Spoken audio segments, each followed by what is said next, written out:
You just save my game before I exit. Here we go. We're live.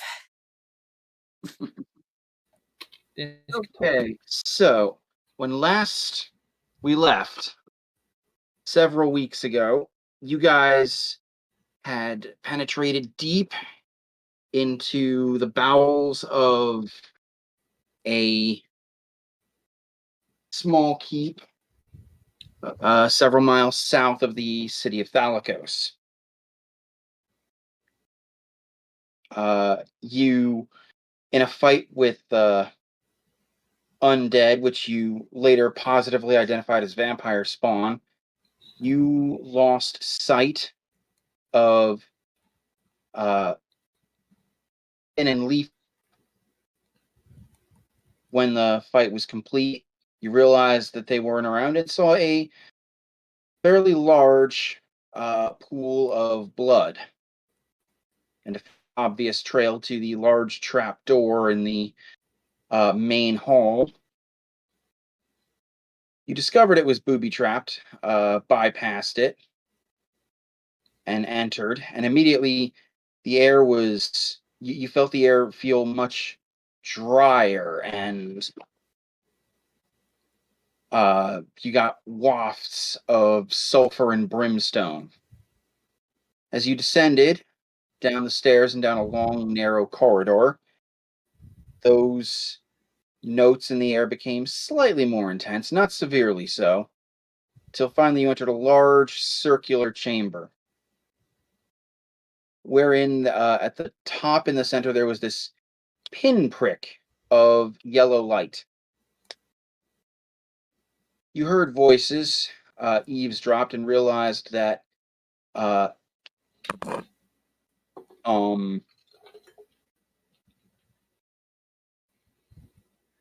they were the bad guys. Yes.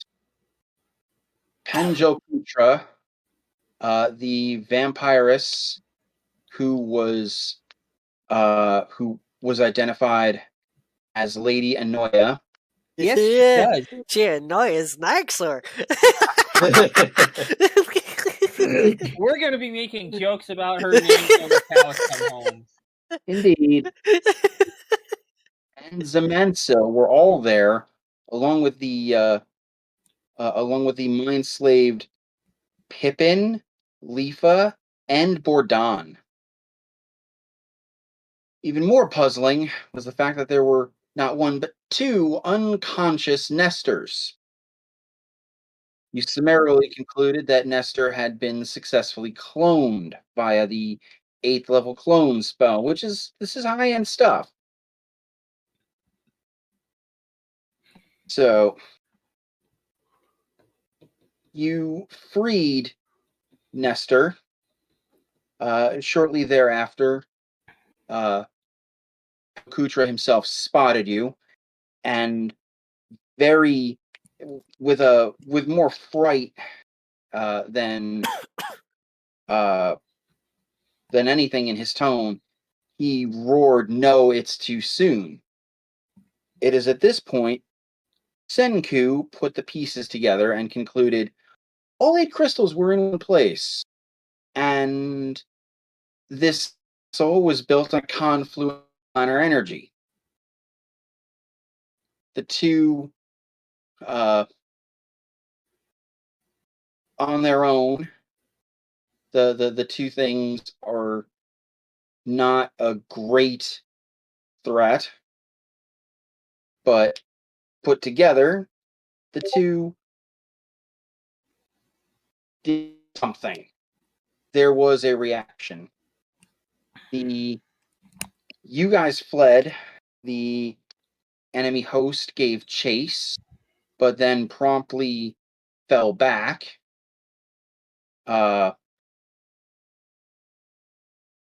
Nyxor, you had some delight in firing a sunbeam at the vampiress.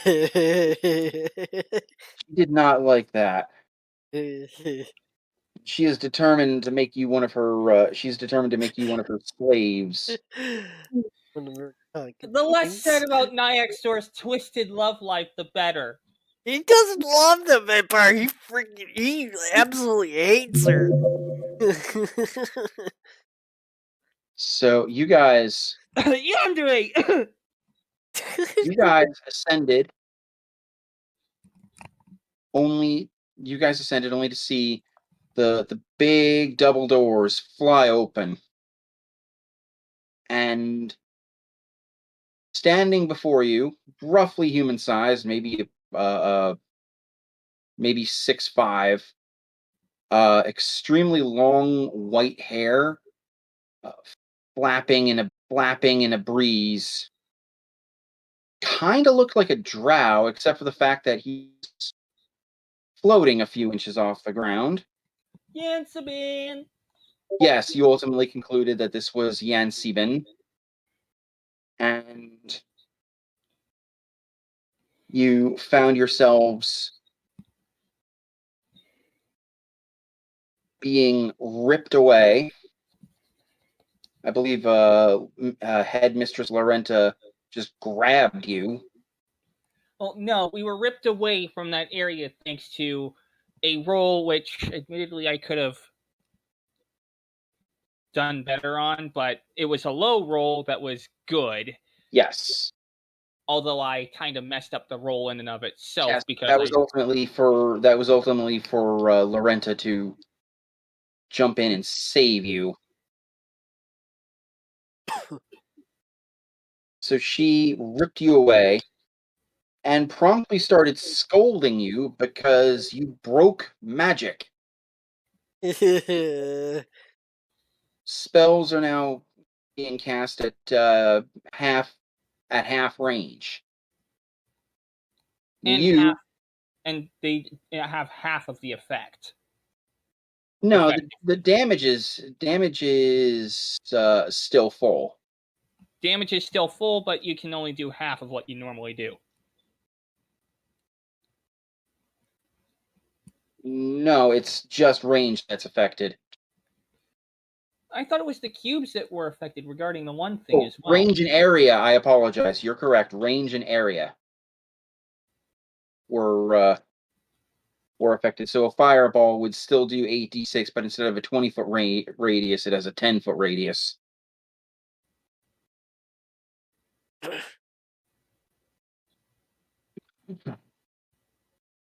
And you all concluded that is because Yansibin is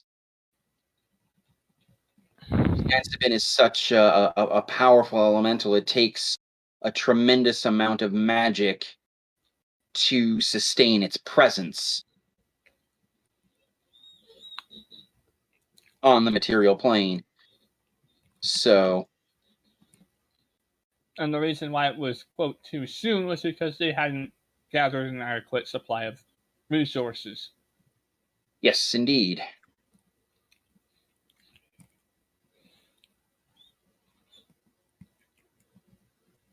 So, with that, I need, or I should say, anyone who wishes to may make me an Arcana check, and this one you don't need proficiency for. So anyone who wants to can make me an Arcana check. That's a 19. Cinco's bad. Yeah, let's not talk about my roll. I mean, I can roll, see what I get. The more people who roll, the better the chance of success. Not with that roll. First nat 20 of the night. First nat 20 of the new year. Oh yeah, and the new year. I think about the only way I could have done worse is rolling a nat 1. So yes, I got a 23. I rolled a total of 6. Oh! Yeah, let's not talk about my disgusting Arcana modifier.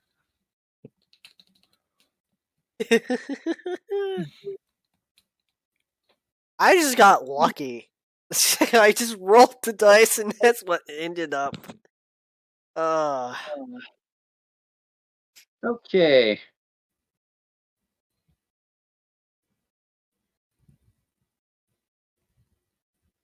So Nyexor, since you actually got over a 20 on this check, I need you to roll me intelligence. Just the straight up Straight up intelligence. Want me to give him advantage on that? Or can I No. not? Okay. They beat their dirty 20. Okay, that's good. Join me in the DM chat. Ooh, okay. Feels good to be back in the saddle. Yeah. All right. Even though I'm sick, but. Well, Nyexor, you rack your brain over this, and the uh the answer kind of hits you like two bolts of lightning, one after another. Because the first is they would need something to sustain. They need something to either sustain him or to force magic itself material plane.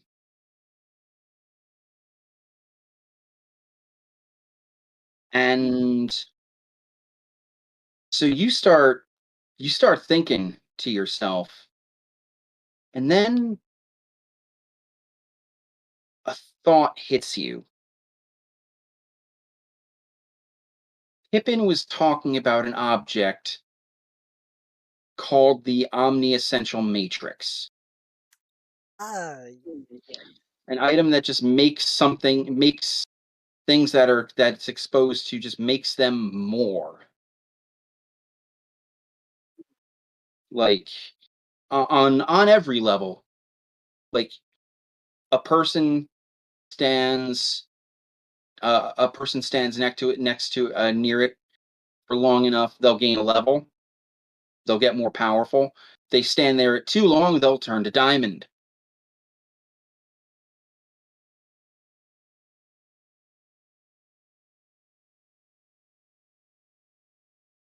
So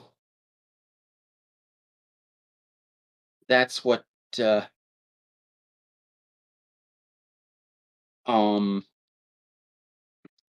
realize. And with that, we can go back to. Okay.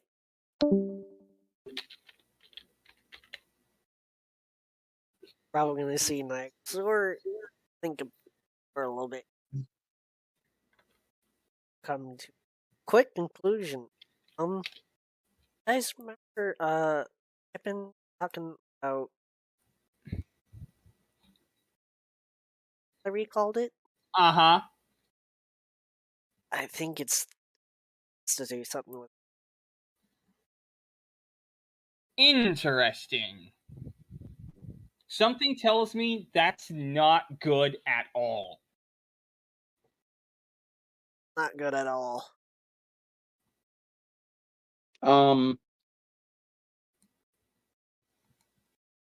Senku and Perrin, you guys can make me intelligence checks.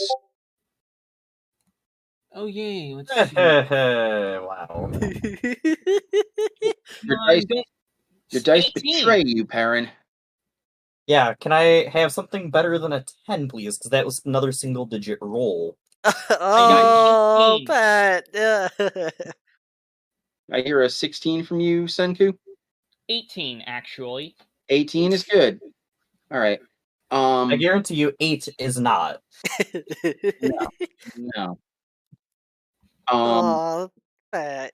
So you start digging through your memory, Senku, and yeah, Pippin did speak about this object. It's just an orb that just stays around it more on every possible level. Like a person stands near it. If they stand near it for just long enough, they'll get stronger physically, mentally, spiritually. It might even grant them access to more magic powers, i.e., you stand near it. You stand near it just long enough, you may level up. You stand near it too long, you turn into diamond.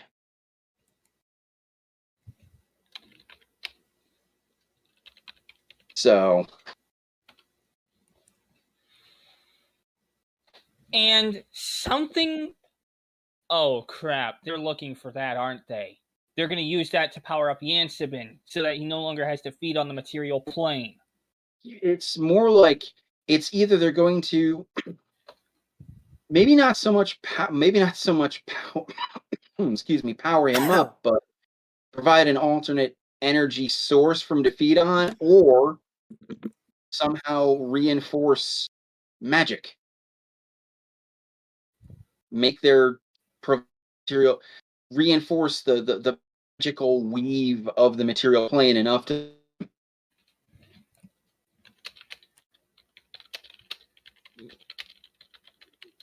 alternate source of energy.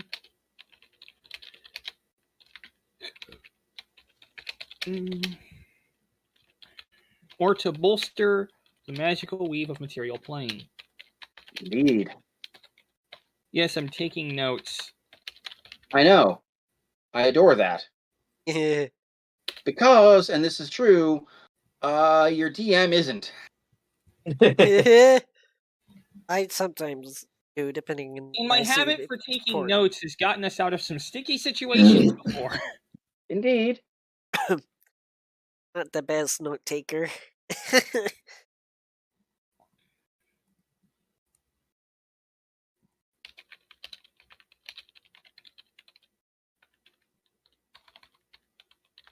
All right. Save.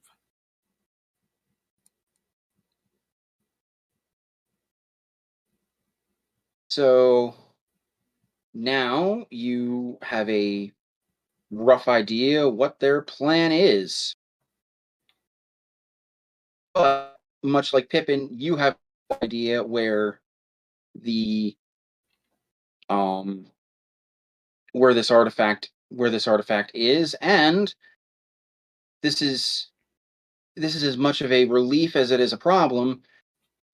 I'll give this to you guys for free because you're smart enough to puzzle that together. That might just be why they went after Pippin. Because he knows where the OEM is, right? No, he doesn't, but he was sort of looking for it. It was kind of like the holy grail for relic hunters. Oh, crap. But he knew very little about it, too. Which is some comfort, but also some detriment, because at this point, with the state magic is in, it's as bad for them as it is for you.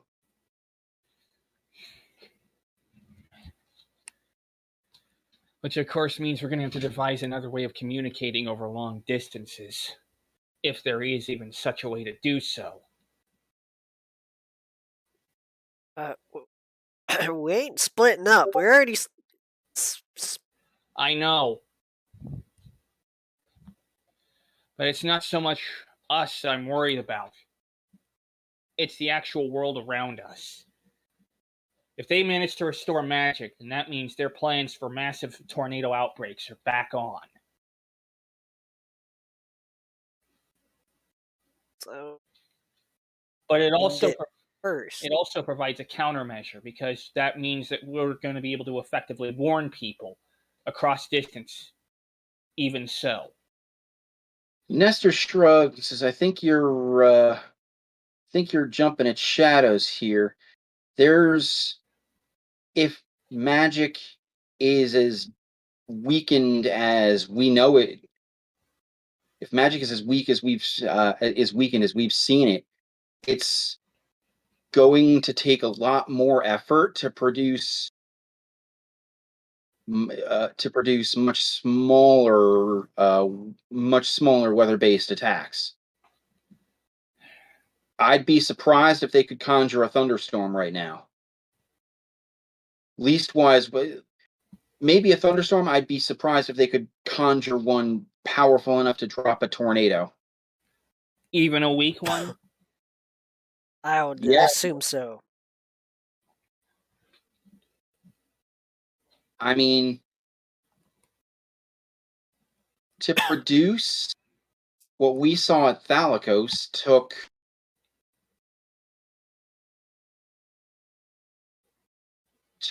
multiple weeks and damaging another city on a massive scale. Well, now they're going to have to do twice that to get the same result.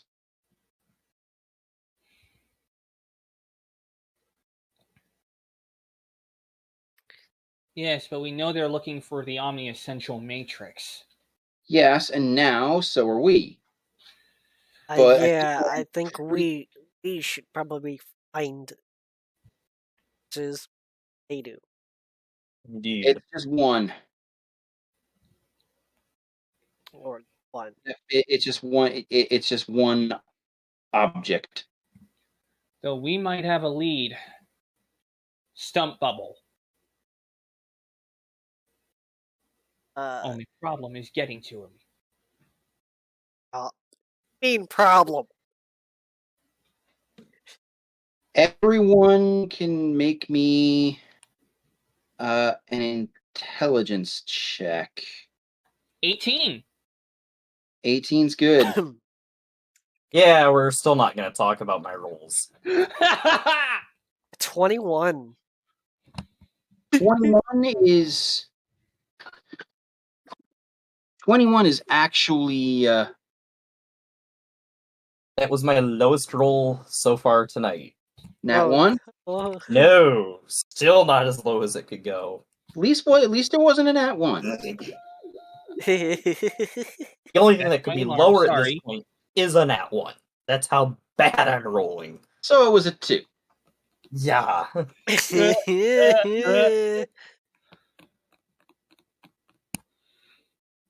If you want to use a different die or switch to your own dice, I have no objection.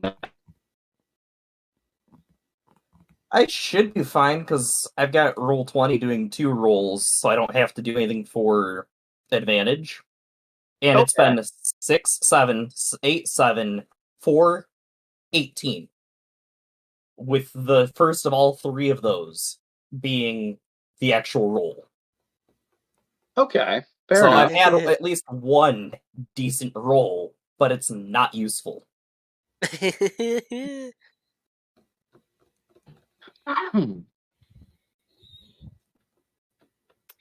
Well, here is what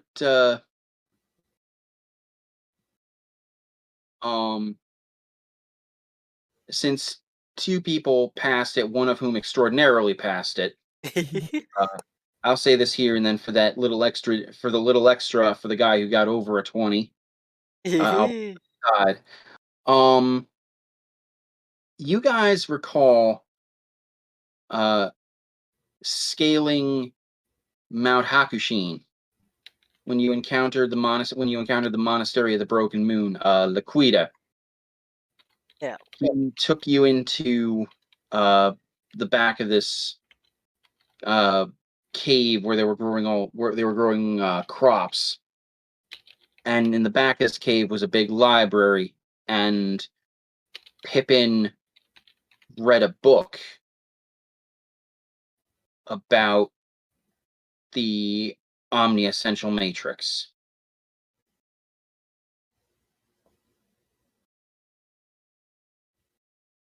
Right, how could I have forgotten about that? Now, Nyexor, I need you in the DM chat again. Back again. Nyexor, you remember all of what I just told told you and Senku, but you also remember some of the stuff that Liquida mentioned. How he didn't join the party. He joined the party later than this, but he was part of the adventuring party that included Min South, Mira, and Korax, and their fellows.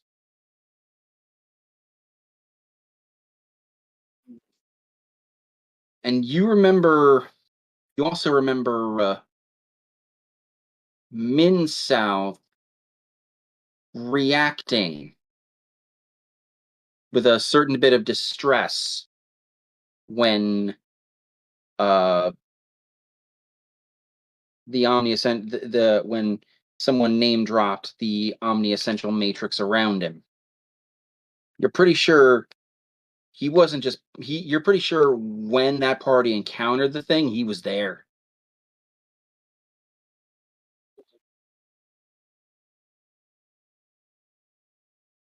That we can go back to the others.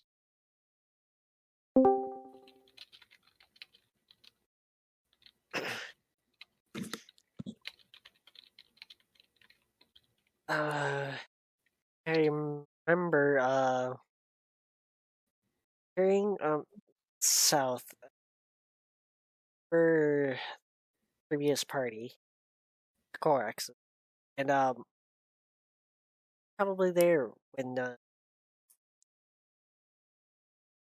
jerks.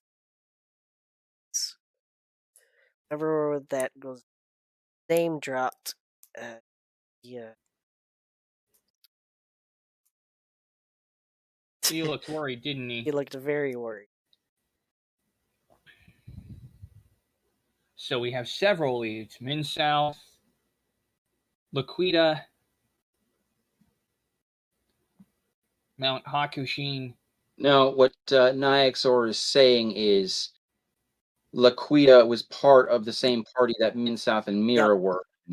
Yeah. Mm-hmm. Laquita joined after this, after all that happened, but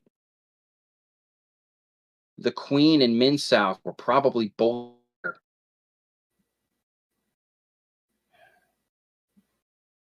So they'd know more about it than anyone else. Right? That's a fair assumption. Yeah. Only question is, how are we going to get there? How are they going to get here? Actually, I was going to give that like. I mean, think about it. Teleportation. That's not really a viable option right now. I have transport plants. Yeah, but I'm pretty sure that falls under the same problem. Well, how do we know that that won't function as intended? Oh. If I'd expect something that has a maximum range to definitely be affected. Those, it could go either way, but the only way we can figure that out is by trying it.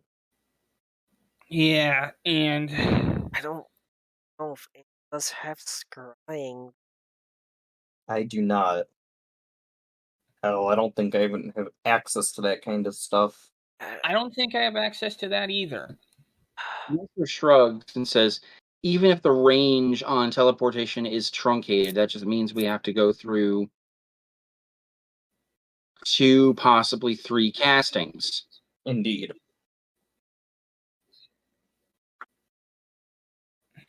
If anything, transport via plants seems like a more dangerous option because it could easily port us in a...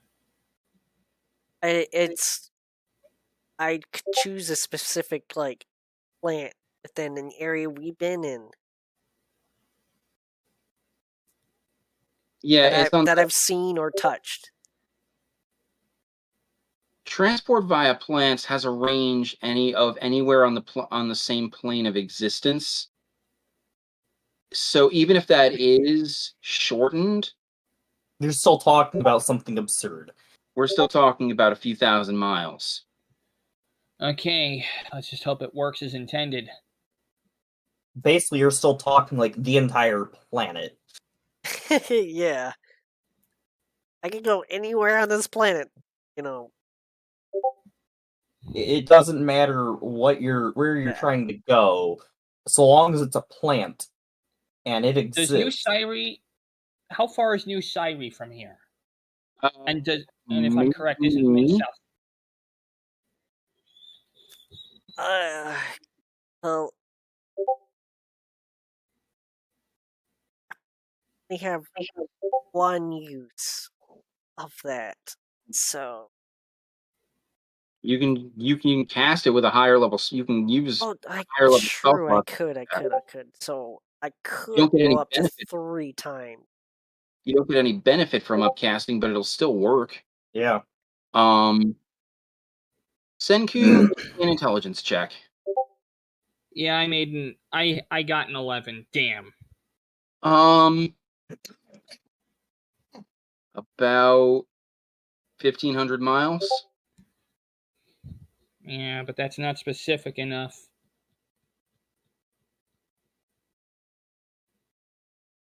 All right. About 1,500 miles could be anywhere from 1,451 or 1,450 to 1,549. Well, Nestor sort of stops leaning against a beam and crosses his arms. Do we want to go now, or do we want to wait and rest?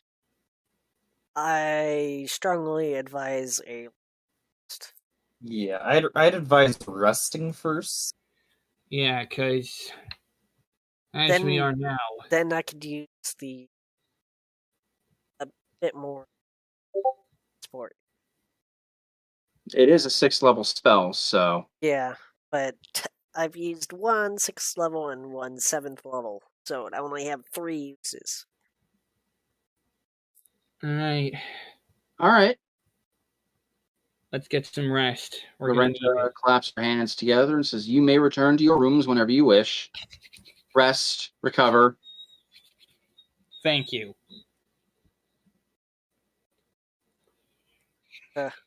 As always. Thank you.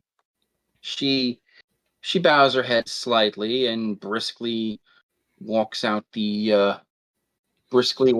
and you guys get your long rest. Obviously nothing comes to attack you.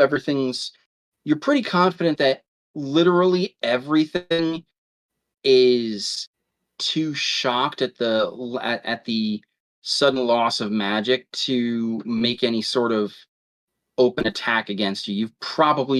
You've actually got an advantage of you probably have a couple of days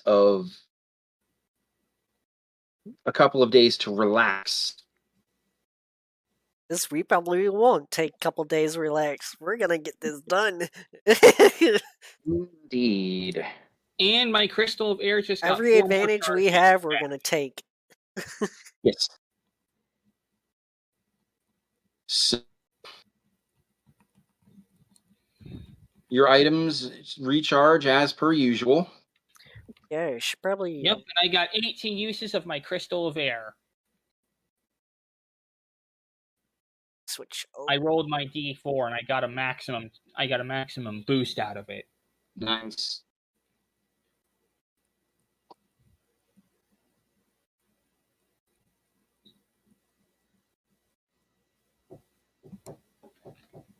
Oh, hold on.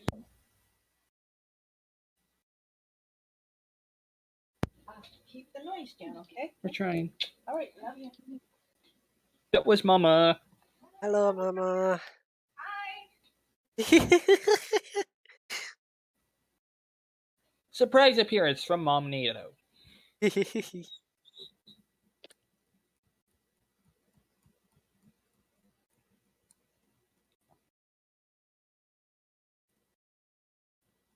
Okay.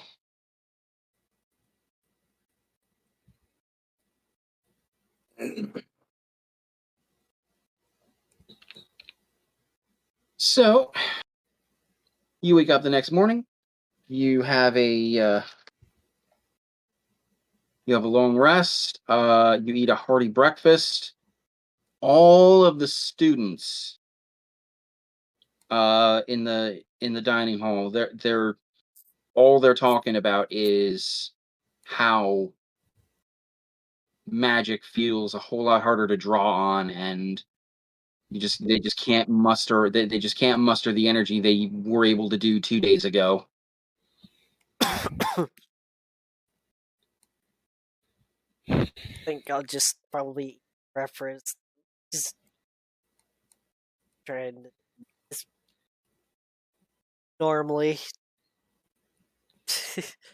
not make it suspect. Yeah, Normal day for me. Yeah, considering how crazy things have been, I'm pretty sure it's a normal day for all of us. Yeah. Go on our business. We're not. yeah. Don't want Magic's anybody broken the knowing Lord- we were the cause of it. You weren't directly the cause, and you certainly didn't. It Oh. certainly isn't your fault because fault requires intent. True. So The people responsible for this are the cult. this is ultimately true. Yes. True.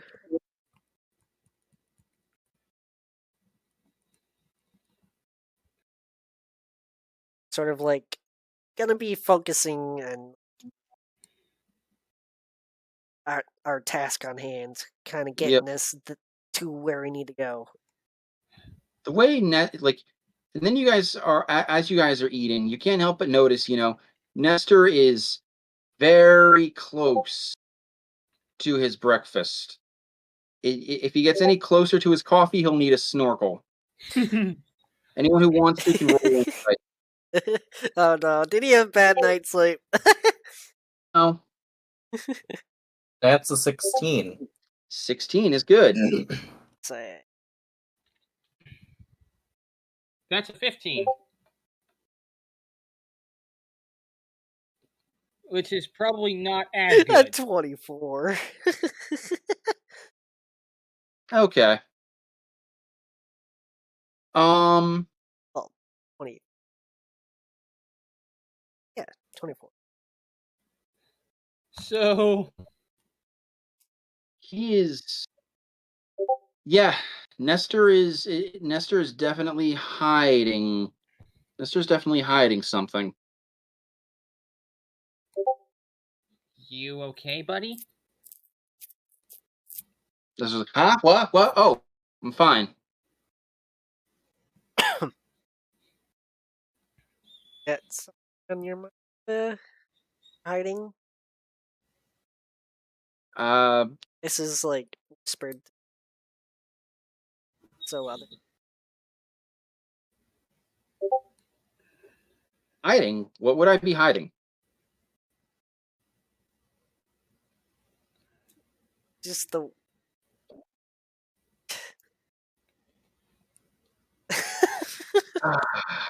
Fine, you twisted my arm. Heels? No, we just had a long rest. No. It's just a.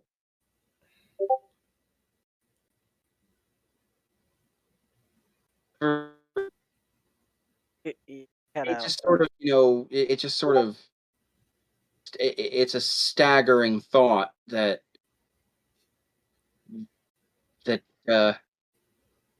Yansabin is physically here.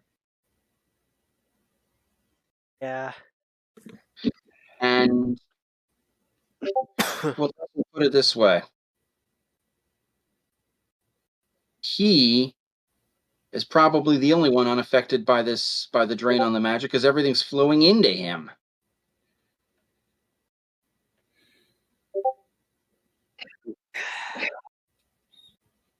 And I wouldn't jump to conclusions just yet. Even if he might be unaffected externally, he'll still feel like he's not, full.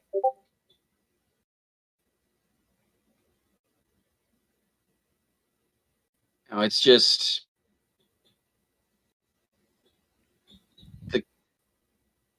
this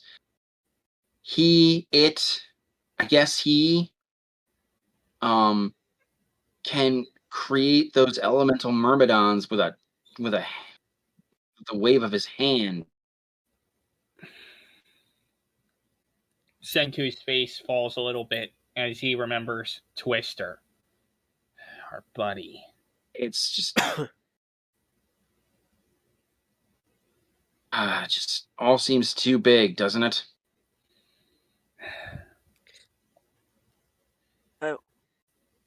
Did big things as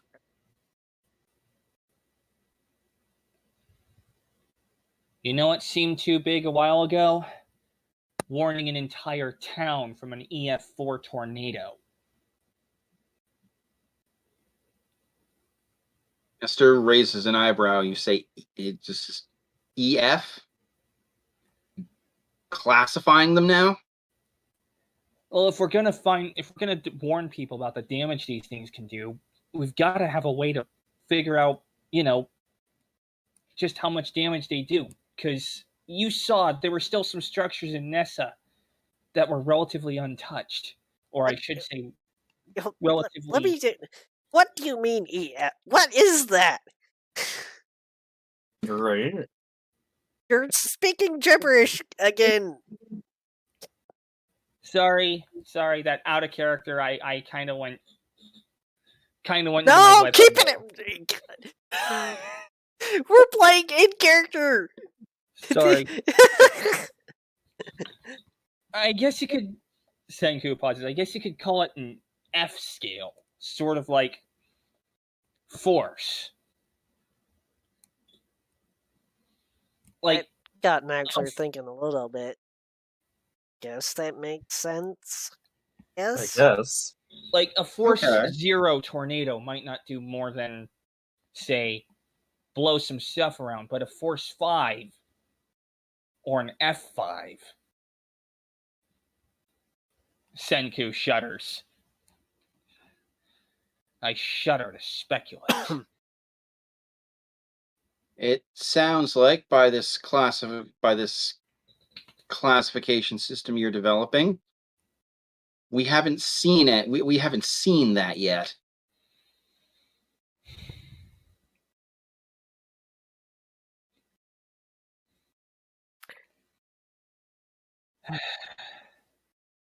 And that makes Nestor shudder a little bit. Oh.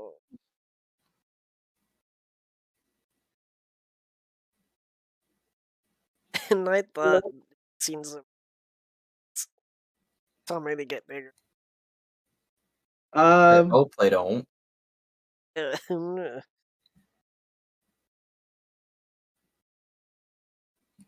There's every possibility that Nessa could be just sort of one of the higher end strong ones. But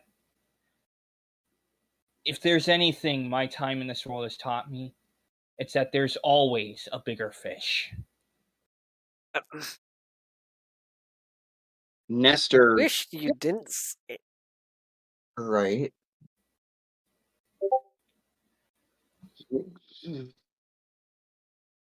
Nestor shrugs and says, we're on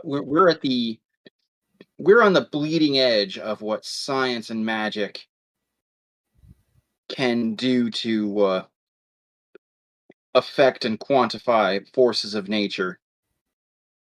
For all we know, this is just the tip of the iceberg.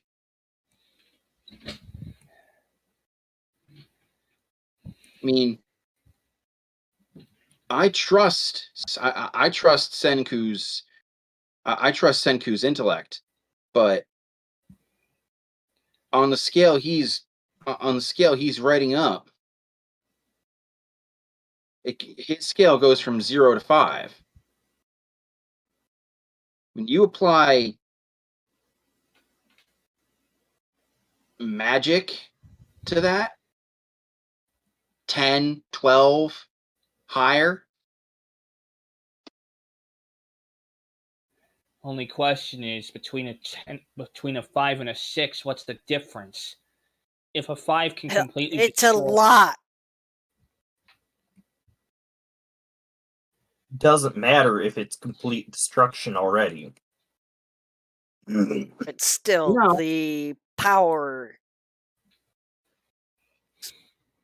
You know how much expert I'm in nature. I would understand that power is exponential based on his scale. At the same time, he's got a point. If everything above ground is wiped out, you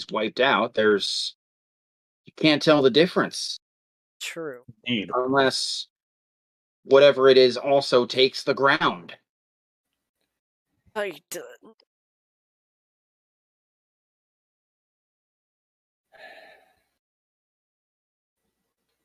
Role play amongst yourselves for a moment. I have to use the restroom. Okay. what we really need to do is we can't just keep relying on visual means to, track these things. You could see something rotating, but if you don't see if you don't see really much of a funnel, you wouldn't know it's there until it's too late. Now you're speaking technology that we don't even Indeed. have. Just I wish there was a way to see inside of these things.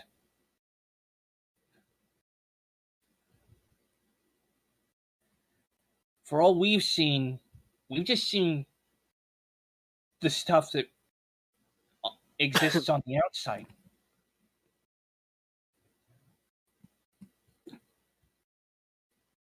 We don't know much about what's going on in there.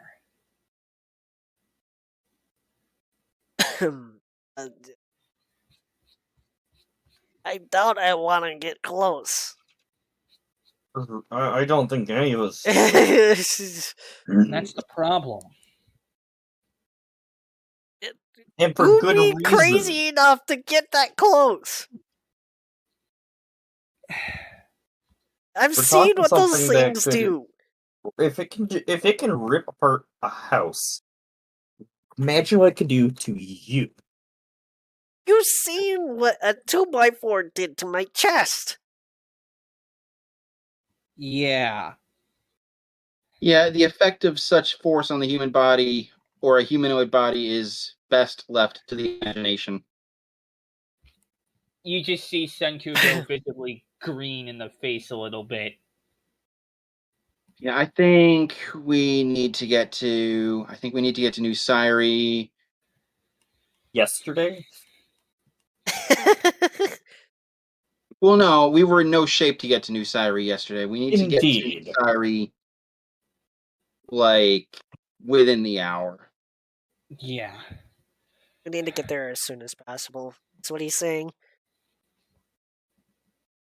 I think when parents said yesterday, I think it was an expression. I know. Actually, I was gonna be a bit sarcastic. You think?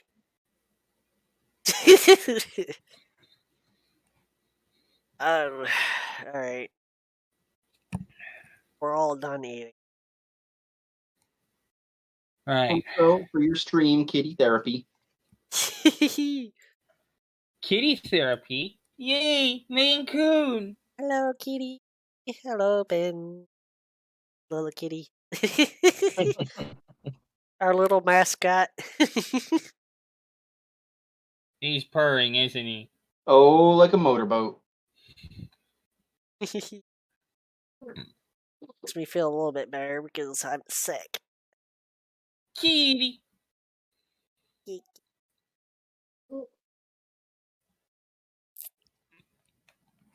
So with that, you finish your meal, you gather your things, and you head to the nearest large tree.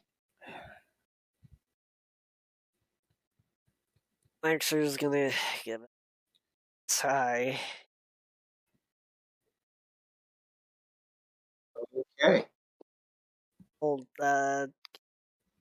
yes. Senku holds onto Nyaxor. Let's All go. right, Nyxor, since you're the one who is doing this, you can make me a percentile check. Oh, great.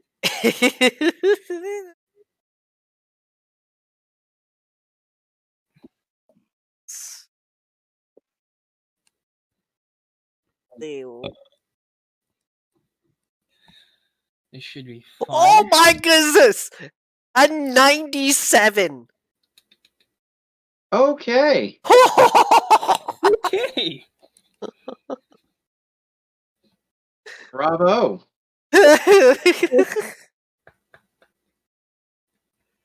All right. So you touch your palm to this plant, close and reach out with your senses, and you can feel another one of these exact trees.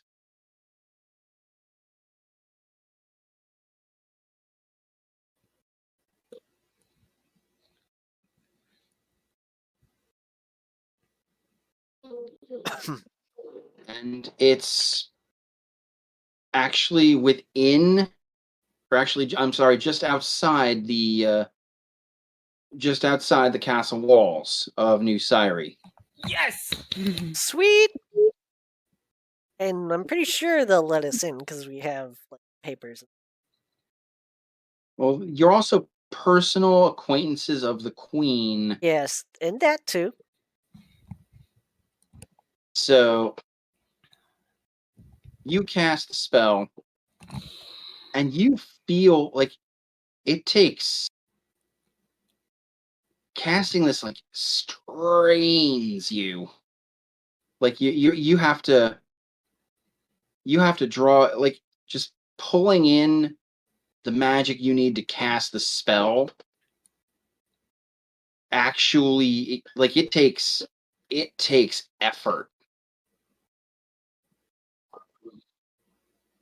But you successfully do it, and everyone feels themselves sort of stretched and squished and warped as you're flying through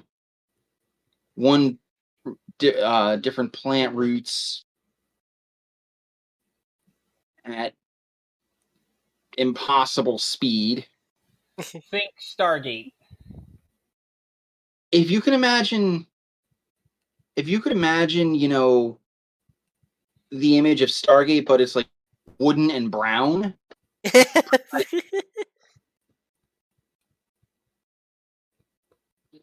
changes size and diameter. But you do ultimately, fairly unceremoniously, because as you're going, like, it hadn't been a problem before, but the warping and stretching, like, your concentration falters. So everyone is fairly unceremoniously, you don't so much step out of the other tree, you're more or less spat out. Much like the first trip to a Stargate.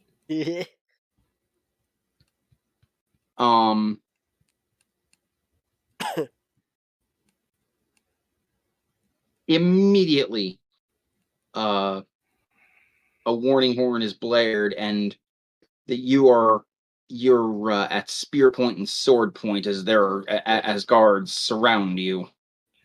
Hey guys. Hello again. Hello. We've really got to talk with Min South and Queen Mira. Actually, it just shows the papers just in case. And we're here for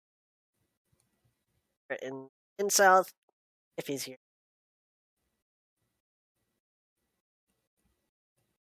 You present you don't so much present the papers. You're like, you go to reach to your back, and then you feel the spear point kind of touch your throat, It, and he's like, "Don't move." Sorry about the rather unceremonious dropping. Don't move and shut up. You can tell they are very much on edge. So, one guard like circles beside you, and just sort of like you can tell they're being on edge, but they're not being hostile. They're not stabbing you or anything. He's like, and he kind of unceremoniously takes your belongings off, circles around in front of them, in front of you, and begins going through till ultimately about 3 rounds later, he does find the documentation. At which point, he holds his hand up and says, "Lower your, stand down." And at that point, the entire atmosphere changes from one of hostility to one of gracious welcome. It's okay. We were been a rather while, unceremonious guys, about the but whole thing. Yeah, that same guard actually, where he was fairly unceremoniously rifling through, he puts everything back exactly the way it should be, and very, very gingerly just hands your backpack and bag back to you, almost like bows as he does, and says, "Please forgive the cool reception. It was, well, magic is haywire." yeah, we've been through a Yeah. whole lot.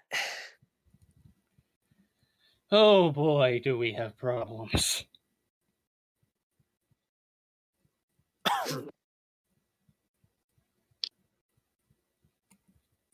He sort of like looks around and says, "Who doesn't? Magic is broken." Yeah, Yeah. we know. Firsthand.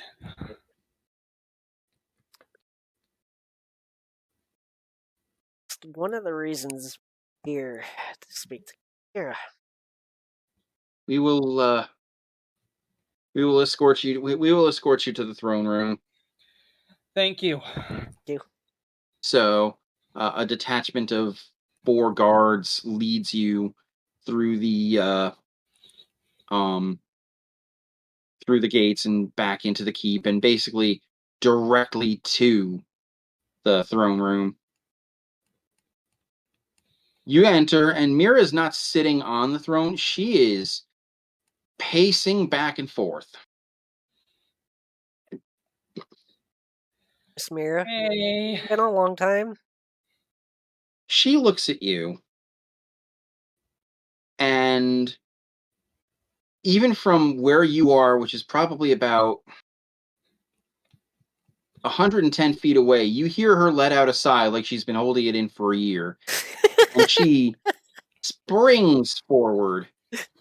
For a moment, you lose sight of her, and then she's just right in. Then she pops up right in front of you. Ear to ear smile. Glad to see you She's like, again. "You have no idea how good it is to see you and know that you're safe." Most Yeah, of we've us. been through a lot lately. She kind of looks up, shrugs, and says, "I think I understand." Yeah, most of us are safe, but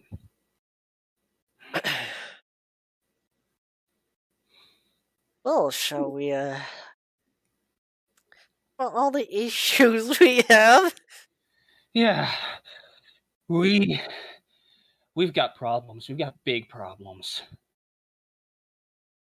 She again looks up, looks down, tilts her head a little bit, sort of puts her hands on her hips, and says, "Ya think?" Think we got some stuff to ask you as well. Her eyes narrow a little bit, and you can tell she's rolling an insight check, and she's like, "Oh, oh." Yep.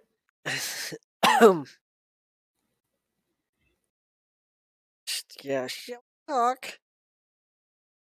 I believe we do, in fact, have much to discuss. Oh boy. I love how Pat is just like silent.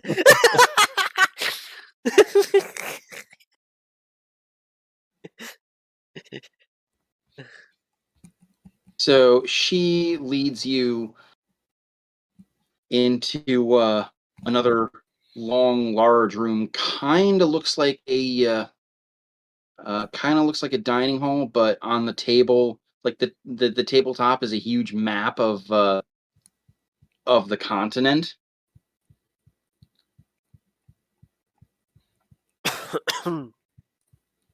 And a guard goes in and says, and she says, "See if you can't find my Grand Vizier and tell him to prepare an anti-magic field."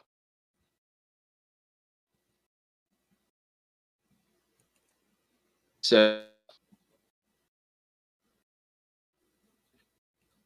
about 10 minutes later, Min South also arrives, and Hey. he has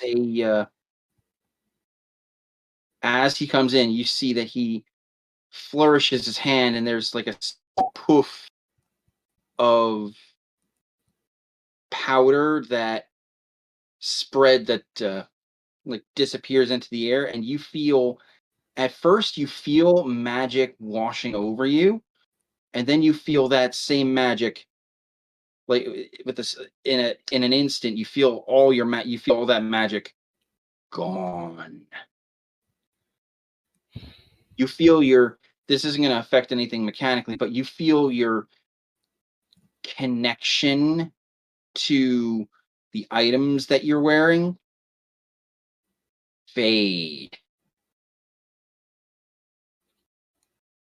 And you feel the magic those items have been giving you stop. And no roll necessary. The casters, everyone here realizes you're in an anti-magic field. I can understand why. Yeah.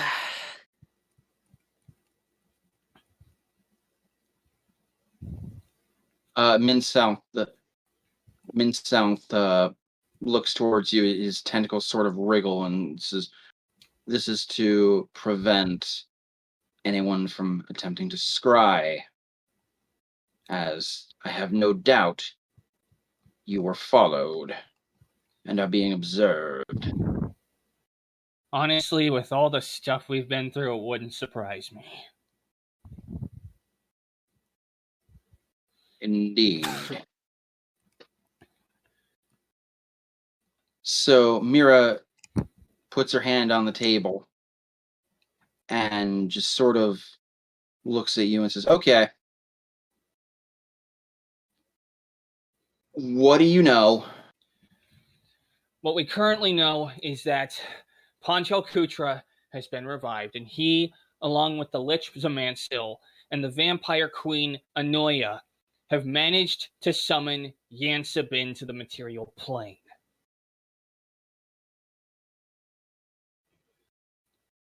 Thanks to an area of planar convergence and the 8 crystals.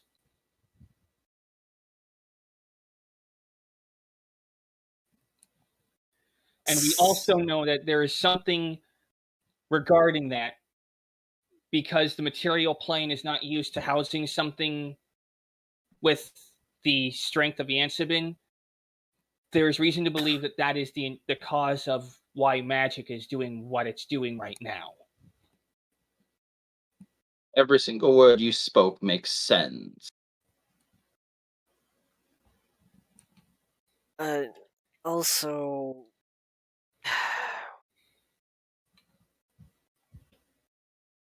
we know about essential. Mira's eyes go wide. Minsouth's tentacles vibrate.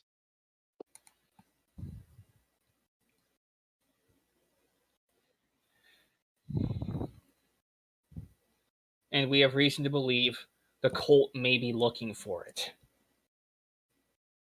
Why find it first?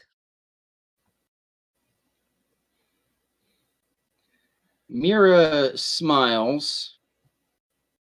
Minsouth's expression doesn't change, but he does sort of turn to you and says, "You do not, in fact, need the essential matrix." Oh,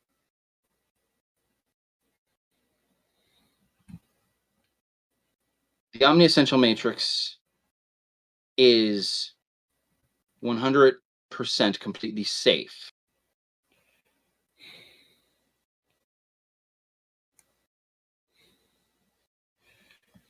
That's what they thought about the Library of Thalikos. and that got attacked. Of course, defenses would fail. They were exposed to a fraction of the power of a deity.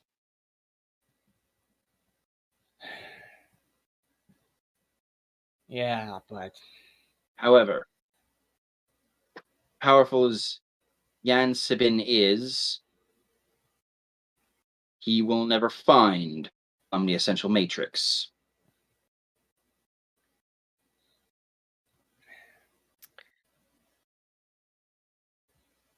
Because the only way to find the omni-essential matrix is to pry its location.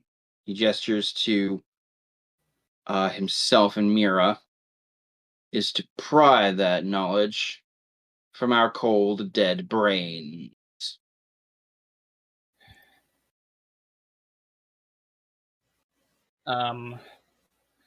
About that, we've also recently learned that they have managed the clone spell, so Yeah, they got like two. One, I was the other, One, so that's... one, oh, okay. One other Nestor. Nestor. They have cloned the Yeah. descendant of They Ravenstar. have they cloned Nestor. This is problematic. However, Yes, because dealing with this situation works to our advantage. Oh? Hell, Well, with magic reduced the way that it is, the sacrifice of a Ravenscar clone will be far less effective than was intended.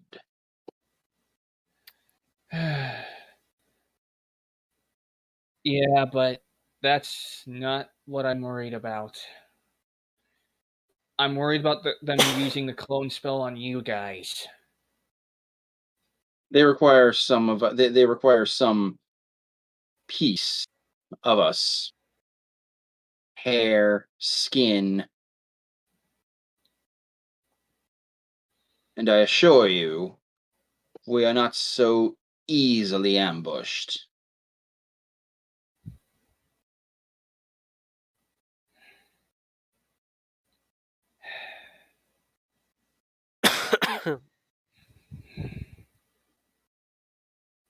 Yeah.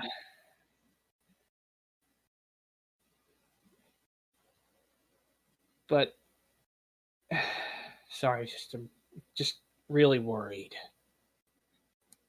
And we appreciate that. However, your fears are unfounded.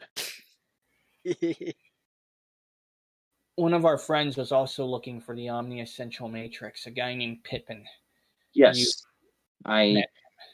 spoke briefly Unfortunately, about the object. unfortunately, Pippin and Leafa got taken by the cult.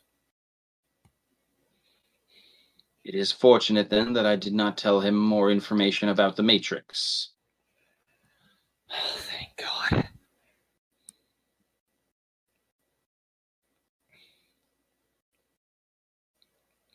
Oh.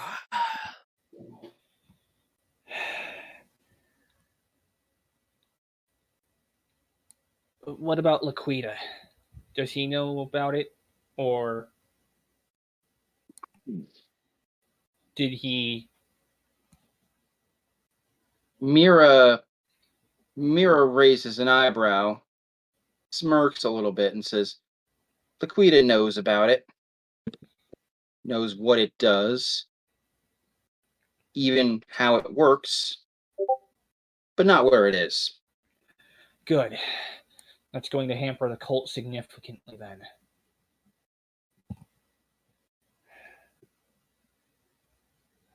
The cult's probably better suited to attack us. This is Mira speaking. I know Laquita, and if he's actually kept his skills sharp, he's much safer in his monastery than we are here.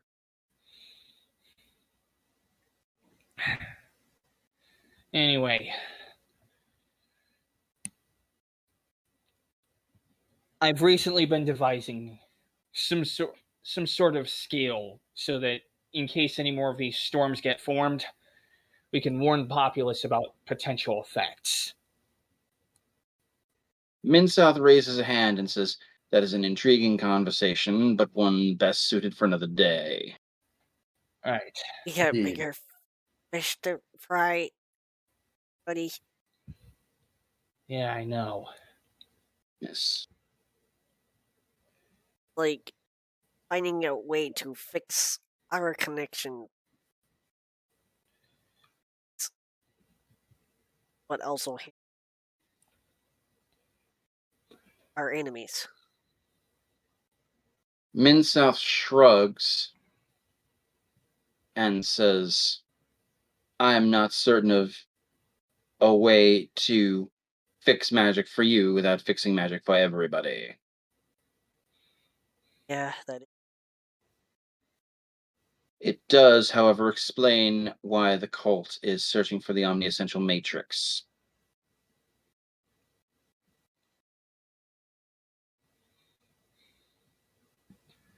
Moreover, if they manage to get their hands on it, if they manage to use that thing to restore the magical plane, or I should say the material plane's magical weave, that would allow them to create all the storms they could possibly want.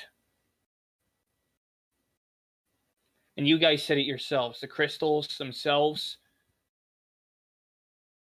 are items of both great potential and, of course, they can be used for much destruction. This is true. However, and Minsouth begins, and Mira just sort of snaps her fingers and says, You're reading my mind. Reading my mind.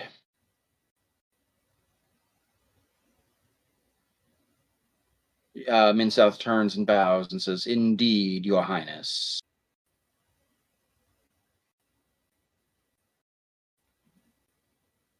What's up?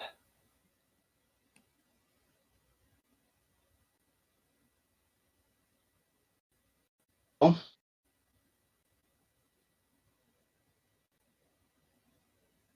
They need the Omni-Essential Matrix to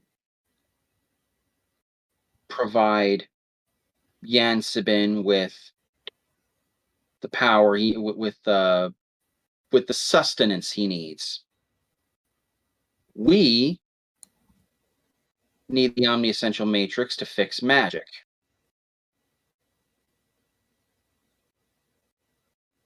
At this exact moment, our goals somewhat align with those of the cult.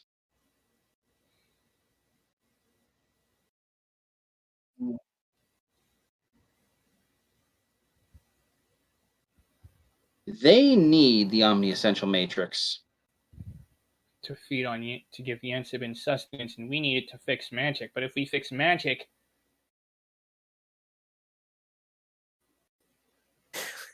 no, you're not exactly understanding what I'm saying. I'm saying let them find it.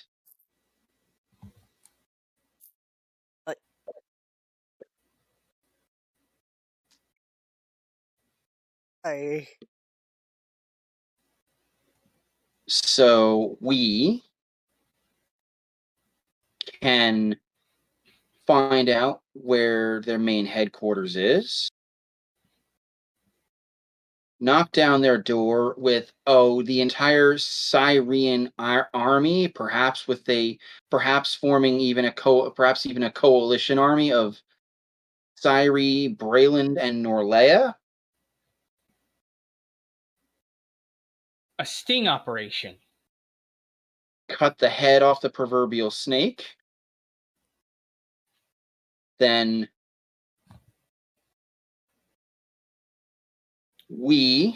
she gestures to Minsouth and Laquita, fight Yansibin and keep him at bay, while you three wipe out the cult, or while you four wipe out the cult. Destroy their generals. Save your friends in the process.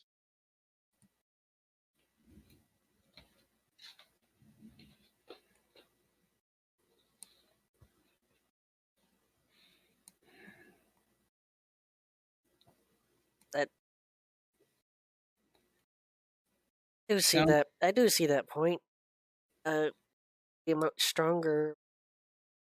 You guys and the armies did this all by yourselves. They'd be really good as a team, but we can't do everything ourselves. Agreed. Mira raises an eyebrow, looks at the four of you, smiles, says, "You've been doing a pretty damn good job on by yourselves so far." Yeah. Don't sell yourself short, Master Druid. Never. Just... We know where our limits are, and we couldn't even go up against Panjo Kuchera effectively. Let alone Anoya and Zamansel. You've seen what I did to her, though. Yeah, but we were facing all three of them in one go.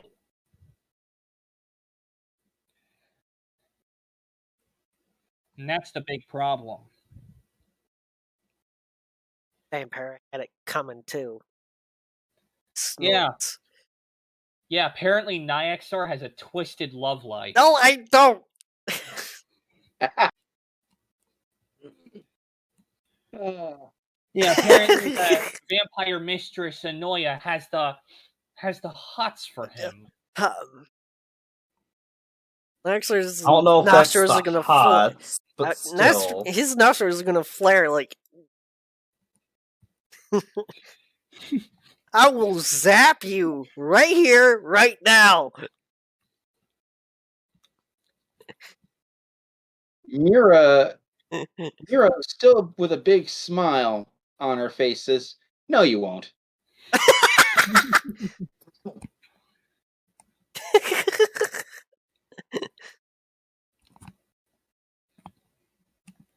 He did have a bit of a playful gesture to him. Still, he's saying he does not like her. No insight check needed. You could tell Mira was joking around too.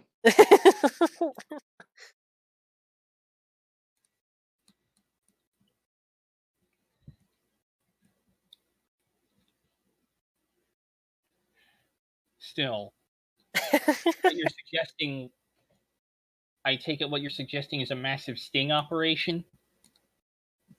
Well,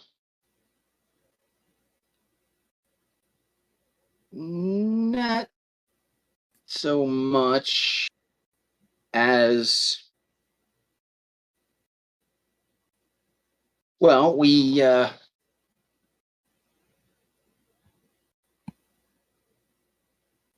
let slip where the Omni-Essential Matrix is.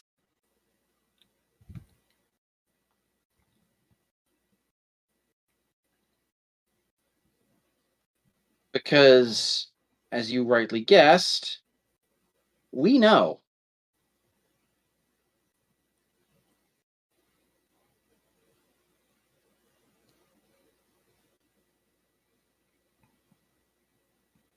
And she looks down, sort of taps her foot against the stonework, and says, "It's here." Actually, lighten up.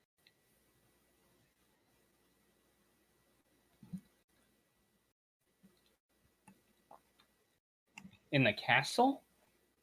Indeed.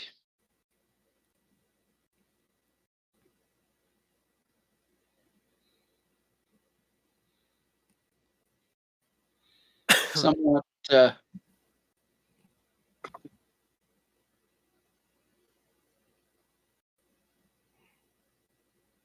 but it is suspended in a substance that removes it from the time stream.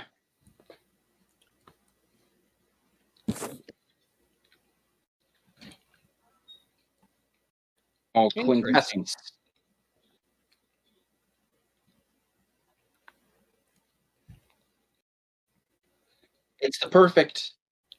It's really the perfect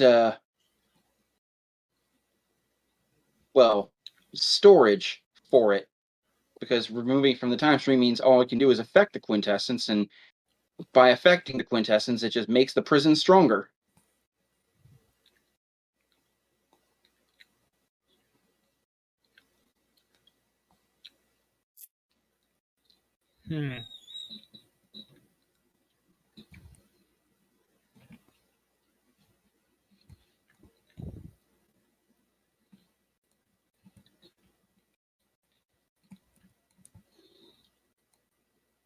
Interesting. That's actually really cool. Mira shrugs and says, "We thought so."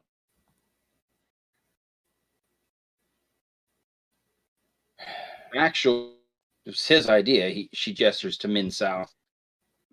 I knew there was a reason I liked you.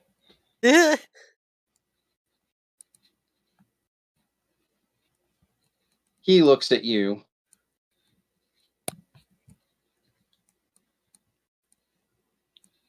And doesn't really respond.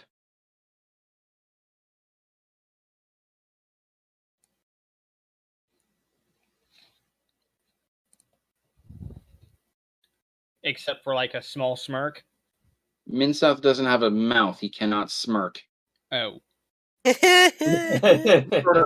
He just sort of looks at you, as if looking you up and down.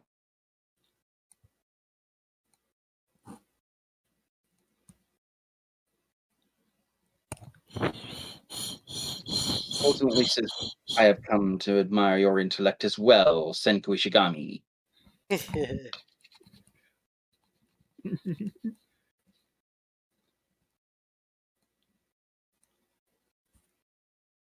And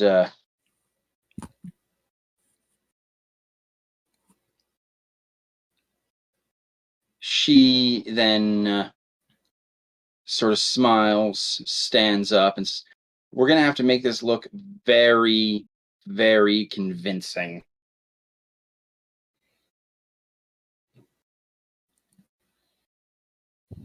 We're gonna have to put up a fight somehow. Yes. We're going to have to put up a fight. Fortunately, she smiles. I know a few pretty good illusionists.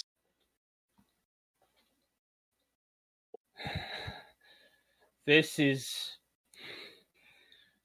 going to be quite honestly, this is going to be the biggest show New Syrie has ever seen.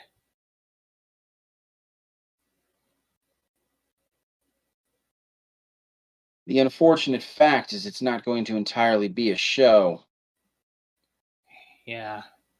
People's No doubt we're going to need healers will on be lost. standby. People's lives will be lost in this siege. I know.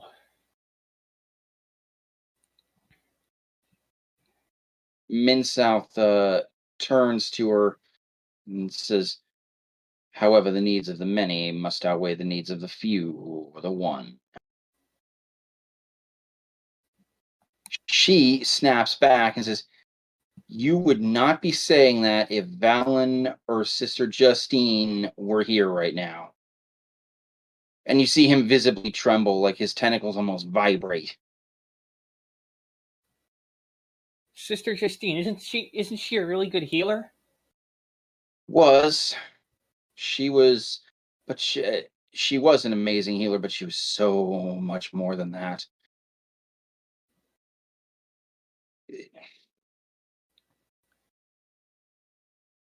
She was, by Pangel Kutra's own admission,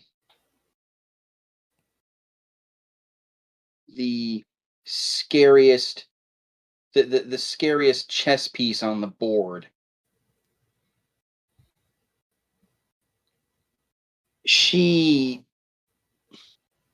was infinitely kind and generous, to the point that she would beseech her god in the form of casting a 9th level spell, not for herself, not for her needs, but for the needs of the people. She had the power to call on a god, and she gave it away. If you crossed her, if you stood against her on the field of battle, well, let's just say she had a spell for that. Whatever situation she found herself in, she had a spell for it. If she wasn't carpet bombing an entire enemy battalion with a firestorm. She did what? Carpet bombed an entire enemy battalion with a firestorm. Ooh.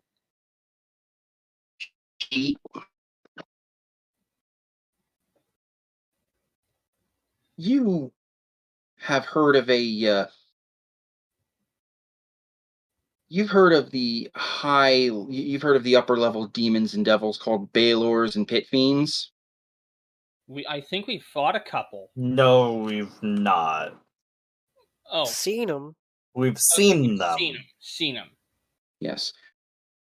Well, then you know they are not to be trifled with. Wasn't there one in that one area, that Decanus? library place? There was one in Decanus. You did see the remains of one in the Syrian library way back. But yes, you also saw one live around Decanus. Yeah, so we've seen a couple. Yeah.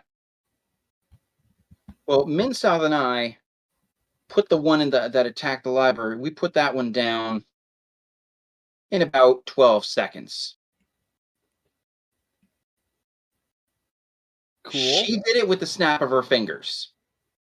Ugh. Oh,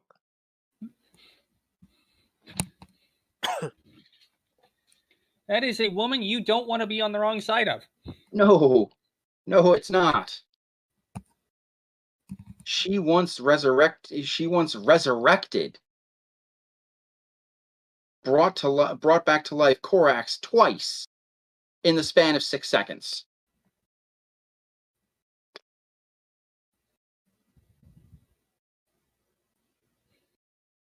Yeah.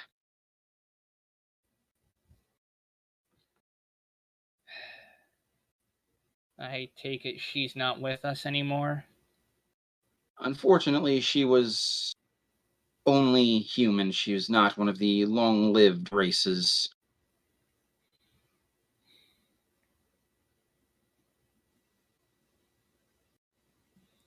Darn. Having her as an ally would have really helped things. Having her as an ally would have meant none of this would have been a blip on the radar. Or I should say a blip on the scrying sensor.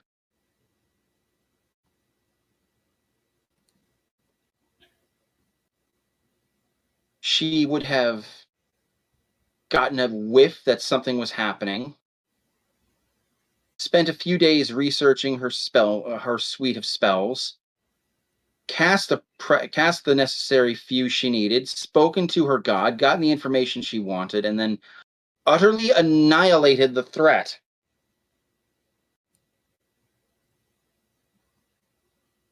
She fought with a ruthless efficiency, often only displayed by monsters that are searching for something. And I've referred to I use monster in the metaphorical here.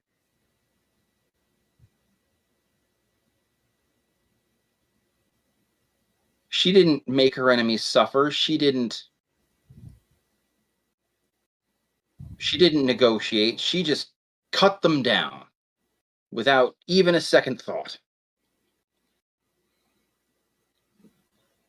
Something about what Queen Mira says regarding a blip on the scrying sensor sort of resonates with Senku, and you see him muttering. Like, mutter, mutter, mutter, mutter. He's muttering in Senku again. Like, notebook and all. Nestor shrugs and says, "Okay, Senku's going bye-bye, everybody." Yep. And then, what all can scrying sensors do? Look at remote viewing, remote listening.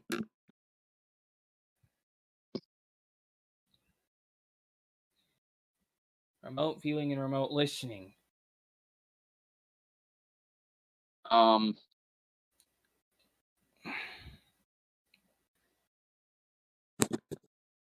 This is going to sound crazy. Could a scrying sensor, instead of just being a listener, be a caller as well? That I'm aware of. This is Nestor that pipes up. Short of being able to be used to see where you may be teleporting to. You mean send out a ping? Not quite. It's more like you can zoom out a little bit and see the location you're viewing on and figure out where it is on a map.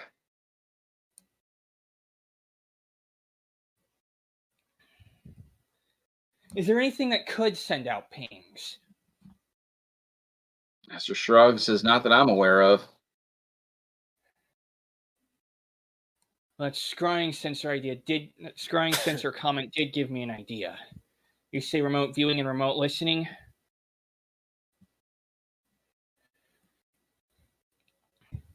Yeah. that could be used to transmit messages, right? Not so much. You can hear what's going on the other end, but you can't speak to it. If you can hear what's going on the other end, that's like a warning system.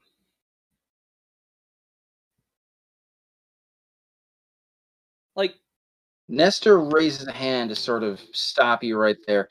Okay, I get where you're going with this, or at least I think I get where you're going with this, but do we have the time for another one of these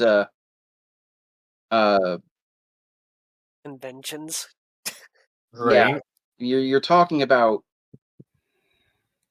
Time we don't have is what he's talking about. yeah.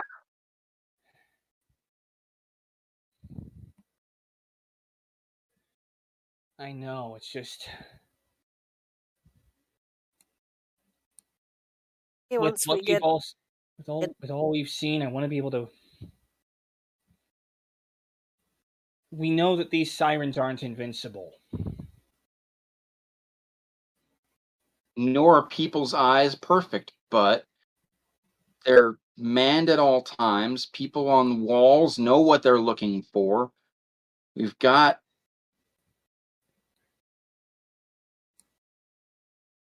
the best system in place we can possibly have.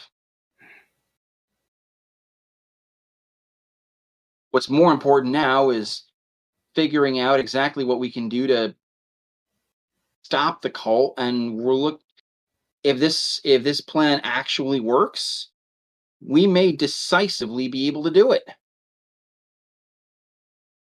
Yeah, you've got points. You've all got good points. Sorry, just Nestor puts his hand on your shoulder and says, "We'll talk about maybe making a brand new spell after we save the material plane." right. My bad. You're not bad. Just focus on the here and now a little bit.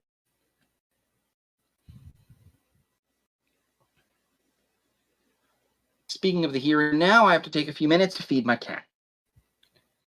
Yep, and I'm gonna take a few minutes to grab a Mountain Dew. I'll be right back. Okay. Brief break. Add to the Coke Nick.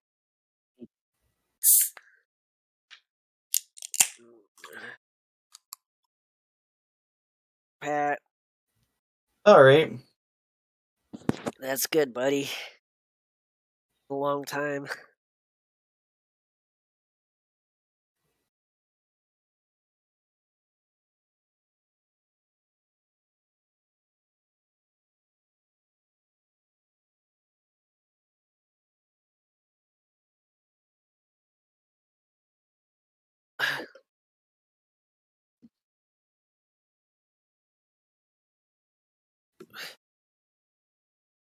Oh, calling in sick for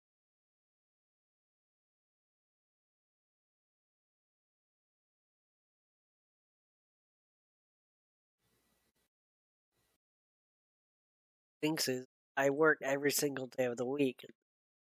Yeah. Yeah,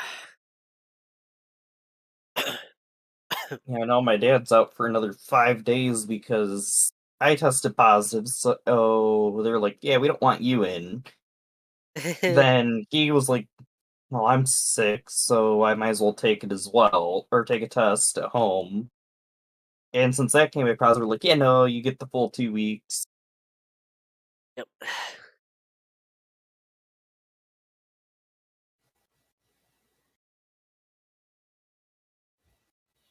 It's just stupid for me because it's like, I went from, oh, I've just got bronchitis, I'll just do everything like normal, to, it's not quite getting better.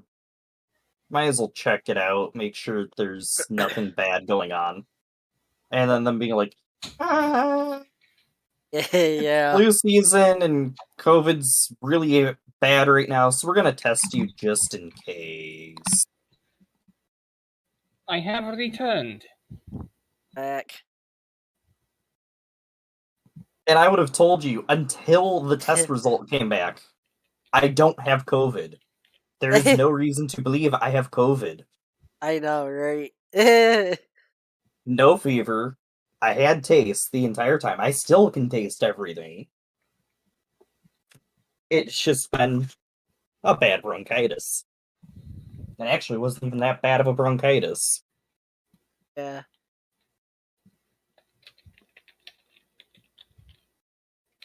Hell, I wasn't surprised that the flu test came back negative. I was like, if I'd had my way, they would not have run that test. It was a waste of time, in my opinion. Oh, the COVID test actually was a waste of time, in my opinion.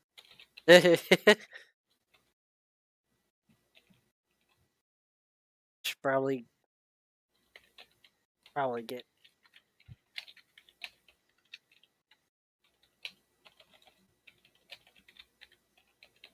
It's one of those where it's like, if you're having a lower respiratory infection and you have a fever, you might as well get tested. If you lose taste, you need to get tested. I have taste. Just I have like no energy. I have a headache because I slept a little too much. That's really up to you then. I wouldn't even have gotten myself tested if it hadn't been for urgent care being like, yeah, we're gonna test you.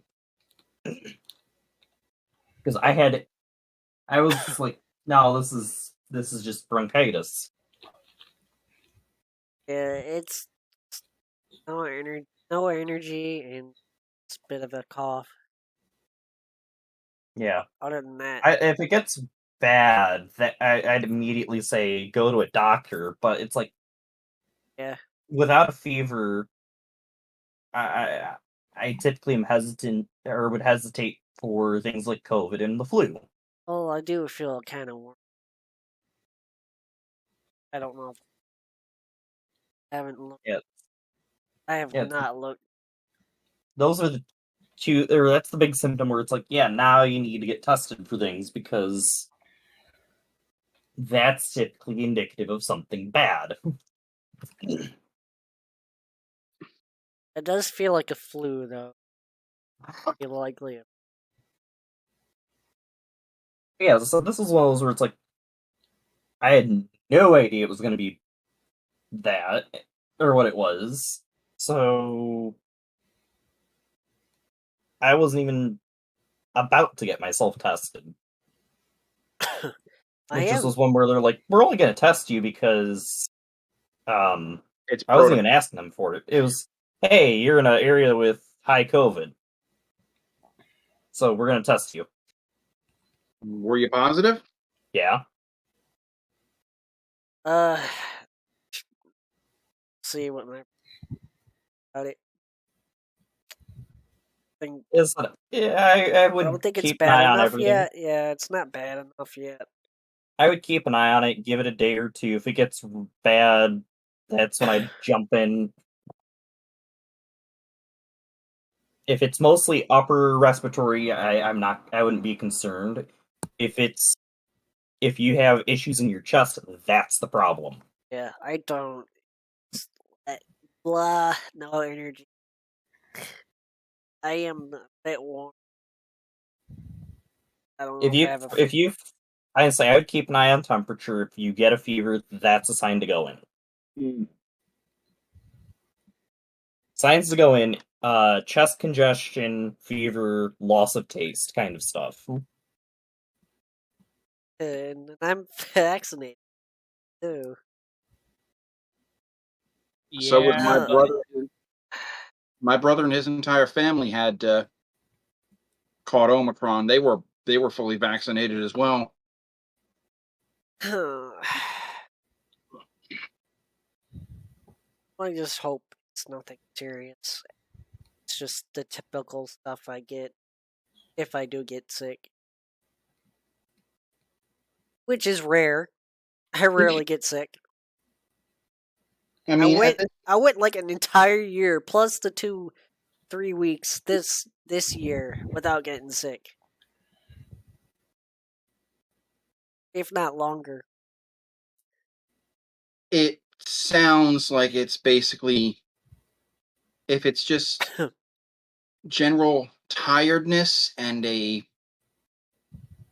'Cause here's the thing: whenever I get a fever, I feel cold. Yeah, it's usually you're gonna feel cold if you have a fever. So if you're feeling hot, I wouldn't be as concerned. yeah. I'd still keep an eye on temperature while you're sick. Oh, Yeah. absolutely. Because again, that's the number one reason to go to a doctor is a fever. It's a sign something's going on, something that could be bad. It's usually a sign of something systemic. Yeah. And even then, like, if it's a low, like, just didn't even worry until my fever hit the triple digits. So, Yeah, it's like I wouldn't go to a doctor unless you have 100+ fever. Or unless you have chest congestion problems. Yeah.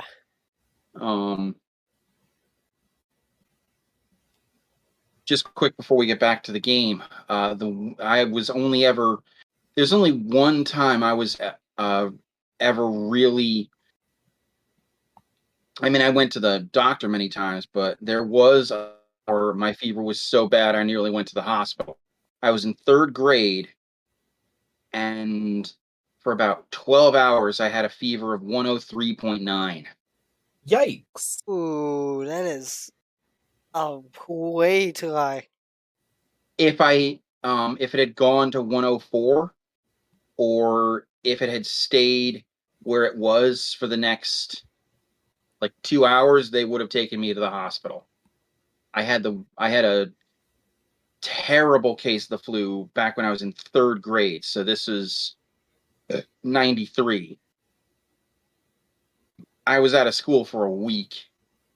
And the only reason I didn't end up going to the hospital was because it dropped a few tenths of a degree.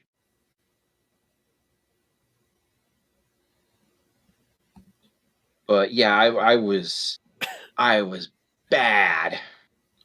Yeah, I had. Trust me.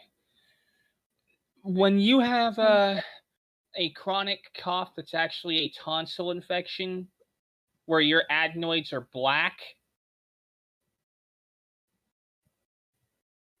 I don't think it's that, buddy. No, that's something I had. Ooh. Apparently, the doctor who was seeing me was repeatedly saying, "Oh, he's just got a chronic cough. Let's just give him some antibiotics. Good for a couple weeks. Then the moment I'm off the antibiotics, back to being sucky, up and down and up and down and up and down." And the doctor eventually had to be threatened with malpractice in order to get me actually seen. And then I was off to surgery. Woof. Because my adenoids were apparently necrotic. Yeah. Ooh.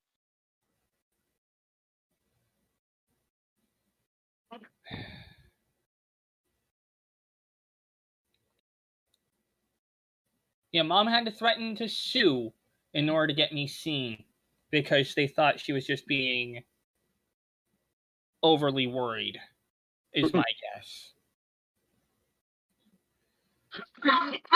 Well, on that happy note. Yeah, it takes a lot. Even speaking, a lot of. I would recommend for like the next 2 days, you just call out of both jobs. Just give yourself bed rest. I'm gonna probably this few days. Yeah, you don't want to be. Continues for a while, then I'm gonna. Yeah.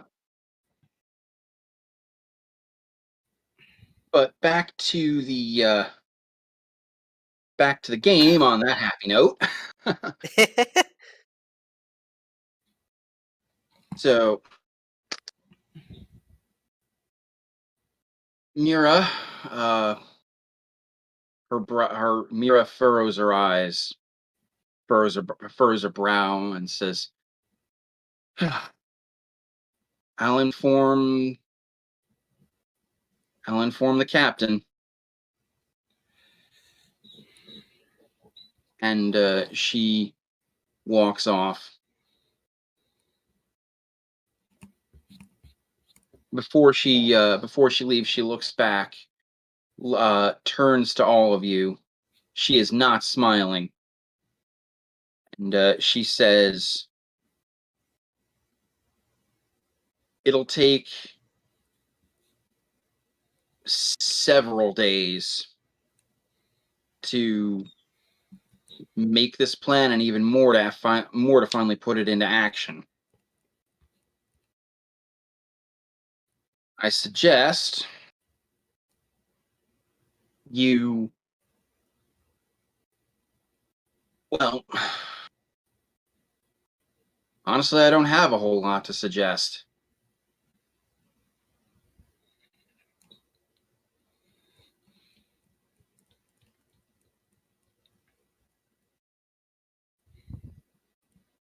So, actually,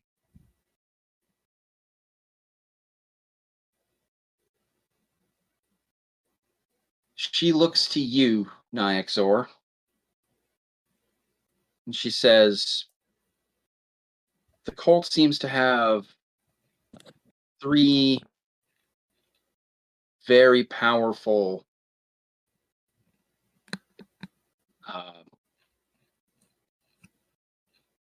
aides, Panjokutra, Zamansil, and Anoya. Panjokutra, even on his own, is outside your abilities. Trust me, I know. Then, and Zamansil has quite the history. Even we give him a wide berth, so I wouldn't necessarily say you're up to taking him either. And Noya, however, while you didn't defeat her, while you didn't destroy her, you have defeated her. Yeah, long ago. Into her. She nearly killed me. I don't like her. Yeah, I remember that day. You missed my point. Yes, we nearly killed her then. But with the circumstances we just dealt with, saw her again, weren't the best, and just had to get out of there. No, I understand. Believe me, I understand, and you were wise to do so. Next time I see her and you're not with big old other bosses, I'm going to destroy her. She has a bit of a smirk and says, I expect nothing less. He is going to give a proud snort. But,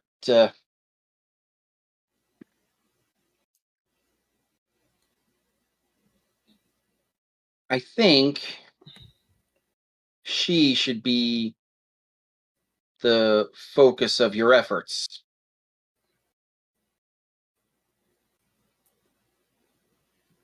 Any ideas on how to permanently kill a vampire?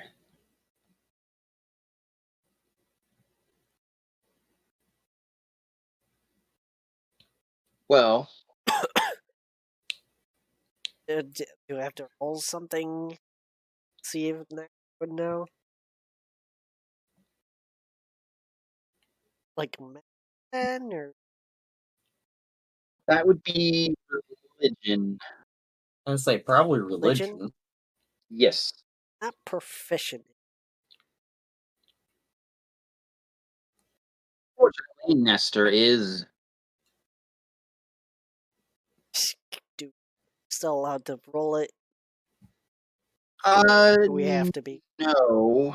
I'm going to say no on this one because you don't have proficiency. However, Nestor does.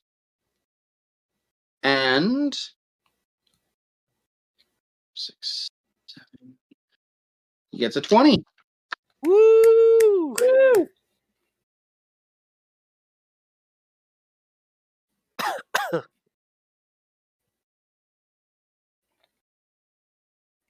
Nestor sort of just smiles and says, if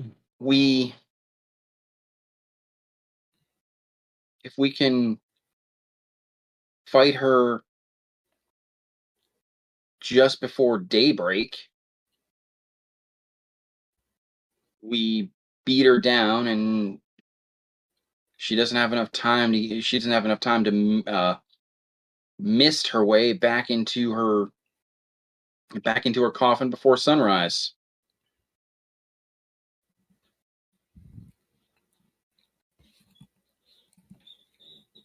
Or he sort of hangs his head low. The light crystal might have been able to do it.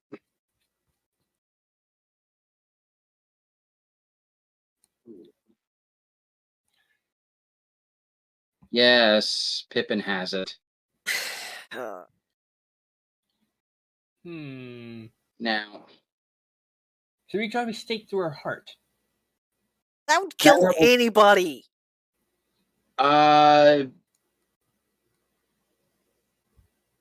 Not kill her. No, it would essentially leave her completely and utterly immobile until the stake was removed.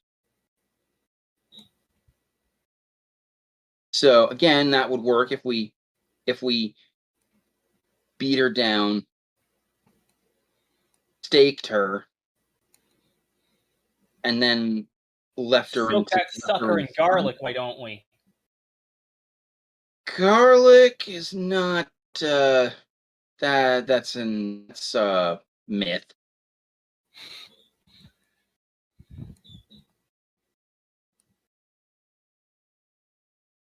I question thoughts sometimes. Hey, it was an idea. Anything to keep her from fleeing. These crazy ideas from.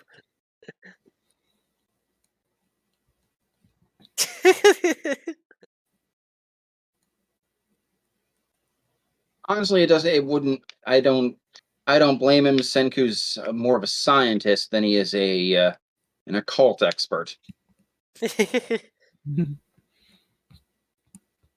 My medicine, what's garlic gonna do?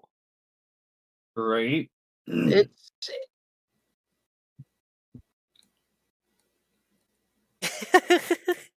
It smells bad. hey, I happen to like the smell of garlic. Nestor pipes up. It doesn't smell that bad. I'm pretty sure I can tell you plants and stuff that smell way worse than that. Yeah, plants, animals, and at least one insect. Senku mutters, durians. My god, durians.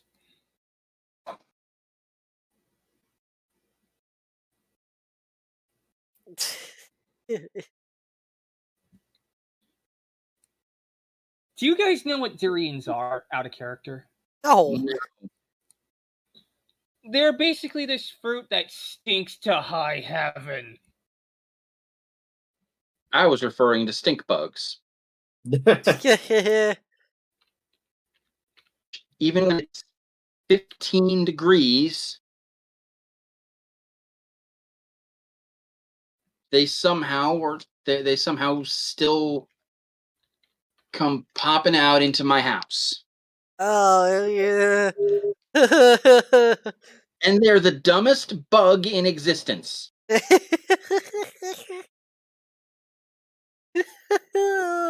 Because, and this Sen. is true, because and this is true, that warning scent they release when they die, you know what else it is? Their mating pheromone. Oh, no. Oh, poor Sen. You kill one, and within a few minutes, like 4 more show up.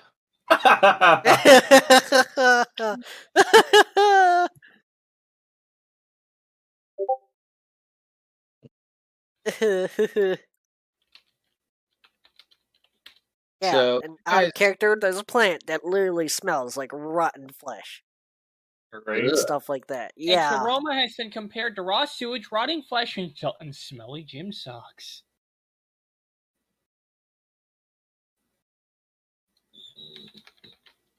Probably.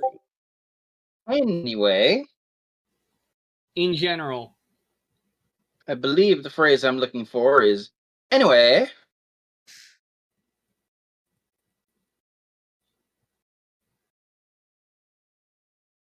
So,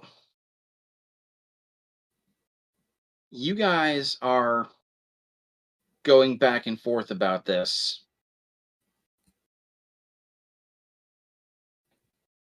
And you see a bit of realization sort of pass over Nestor's face, and he kind of can't help but cover his mouth and chortle a little bit. And like, What? I know why. I think I figure out why Mira suggested we go after Anoia. He then turns to look at Nyagzor with a half smile. Live bait. Seiku then says, "Well, what do you want him to do, huh? Twist and drag and do the hula?"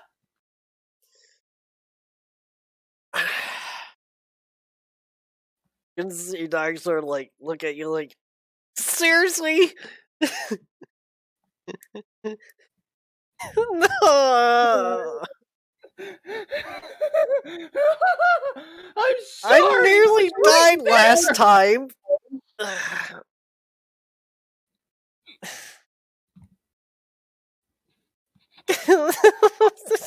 And Senku then says, "Hey, Nestor, or Nyexor, if you weren't going to ask it, I was."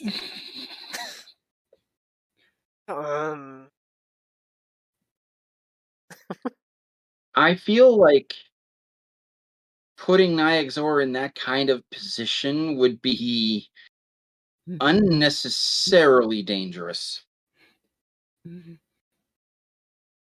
Yeah.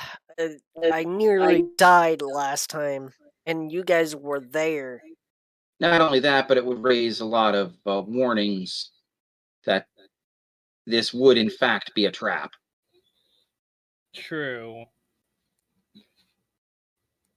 It is at this point the door flies open, slam, crash against the side of the wall. Mira appears, or Mira's standing there. Minsouth glides in behind her, and she is not smiling. Sorry. She looks terrified and furious in each other. She reaches up, grabs Minsouth by the tentacles, and yanks him into the room with her. In one fluid motion, she spins around, kicks the door shut, slam!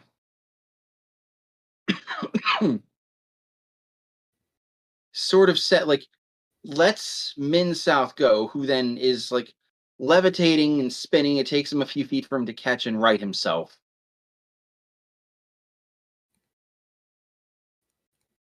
And she is sort of breathing heavily. I And hope she it wasn't said, anything I said. "How is he back?"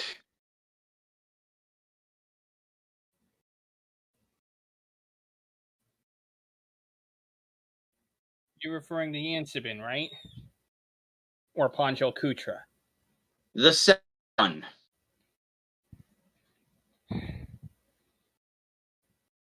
Remember what I said about the library? Yeah, I knew it was. I knew the library was destroyed. They were after some artifacts in a place that is referred to as the well, was referred to as the quote Bibliotheca Heretica. I know about it. I helped build it. Get to the point, Senku. There were 2 books in there that the cult were after. One And was they white, have them? black. Yeah. Believe my memory serves right. Side job. Everyone can make a perception check.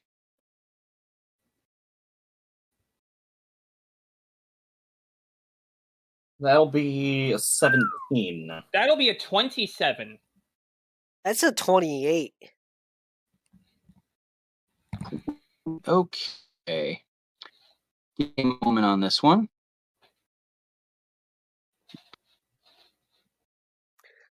Plus 11, go burr.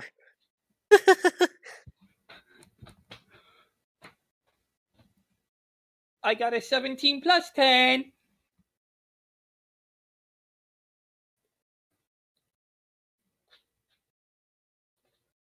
Okay. None of you see this. It's as if you're talking to Mira, and it's as if you're talking to her, and she goes from standing by the door to you can't see her. What? Then she just appears. She just appears again. Her hand covers your her hand covers your mouth, Senku. She looks at you and says, "I know all about those books and what they do."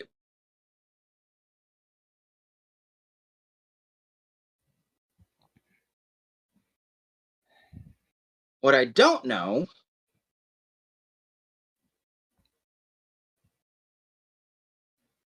is why I wasn't informed of this immediately.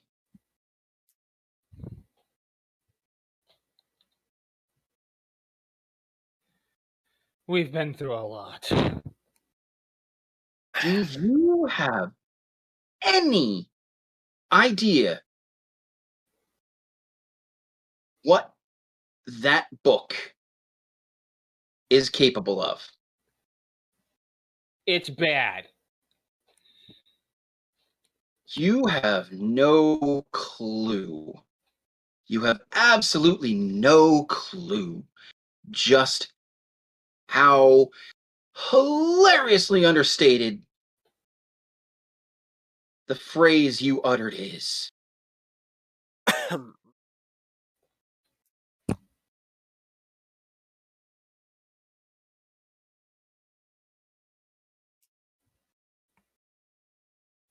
I am honestly surprised they haven't already used it to fix the problem with magic already.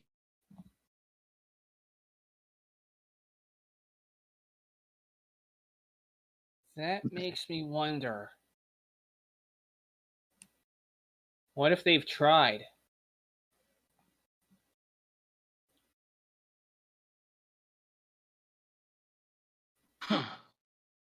Min South, much more sheepishly than usual, sort of mutters, "If they had tried anything on that scale, we would have noticed."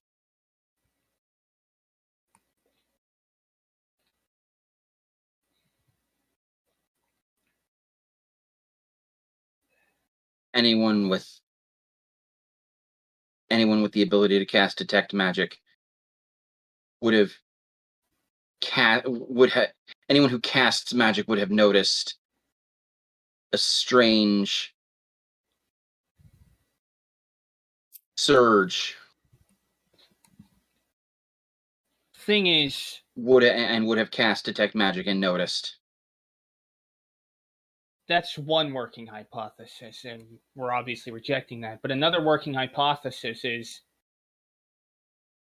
the book one use?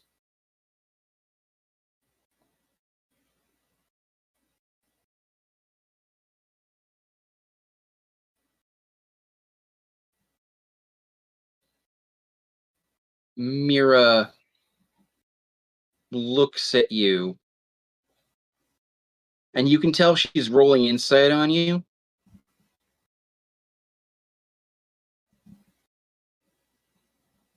And her eyes narrow a bit, and at the same time. Sorry, you kind of cut out there, Sen. I didn't. She looks at you, her eyes narrow, as if you can tell she's rolling an insight check. And she says yes and no at the same time. Okay, because when we got there, all of the 8 crystals were in the same room as one another. And then we heard Panjal Kutra. No, it's too early. No, it's too soon. Yes. We obviously know he wanted the Omni-Essential Matrix before Yansibin was brought through.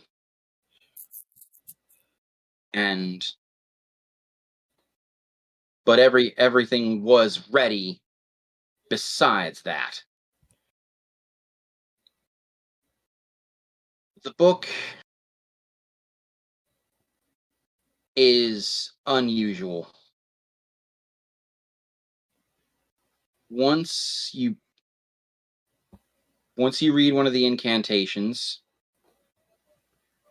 you cannot use that incantation until either someone else does that you are allied with, or you read every spell in the book. However, you can reword one of the incantations, even hybridize it with another to achieve a similar effect. And you can do this as many times as you can form rhyming couplets. Rhyming couplets that make sense.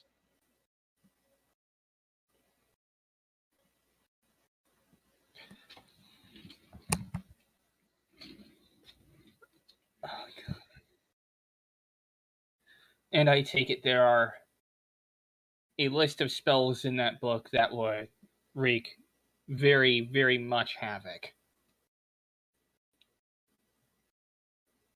Indeed.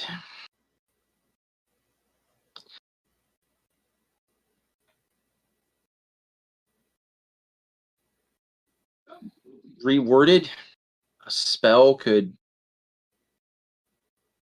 essentially make just about everything you do successful.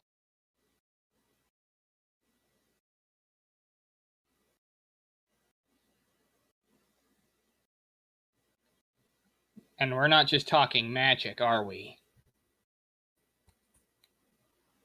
The gateway to eternity is, well,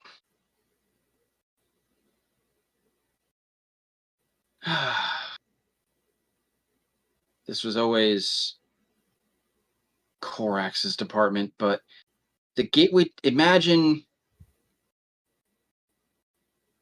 there are ancient sites, nodes where magic flows into the material plane, and it just exists. The gateway to eternity is one of those you can carry around on your back.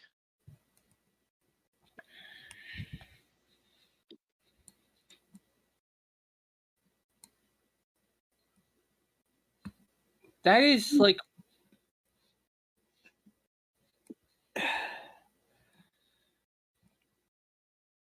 I shudder to think of what that could do.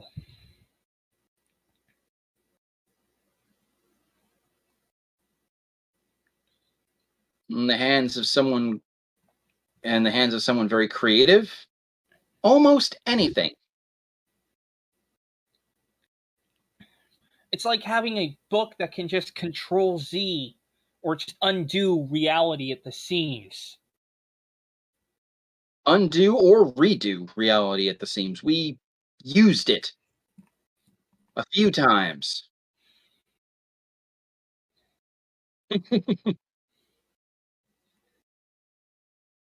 King Valen erased all of his paladin abilities with it once. Deliberately or by accident? By accident, and then he used another spell to call them back. Not before needing to be caught from a 30-story fall, though. There's a story behind that, and I don't know if I want to hear it or not.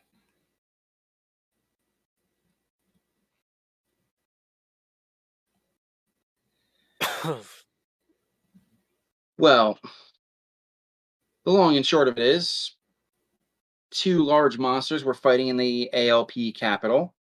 He flew up to one of them and tried to destroy all its magical power, banish all its magical powers.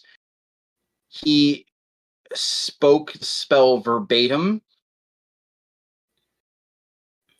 banished his powers, had enough time to say, "Wait, what?" before falling from the sky.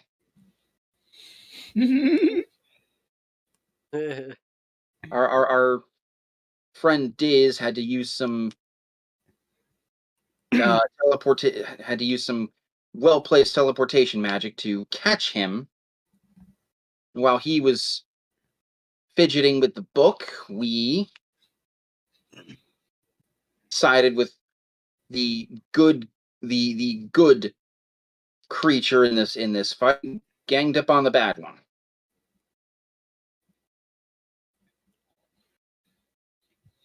But yes, the gateway to eternity is scary. Very, very scary.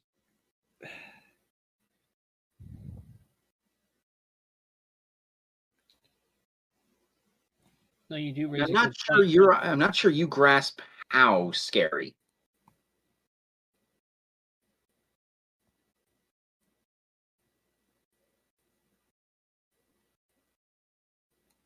We're talking the kind of scary that could give even a seasoned artificer nightmares, aren't we? The kind of scary that, well, you know how I mentioned if it was that it's kind of a wellspring of magic? Mm-hmm. The kind of scary that if it were to be destroyed, Weejoss himself might die.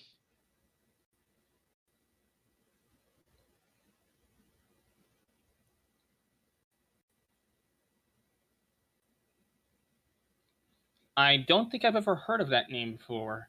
Weejoss is the god of one of the two gods of magic. And if this book is destroyed, he might die. Yes. Weejoss is the god of death and magic.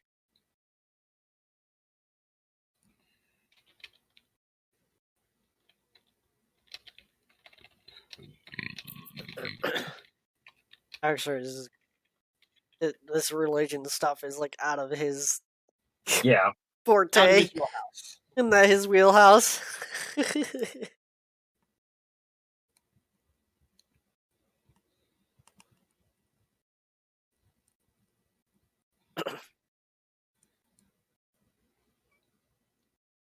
All right.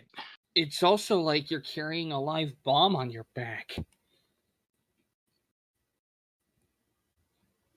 Not a bad analogy.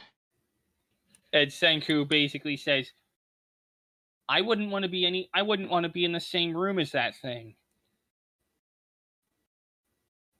Most people wouldn't want to be on the same continent. But that does raise a good point. Why haven't the cult tried to use it to fix magic? Or is that just not powerful enough to do that?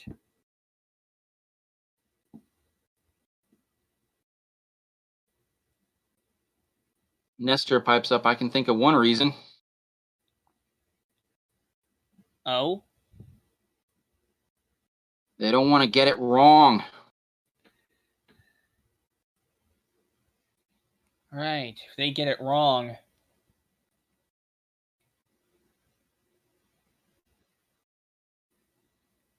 Anything could happen with that. And not always for the good. Yeah, you just see Senku's eyes widen and then he shudders. If they get it wrong, we could be giving a new historically and culturally significant name to the crater it leaves behind.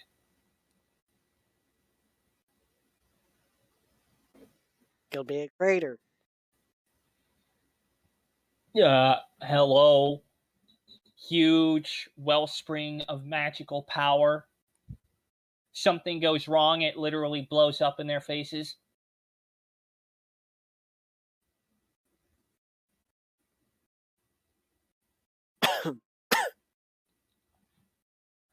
Again, like having a live bomb in your backpack.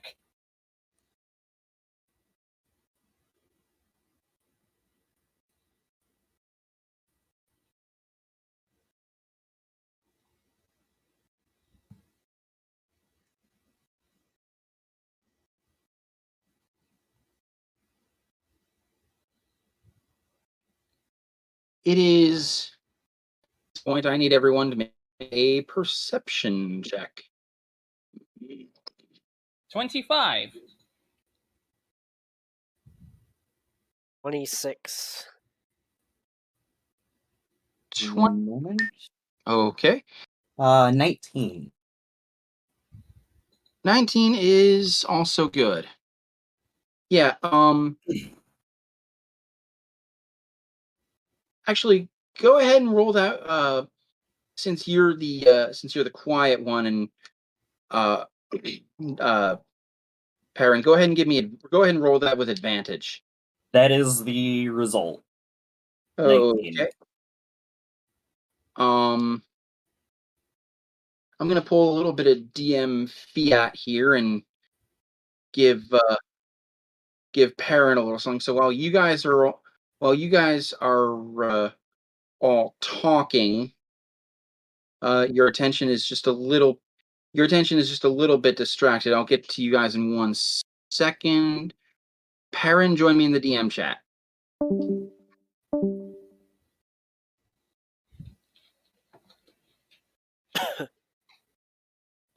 I'll be back. Gotta use the bathroom. Same.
Do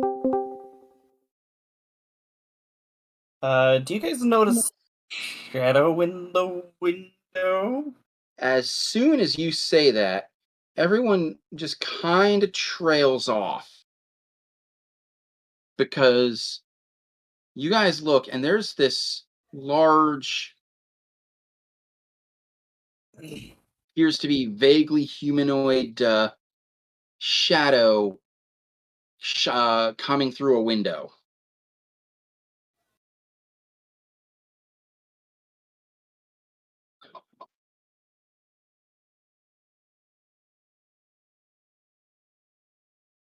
And immediately after this, the same warning horn you heard when you arrived blares through the corridors.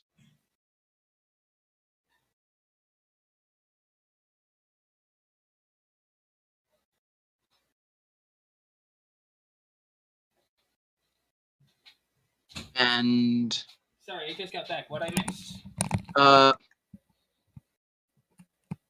Perrin points out a shadow on the floor, and no sooner than he does that, you notice it. Vaguely humanoid, the shadow of something that's vaguely humanoid.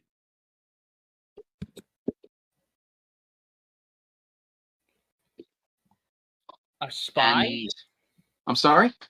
Is this a spy?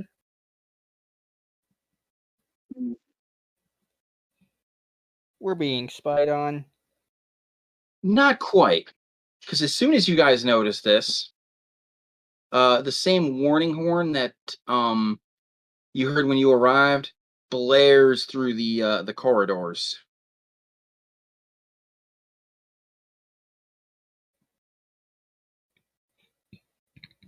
The hell? What's going? And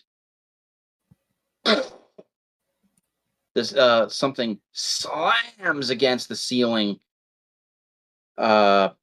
Plaster starts to fall. The whole building shakes. What was that? The windows shatter.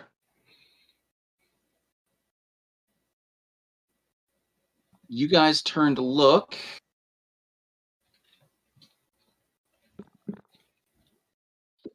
And I'm going to put this in the campaign pictures. Good thing I was already there.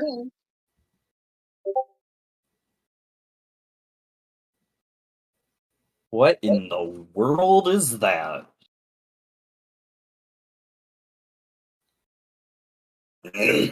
I'm going to guess that's a pit fiend. No, that's not. Oh no, buddy. That's By now, worse? you've seen a pit fiend. You know that's not it. You know what a pit fiend looks like, and that's not it. This is worse, isn't it?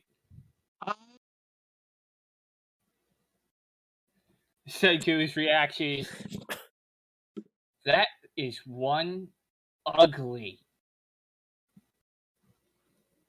Uh-huh. Basically, think Predator. Yes. Without the oops. Yeah. And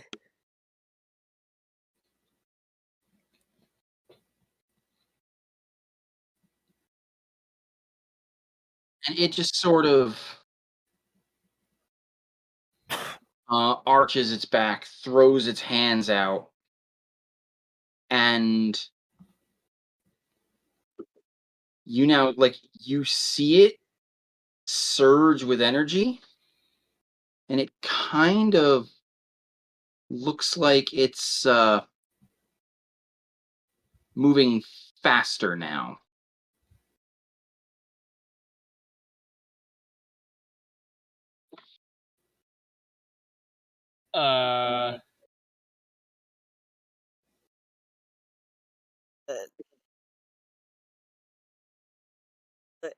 What we do? Well, you can roll initiative. Give me a moment. Is that anti-magic field down now?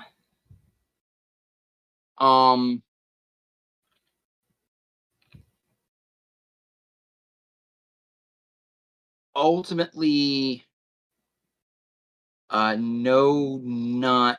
It will be. It will be in just a moment. Crap. Actually, Okay. Well, Then that that's means only then that's a initiative 26 for That means they don't get initiative. advantage on initiative. no, you don't. I got 20. Then I didn't need to open up what I opened up because I only get the additional +5. Because of course I got screwed. I got a 5 total.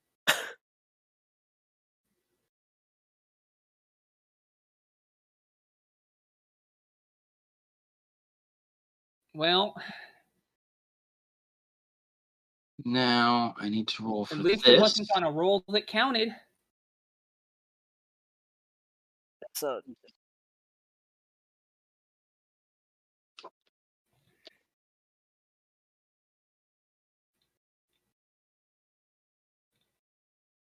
I can already tell you I'm going last.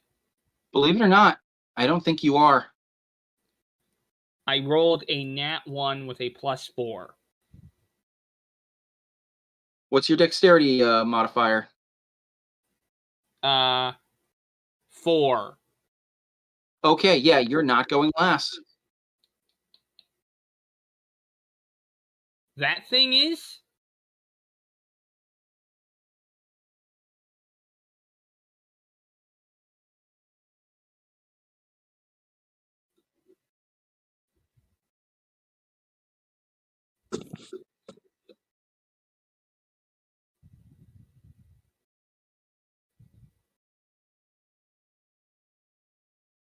Give me 1 second. It's an 18.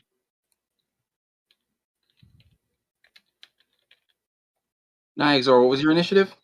it was a 20. And Perrin, you also had a 20? 26. Okay, Perrin goes first. Alright. Okay, so I have to deal with anti-magic field. Well, I can't cast, so we're just gonna shoot it. Give me 1 quick second here. I'm still figuring out the order.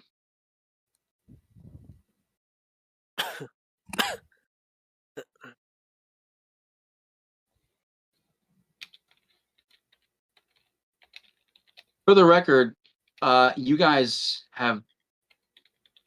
would know this. An anti-magic field is only normally it's a 10-foot radius, but the area is halved. So if you want to cast spells, it's a simple matter of move Step outside, yeah. That's right, yeah, I'll step out. I'm thinking of what I want to cast on it. If I even want to. How far is it? 20 feet. Oh, it's plenty close enough to mark it. So I'll take the shot after stepping out. And that'll be a 23 to hit. You connect. Alright, so that will be... I need to roll mark damage. So that'll be 24 damage. 24. It takes 24 damage. Gonna attack again. And I'm gonna take a second shot. That'll be... Ooh, I forgot to roll the other way, but this is the same end result. That'll be 28 to hit. 28 absolutely connects. Alright, give me a moment, because I have to roll additional, or 2 sets of additional damage, because I've messed this up. It almost feels like you're firing at a building with legs. Like, it is not hard to hit this thing. That'll be 30 damage. Okay.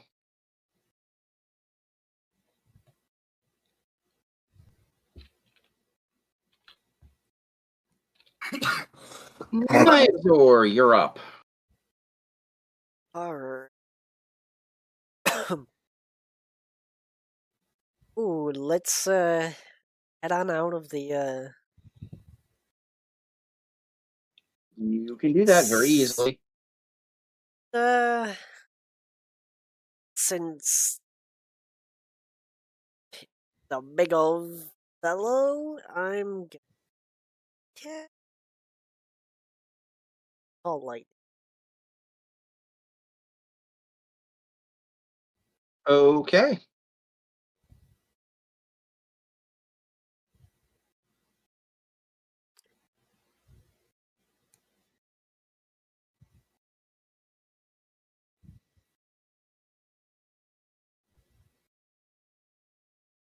The round you cast it, you can call down a bolt. Yeah, I know.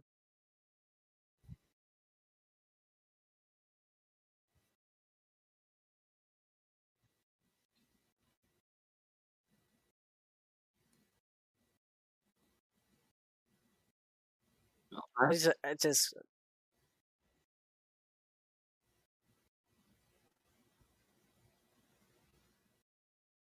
it needs to make a save.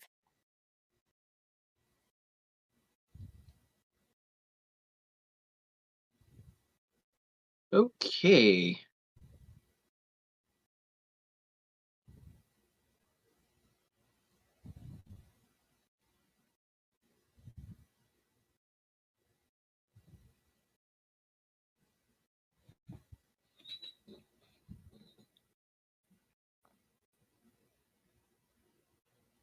Okay, so that is...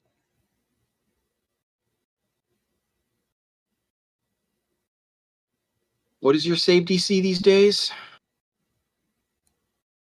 19. It does pass. Oh, gun. So it takes half.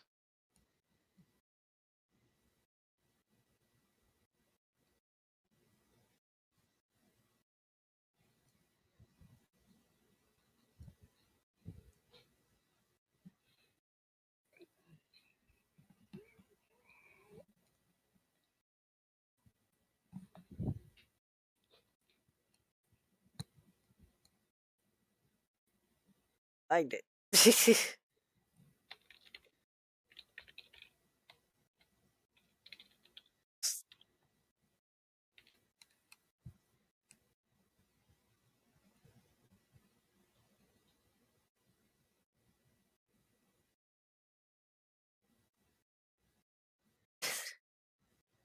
The 10. So half that is 5. Really? Okay, it takes 5 damage. Really? Why? A 7, a 1, and a 2.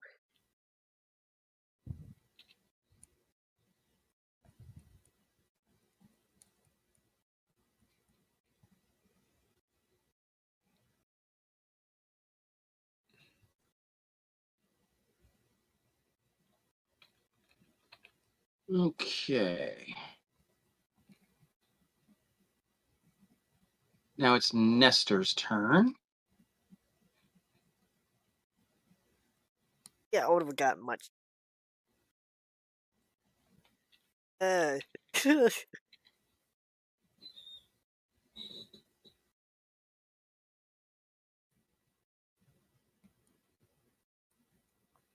So Nestor is going to try to ankle bite this thing.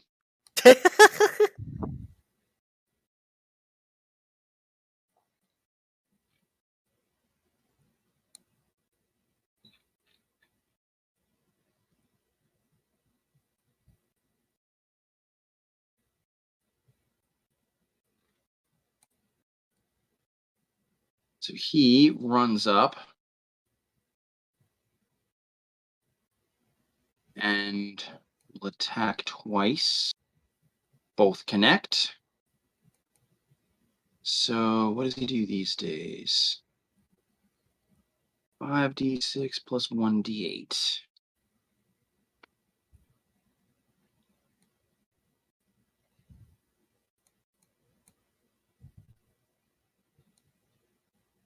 So that's 20.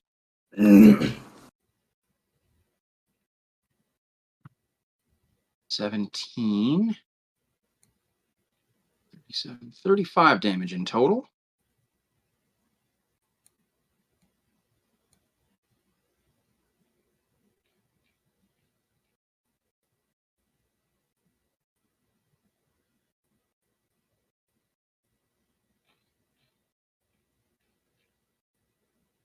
Min South says, I must go and look after Her Highness. And he, with just a wave of his hand, the anti-magic field is dismissed. He looks and says, that entity is a Night Walker. Came in south. You are most welcome. Its power should be diminished because it is attacking in broad daylight. And he just and then he just hastily glides away. Senku, you're up next. Okay. And since it's a Night Walker, would Scorching Ray work against this thing? You don't know. You've never actually seen one of these things.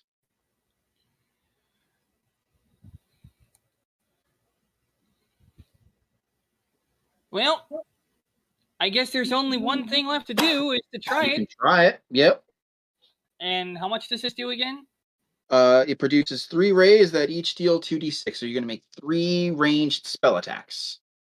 Okay. And that's plus my spellcasting modifier, which is 11 or 12.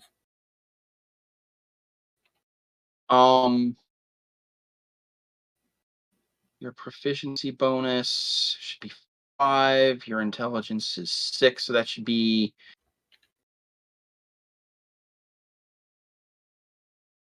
I believe for you, give me just 1 second. Oh, the bonus is Principal Forge offered to attack rolls, damage rolls, and rolls made with it using his Smith tools increased by +2. So that would be 13, right? No, because you're not swinging. You're not swinging with it. You're firing. Oh. However, yeah, it's going to be +11. Okay. All right, let's fire one downrange. 13. 13 does not connect, but you still have 2 more. 19. Ties go to the defender. 24. That'll hit. You can go ahead and roll damage. And since that's 2d6, is there a modifier to it? Nope.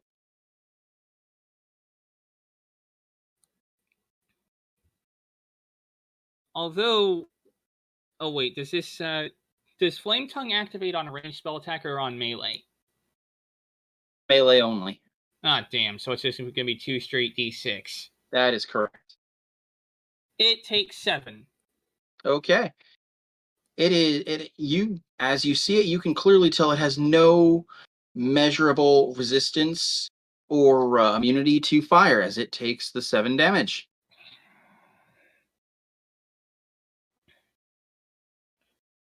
Basically, he's probing it for weaknesses.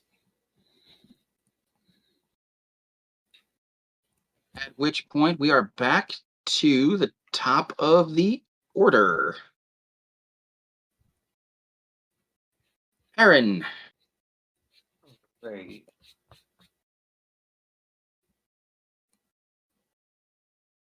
Oh, no, I'm sorry. It's not your turn yet because it has to go. I apologize. Alright, that gives me a minute to make a decision. I'm already working on my decision.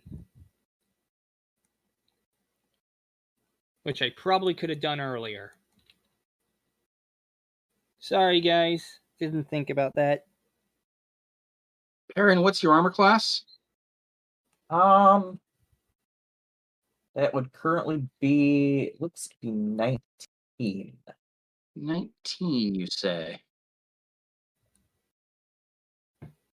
I'm double checking. Yeah. Oh, that's right. Yeah. 19, unless it's making multiple attacks and scores a hit.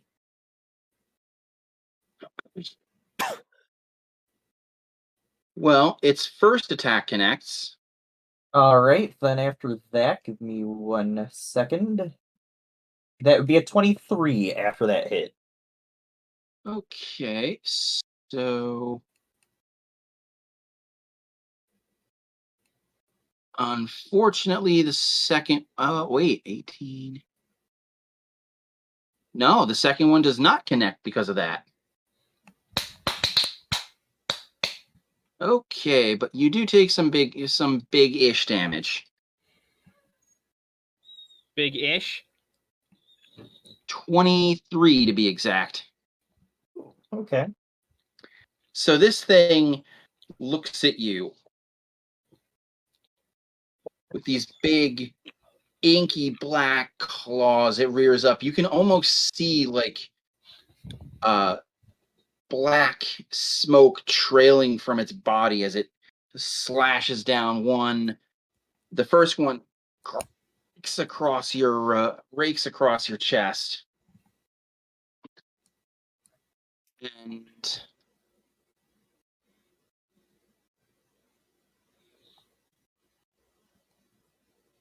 oh, you take more damage too.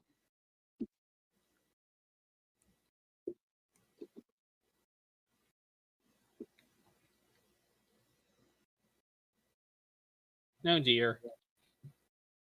Sorry, you don't take 23 at first. I rolled the wrong dice.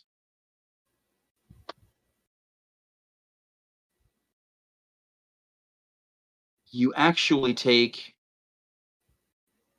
24, 39 damage. Okay. Was already feeling it at the 23, but I'll feel it a little bit more. And this thing, the claws just sort of radiate this bone-chilling cold as they tear across your armor. Helps if I remember that I have temporary hit points. And you're like, you just look up at it, just say, as the other claw comes down, and you jump back just in time. And finally, the first claw comes down again. This thing's unnaturally fast. And it goes to swipe right at your head, and you just duck under it. It's got haste on it, doesn't it? You've seen haste go. You've seen haste enough times. Yes, you can tell it has haste. Senku grins. Well then, once my turn comes up, we'll be fighting fire with fire.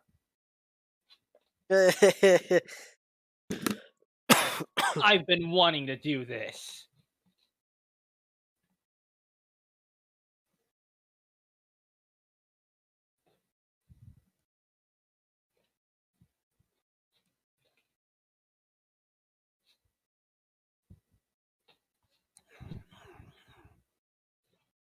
Next. Oh, I need to make a con save. Oh yeah, I'm keeping up my mark. Very nice. Rolled a 24.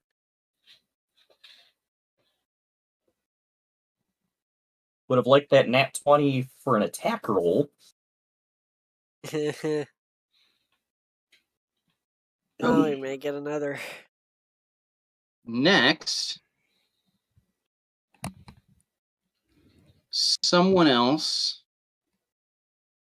interrupts the flow. You hear a familiar, noble voice just say, "Hello, sweetie." Wait. Oh, Oh, it's no. like, hey, Nestor, you're Nyack sword. No. Your vampiric crush is back. I It's actually not her. It's not Anoya. Free action here. Rappuccini. Everyone can make me intelligence checks. Nyaxor, you can do it with advantage. How about a 15? 15 is good. You do Hey. recognize the voice. Hey, I took notes. 20. Yeah, what roll again? And just intelligence, and you can do this with advantage. I rolled me a 20. Not a nat 20, a dirty 20, but still. Well, yeah, nat 20 too, so. Yeah. Junkyard was right, and shame on you for metagaming. Sorry. It's like that it can only be 2 people in my own mind. It was as appearing before you out of a from a teleportation spell is Lady Rappuccini. Hey, Rappuccini. He's blushing. He looks at you, snarls, and says, "Sorry, sweetie. I hear you're taken." No, I'm not. That's not what Anoya said. I am not hers, and it will never be hers.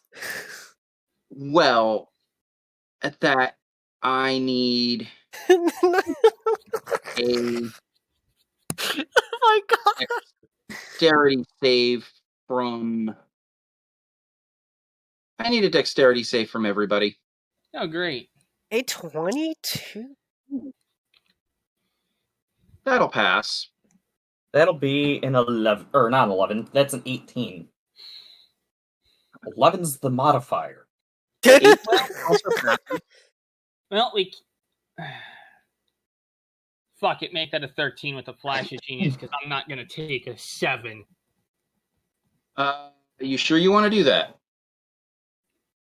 Yeah, 13 doesn't pass either, I'm guessing, so you know what, forget it. Okay. Smart to take it back. 13 failed.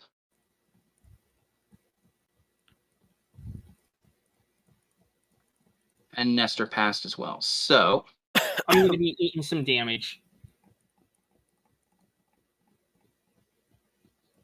Senku, you can take 25. And who is responsible for this? Rappuccini.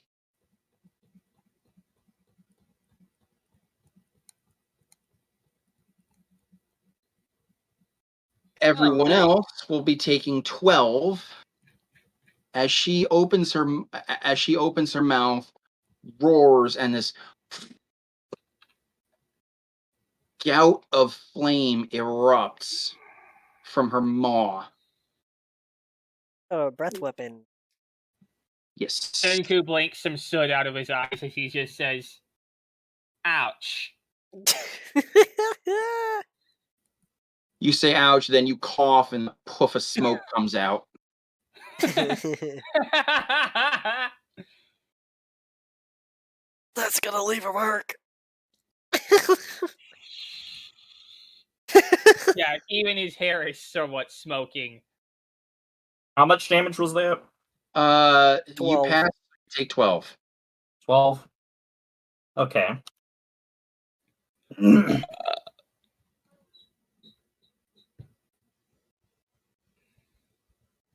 Oh, I need to make another save. And I'll still have the mark. Yeah, I'm not concerned. I was not concerned about you losing that. But now, Nyaxor, it is your turn. Alrighty. Well.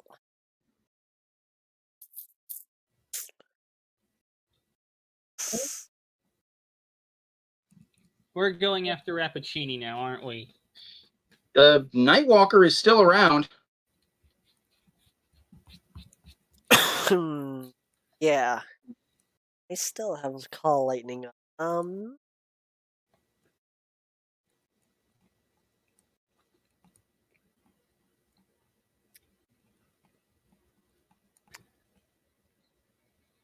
Let's see here. All right. What I Well, want to do. wait a moment. I need to go. Well, if you said you're going to haste, then I will actually hold off on hasting. Oh God, yeah, it is your turn. I'm sorry, Perrin. My brain is here. I don't know why I don't know why I did that. I am so sorry. All right. Well, let me double check this. That's an action. I don't want to use that as do that, so I'm going to heal 11 hit points with my bonus action, and I will take 2 shots on the Nightwalker. That'll be 24 to hit. 24 hits both. All right, so that will be mark. Might as well have not rolled the mark. 27, it looks, for damage. Second shot will be 21 to hit. That'll connect as well.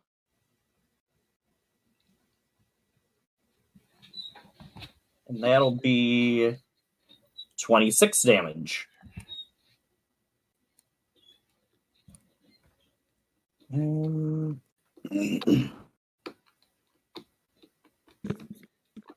Okay. 2 more arrows sink into this Nightwalker. It, bellows and roars. How's it looking? You can't really tell because shadows don't bleed. And I'll take another action and use my action surge and take 2 more shots. Okay. That's a nat 1. No. The second one is a 34, though. Woohoo! All right. The second one will connect.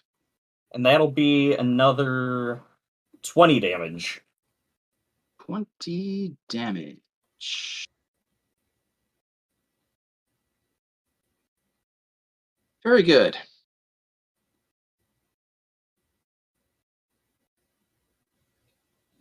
Now, Nyxor, it's your turn. I'm looking right at the initiative thing. I don't know. I can't believe I skipped you, Perrin. I am so sorry.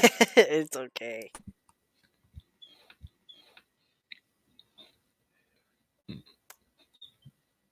All right. You know what? Call upon the pistol, I guess. Rising Tide. Okay. So I got 2 concentrations going right now.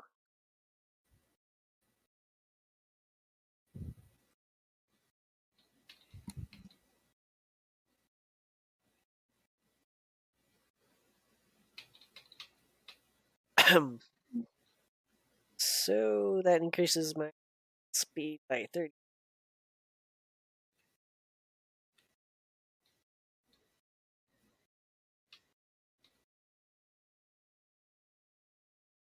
But it does take an action, so you can't attack this. You can't do any.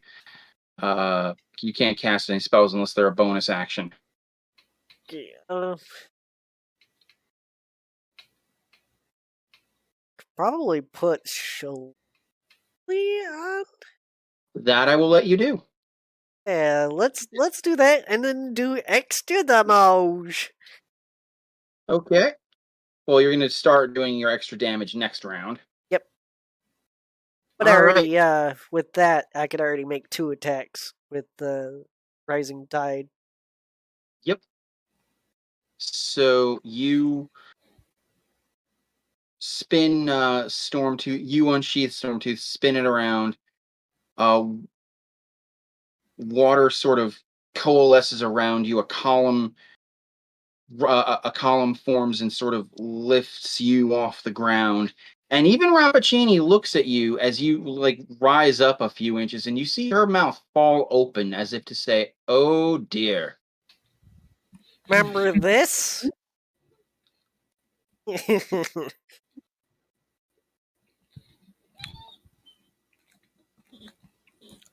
So, right, Nyxor's going. Nestor is up.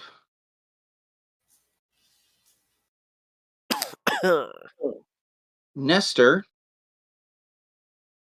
sort of Nestor sort of moves. He'll provoke the attack of opportunity. The opportunity attack as he pulls away. And the thing comes down, slams 5 feet in front of Nestor. As he runs and says, "I think I'm strong enough to pull out a Ravenscar family favorite." Do it.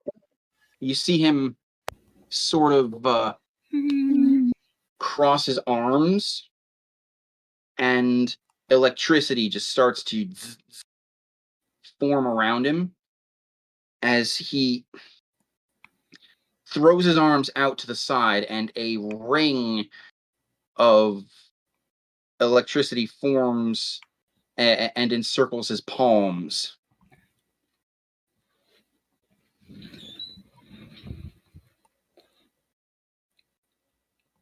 And he just sort of rotates his right arm above his head, his left arm below his waist. And he's trying to like cup his palms together, but the current resists until finally he crashes them together. There's a louder and with a quick twist so that his left hand is on top and his right is down the bottom, he draws them to his left hip. Look at the creature, and he starts shouting, and he almost shouts, "Shattering!" And that's his turn. Senku, you're up. Senku grins and says, "You're busting out a Ravenscar family favorite, Nestor? Well, then allow me to bust out an Ishigami family favorite." Senku casts 4th level haste and upcasts that some bitch to 6th level. Boom! Boom! Boom! Yeah, everyone is under the effects of haste now. Okay. So I remember that. Everyone, take a +2 armor class. That's one of the things I was trying to remember. Effectively, I am an armor class of 20 now.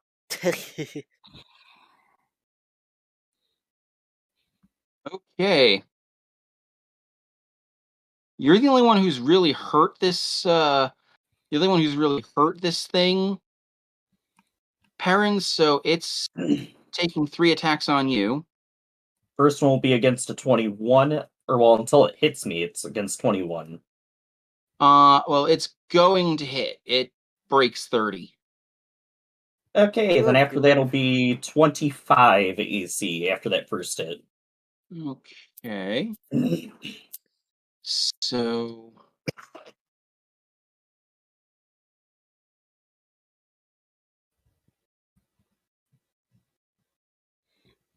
second one will also connect, unfortunately. Ow. Okay.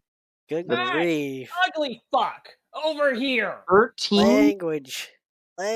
Sorry. The last attack, however, will not connect. Alright, how much damage for each attack? Coming up.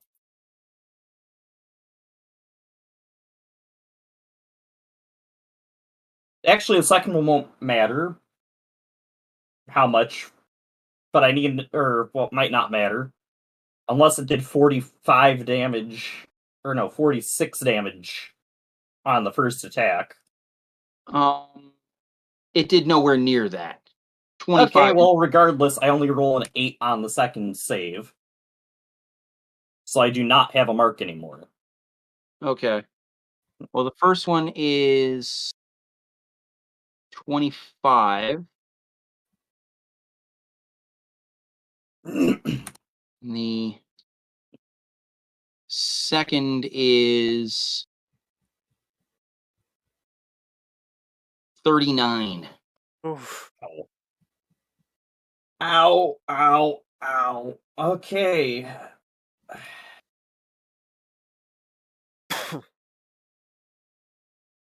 When this is over, I'm gonna tell you just how beefy this thing. I'm gonna tell you just how beefy this thing is.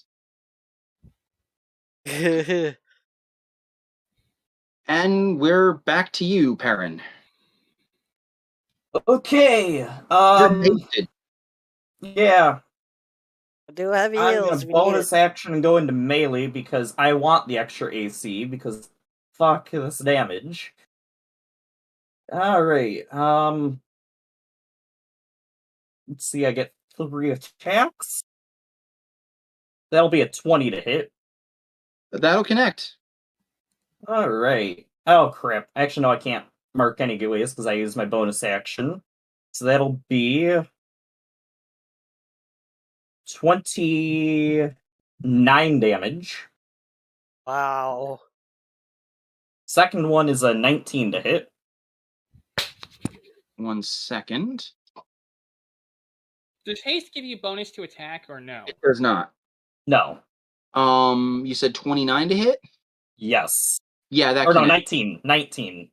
19 will actually not connect. And do I want to make the third attack?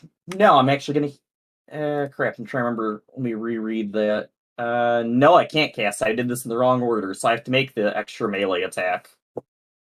That'll be a 31 to hit. Oh, you totally connect. And you have action surge. I already used it. I actually messed this up. I should have made it 1 attack and healed myself with a 3rd level spell. But I messed up the order of operations. So that will be 19 more damage.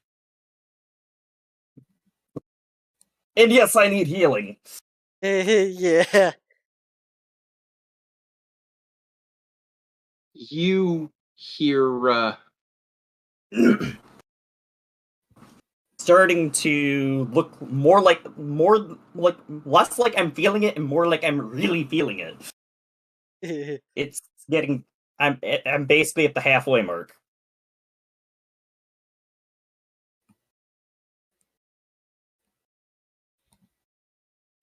Rappaccini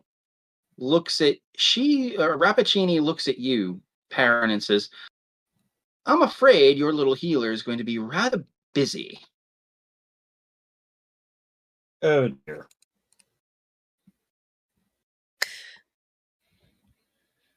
Really now? What is your AC, Nyxor? 20 because of haste.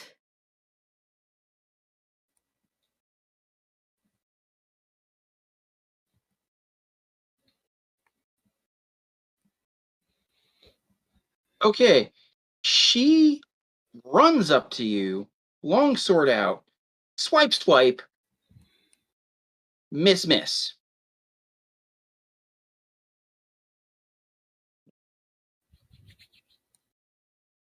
She has this look. She has this bit of a surprised look on her face as she looks at you, and she just says, "You've improved." Thank you, my love. You say that. She hisses at you. But we're gonna end you. Stupid little cult.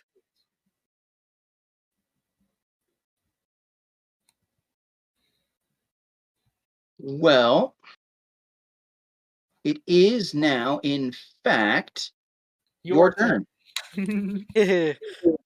So, with haste with my rising tide. How many attacks do I have?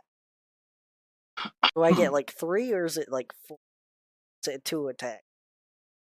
If you take the attack action, you'll get 3. You'll get 1 attack with Stormtooth, 2 attacks with the Rising Tide pseudopods, plus if you want, your bonus action to attack, plus your haste action to attack. So if you did nothing but attack, you can actually get 5 attacks. However, you may want to use your bonus action to throw some healing. Yeah. Aaron. I may. Yeah, one of the bonus actions. I'm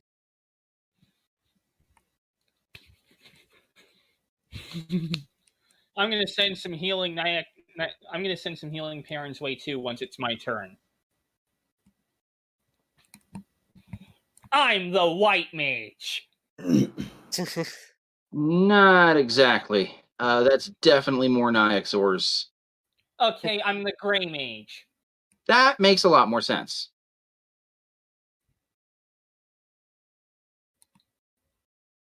You know what?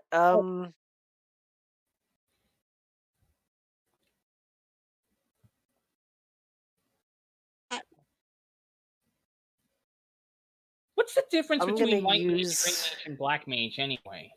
1 second. I'm gonna use 6 of the Druidic Healing Pool. Well, with that bonus action part, give 17.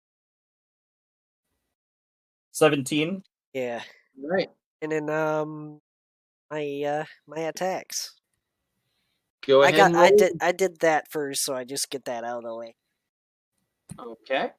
Yeah. Okay, and then the attacks.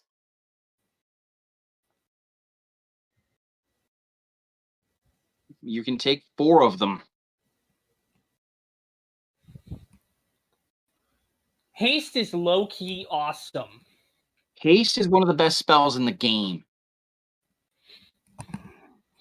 And then, yeah, that's like what my spell attack, right? Because you have Rappaccini, you have Shillelagh up. Yeah. Oh, you can yeah, you can literally use your wisdom on all of these. You can use your wisdom modifier for all of these attacks. But the ones with Stormtooth get the ones with the Rising Tide are actually going to be 3 lower because they don't have the +3 bonus that Stormtooth provides.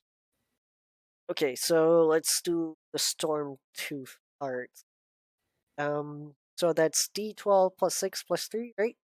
Well, you got to roll your attack. You got to roll the D20 to see if you hit first. Yeah, I know, but that's the D12 plus 6 plus 3. D20 plus 6 plus 3. No! That's not. I don't have D20 damage, man. No, for the Damage attack roll, roll. yes. So, Yeah, it would be a D12 plus 9. But you got to roll to hit first. okay, so I'm using my wisdom. That's a plus 14. That's what I have. With wisdom, aka with Shillelagh, plus 14. Yes, that is plus 14 to hit. Oh, that's a Ooh. 29. That'll connect. And then, you want me to just do the second part of it? And then, Go ahead and roll your attacks first. yeah, that's a 33. Almost nat 20. That's another hit.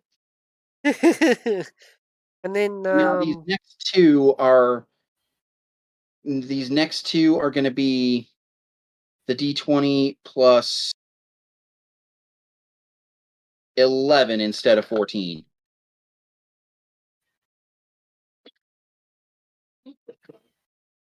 $23. Also connects. And a 29. Oh man, I am. Yeah, all four of those attacks connect. Oh my goodness, so much. Your rising tide attacks do 5d8 each, and your storm tooth does the d12 plus the d6 plus 9. Okay. So you go ahead and roll that, and I will be right back. Okay. I just made everyone hit like a fucking truck. Language. Sorry. What was it again? So much damage. 5d8 for the rising tide. That's times 2. Yeah. So let's make it 10d8 to make it easier. And then I believe he said 1d12 plus 1d6 plus 6 or plus 9 Slow down. for the 2 attacks with Stormtooth.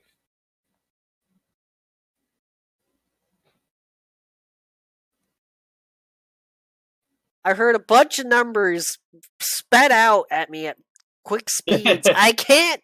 My memory's too bad for this.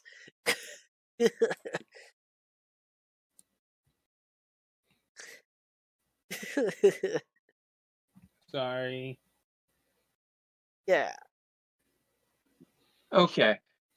So she does not, in fact, possess any acid resistance. So you can go ahead and lump the 2 rising tides together. So right there, that's 10d8. Yeah, 10d8, and then what are the others? For Stormtooth, it's going to be lumping them together, 2d12, 2d6, plus 18.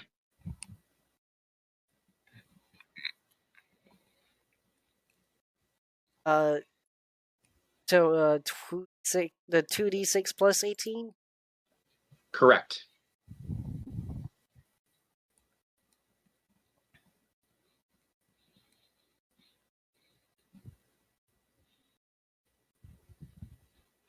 Okay.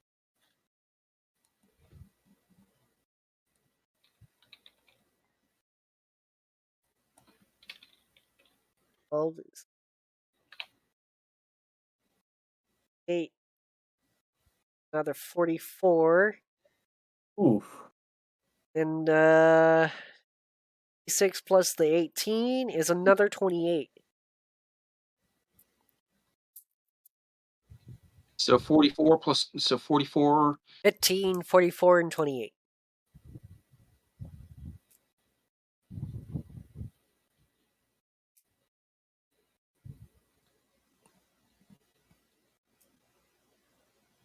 You did 87 damage. That was all on rapid change.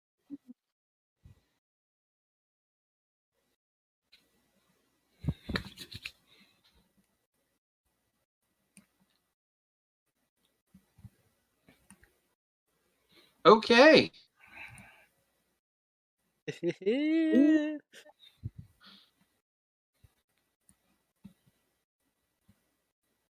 God, I love being the Buffmeister. Yeah, you're pretty good at it, too. Oh, no. Oh no? It's raining cupcakes. Oof. It's what? It's raining cupcakes all over my keyboard.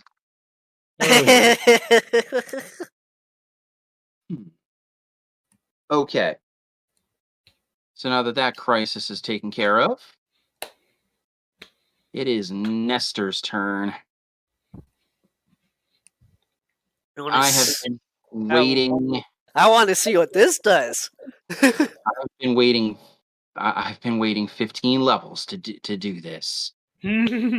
Oh. Shattering? So he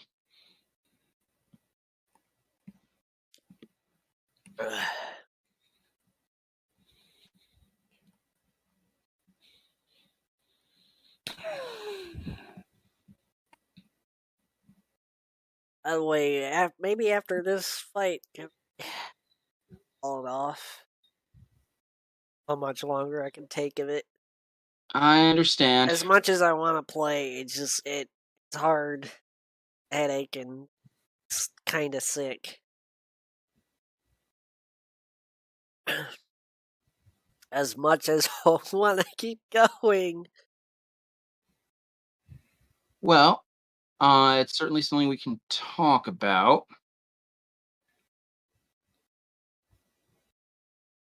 But Nestor, for the moment, just dropped a whole bunch of damage.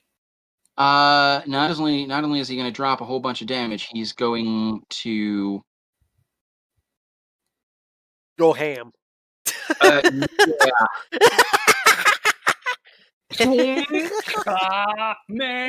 No, I don't think that.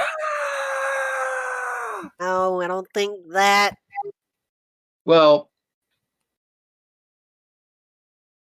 ironically, it's not super far off, but it is its own discrete. It's its own discrete thing that I have had in my head for many years now.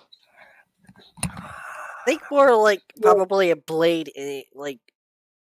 Oh no! This is a beam. Oh, it's a beam. This is a beam. You notice the spell he cast with the Ravenscar Flare he performed the somatic components for a spell called Crown of Stars. And now, even though his hands are cupped together, you can see fairly familiar somatic components. As he thrusts his arms forward and he just shouts at the top of his lungs, "Pulse!" And a bit of the lightning aura surrounding him flows towards his hand, or flows into his hands as first a thin beam of lightning lances out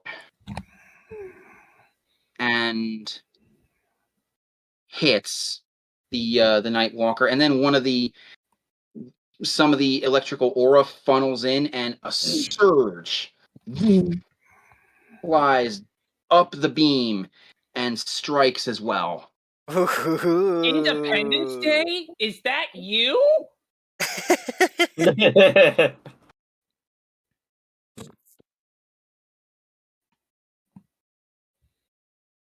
I need to see.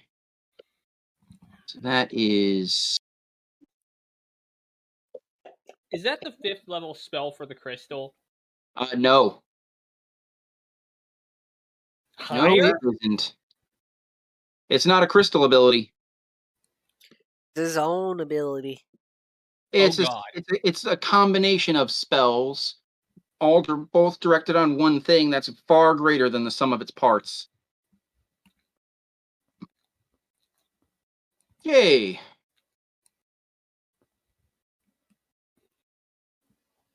It's basically a Kamehameha. 6.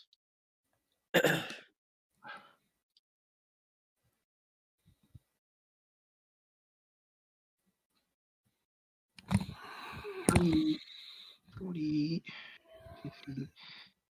Nestor just did 60 damage. Woohoo! And this beam is continuing to fire. Like he is sustaining this.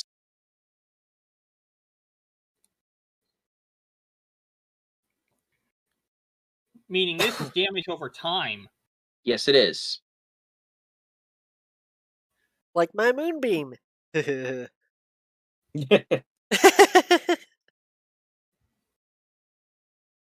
I can move at will.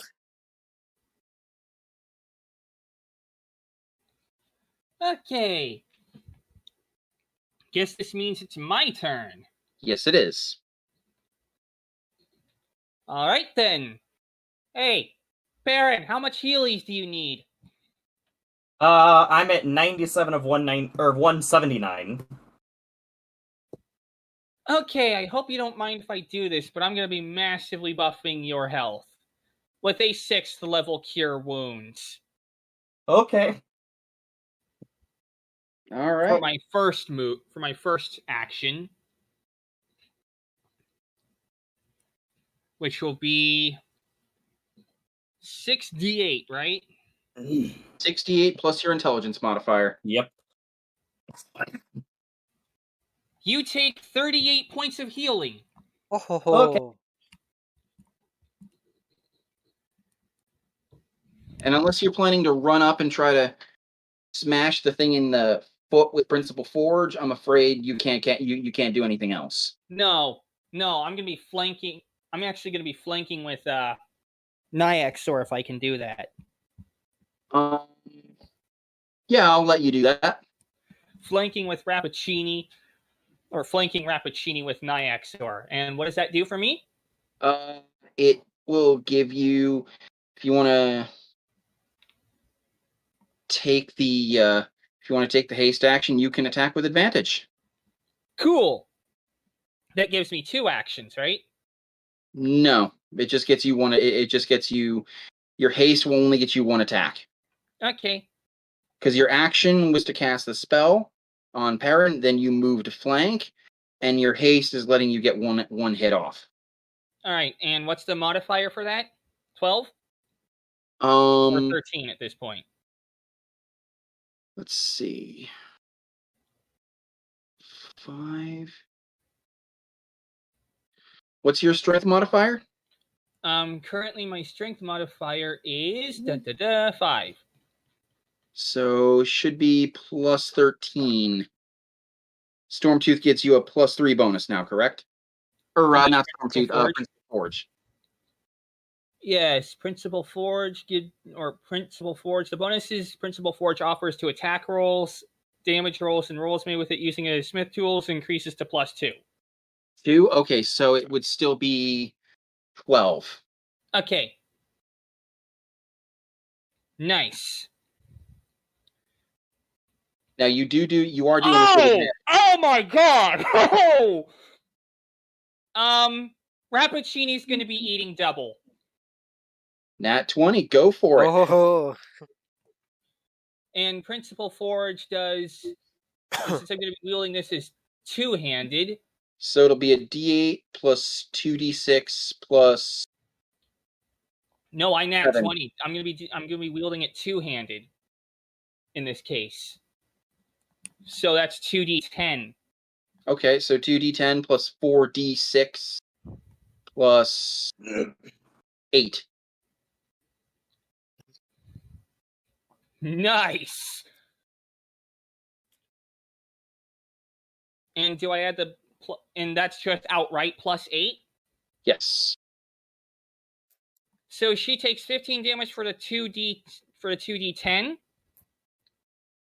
She takes another 15 damage for the 4d6. So in total, I just did 38 damage to Rappaccini.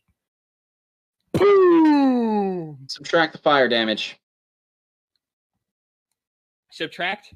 Yeah, Yes. she's resistant to fire. Well, Yeah. Oh, wait. I have the flame tongue. Or I have don't I have the crystal attached to the thing? Yeah, but she's immune to fire.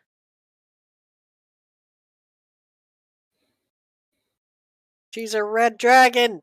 Did you forget? I know, but what does the crystal do regarding that damage? This gives you an extra d6 of fire damage. I thought I had the wind crystal. Oh, then that will still go through and still be doubled. Okay, so another 2d6 wind damage? Yes. Okay, 3 wind damage. So the flame tongue doesn't do anything. No. So that's still let's see, 15 plus 8, that's 23. That's still 26 damage. Okay. Right across the head.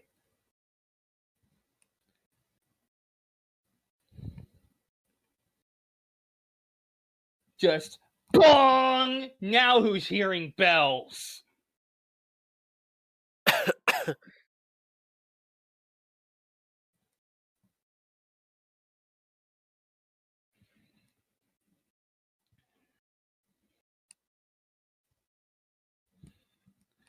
Okay.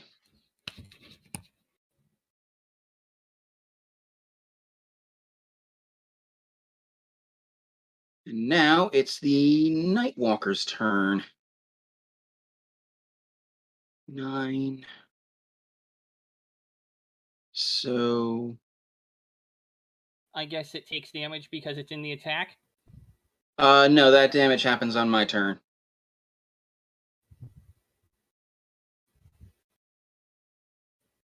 And is So it concentration? half of it is. Okay. Okay, so Nestor's going to be taking a boatload of damage.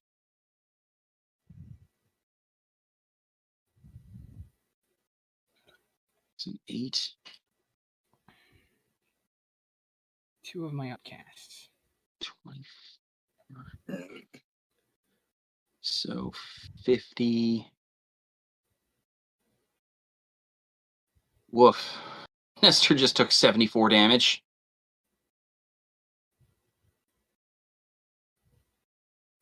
Damn, and no matter what I did, I couldn't help him pass the con check. 86.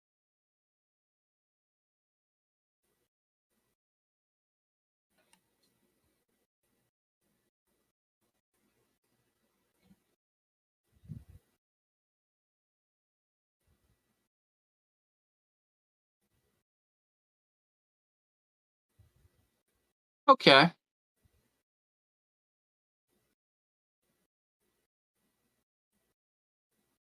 Perrin, you're up. Did he pass the con check or no? I'll explain that when it gets to. I'll explain that cinematically when it gets to his turn.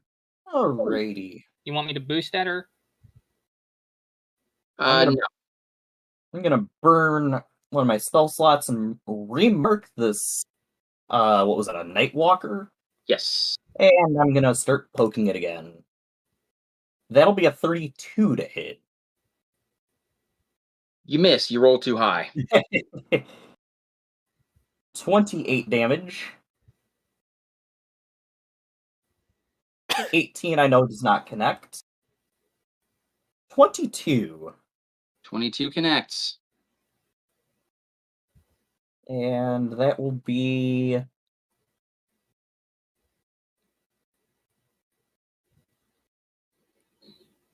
looks like 29 damage.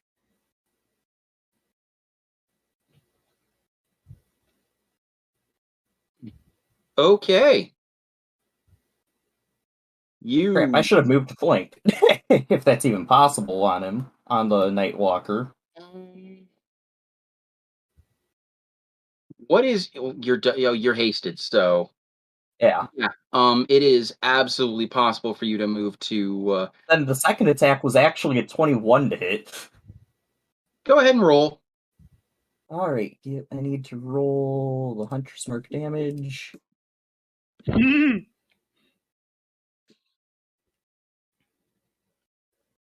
17 more. So that's 17 more damage. Okay.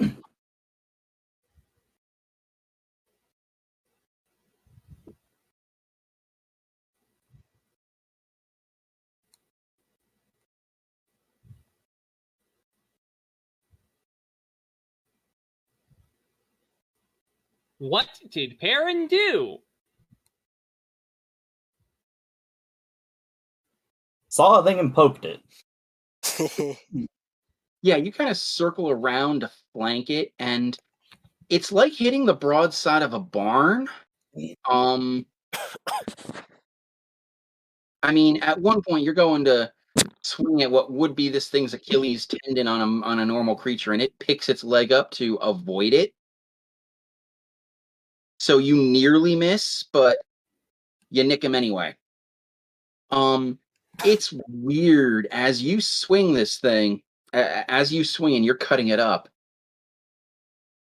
like, you're hitting it, and your blades are feeling resistance as though it's flesh, but as you pull away, on the follow-through, your blades are sort of trailing this inky black wisps, almost like smoke.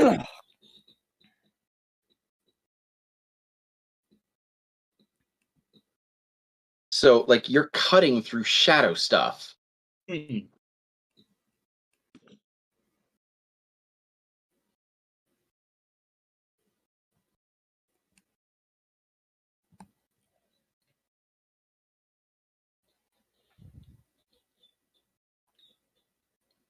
Now,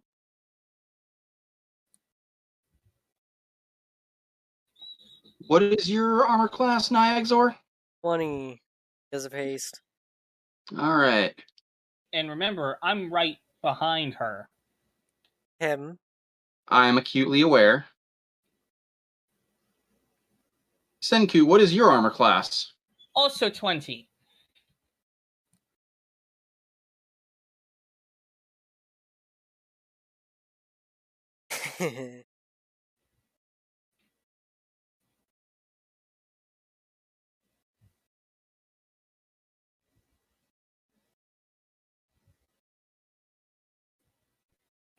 Okay. So,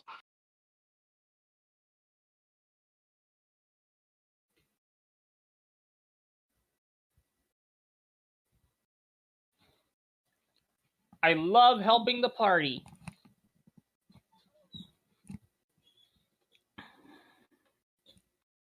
okay, Niagzor. Yes. She looks at you. She is no longer smiling.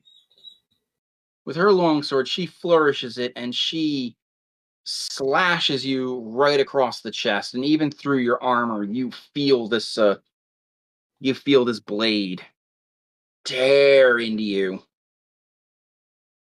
And you take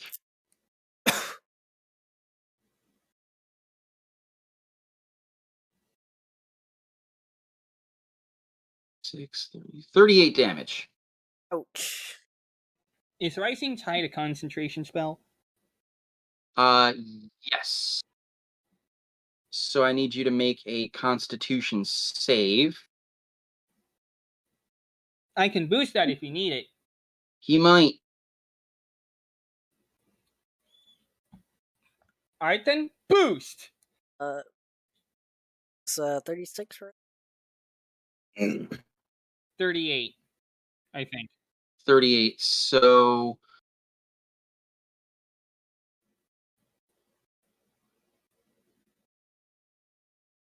it's a DC 19, if I understand that correctly. It's half damage. It's half the damage dealt, correct?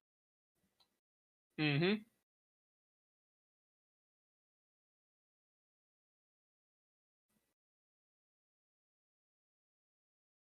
Now, you do add 6 to that.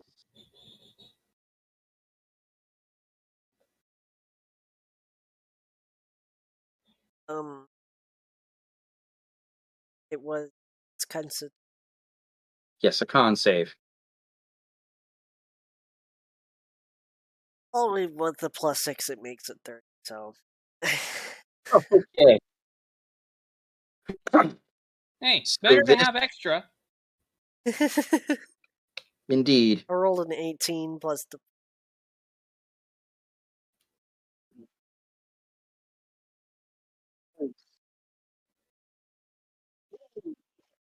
yeah. It passes. Okay, so this longsword strike tears across your chest. And Rappaccini, poof, disappears. And Senku, your brain is your brain cells are firing at a mile a minute. So you remember, like in a flash, you remember everything about how she operates, and you duck just in time to feel some of your hair get trimmed as she swings right where your neck would have been. Oh, ho, ho. Nyxor, you see her swing at you and disappear and appear behind Senku. He ducks, she swings, gives him a little bit of a haircut, and then poof, she disappears again. And she appears in front of Nestor. Esther, look out! And she nails him too. Oh no.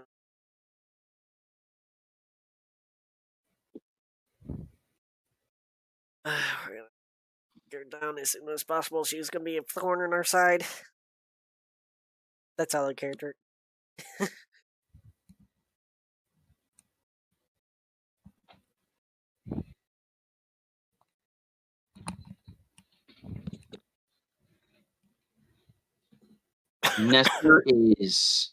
Nestor looks to be in bad shape. And Nyxor, it is now your turn. Wait, parents. No, Perrin goes, then Rappaccini goes. Perrin carved into the Nightwalker. Oh, okay. I don't blame you for making that mistake. That had nothing to do with your headache. And I'll be right back. That's because the DM flubbed the first 2 rounds of initiative because DM is idiot. Oof. No, but I think it made it better. But um.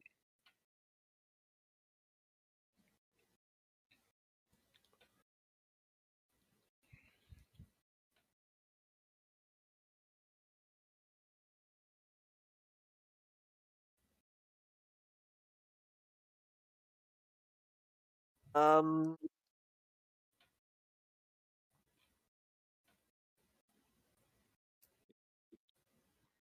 Uh. Did I do like the 4 attacks and then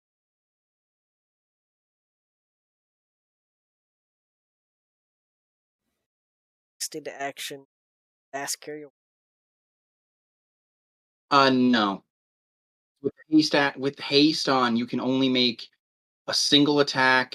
Yeah, haste has to be Right, yeah. cannot be a spell. Yep. That's why Yep. I was like, crap, I did things wrong the first turn. Okay. So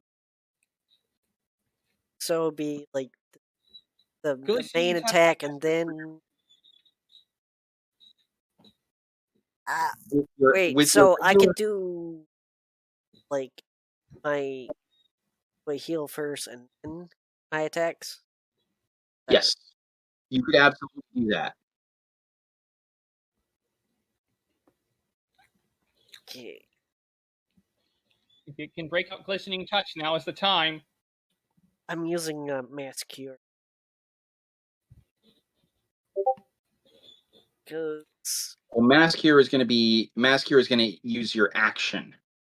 Yeah.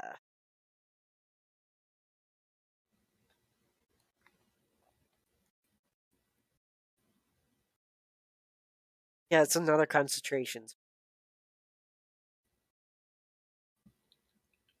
You can use Glistening Touch, right? I'll have to drop one of my concentrations. Yeah.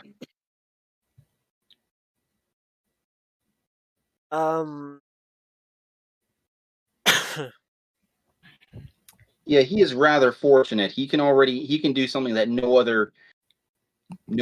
one else can. He's able to maintain concentration on 2 spells at once. Yep, but I can't do 3. Yet. Yet.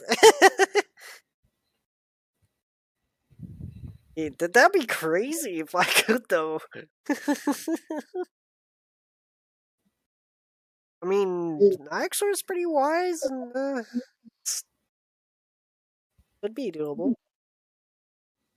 Okay. Well, once you hit level 17, you'll be able to do 3. Because the Master Concentration bonus feat is half your proficiency bonus. You can concentrate on a number of spells equal to half your proficiency bonus. So, yeah, it's a ballsy feat. That's awesome. Okay, okay.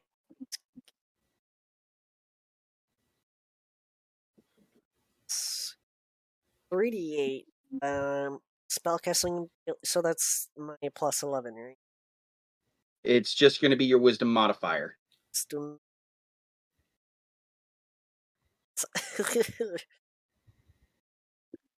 Easy to concentrate. That's a plus 6. Okay, so 8 every plus 6. D8 plus 6.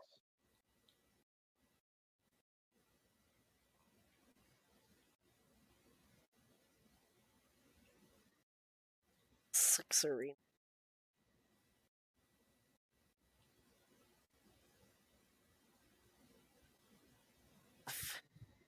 $14.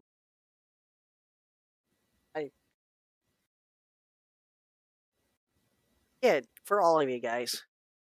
Yep.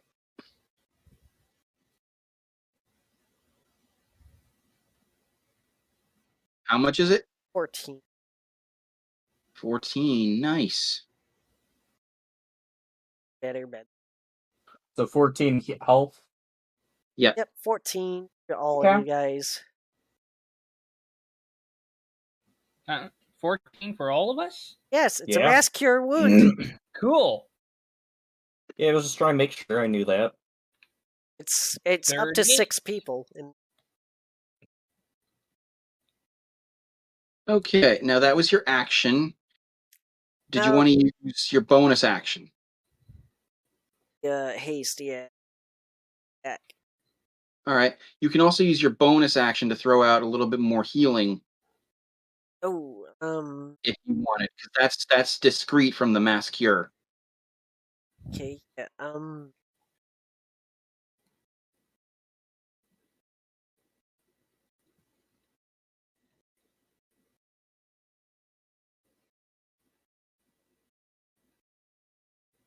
You have 15d6 now.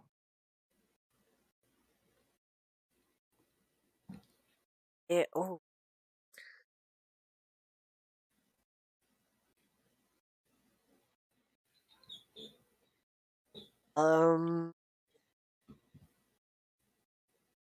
I got 9 of that left.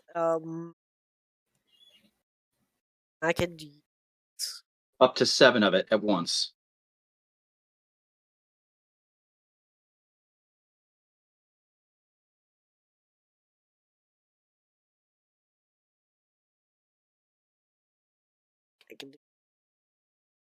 I can do 6 for,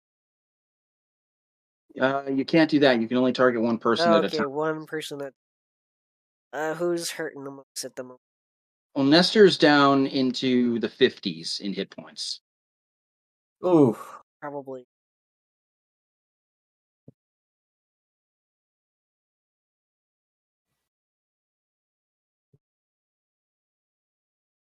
I do 6.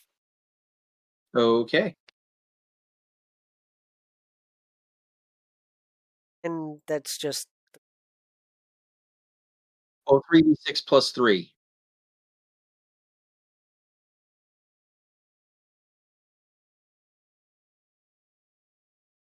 add another 10. Wow. 3 and a 1 and a Okay, really.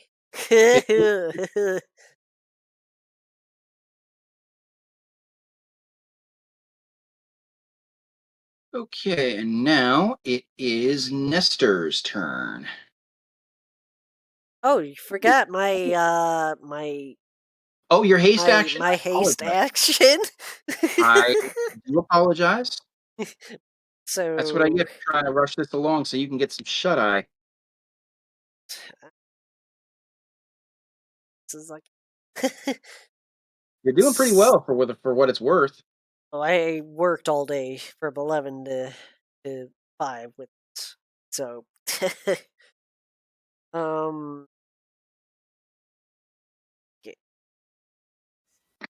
That's the okay. Stormtooth art.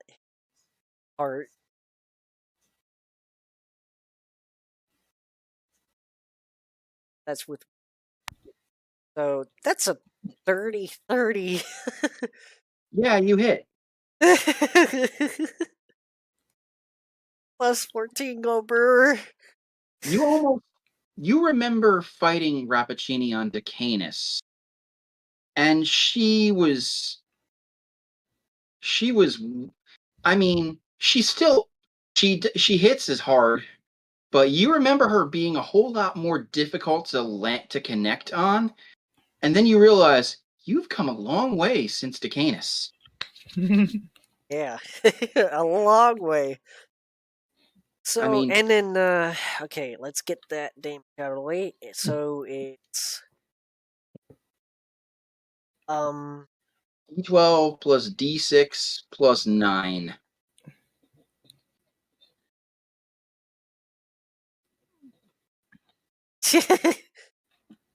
well, oh, D12 plus 9? Just do it that way?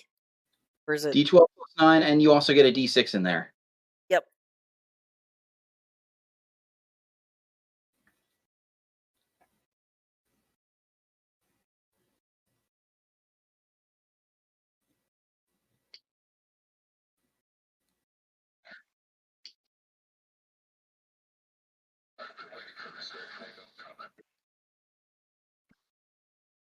Wow. I got a 1 on that D6. Okay, total 22. Very good. Oh, wow, that D12 was a 12.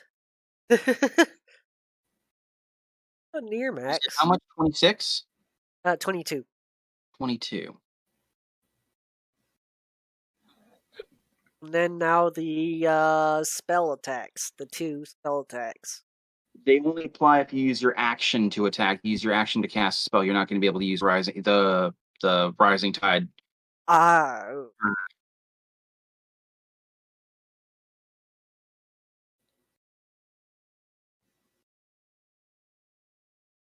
Okay, and now it's Nestor's turn. You see the shattering pole, like the claw comes down, tears across, and you see the beam he is projecting flicker and sputter just a little bit. The aura, the electricity aura around him, stays strong, however, and even though the beam like flickers and sputters, it ultimately reignites.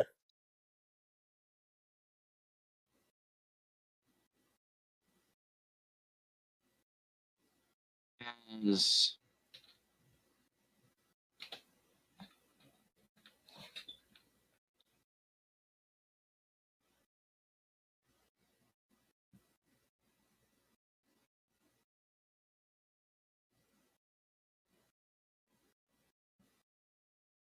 see.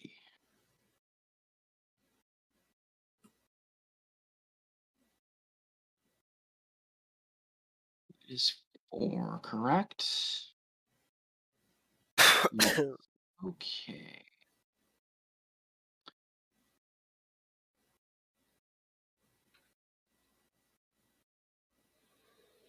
Oof. 44, 68,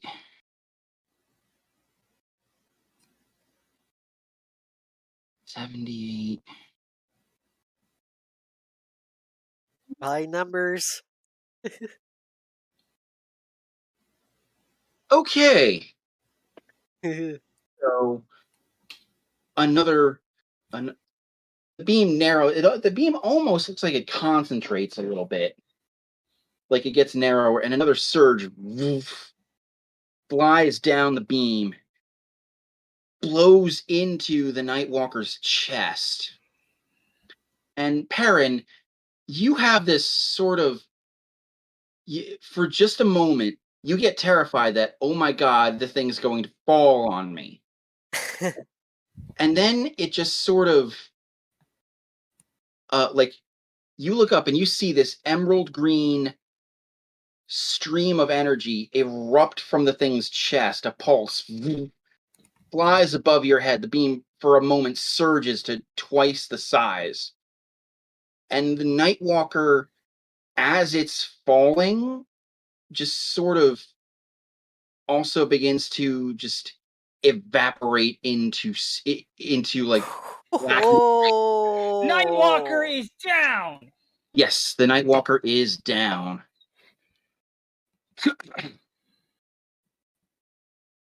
And you see Nestor strain as he like pulls his hands down, the beam follows, and his hands are now pointed right at Rappaccini's face. Can Senku, you are up. I flank with her again? You can. All right. I'm going to do that. And if I'm correct, I get 3 attacks due to the haste? 2. You get 1 for your action, 1 for haste. Okay. 1 for my action and 1 for... I'm forgetting that Leafa isn't here with us. Which let me do that. You were never able to attack 3 times. Oh. That is a... Oof. That's a 31 for the first strike. That'll hit. So that's 1d10 plus... Actually, no, not 1d10 plus 2d6. I'm going to roll a 1d6 for the wind damage.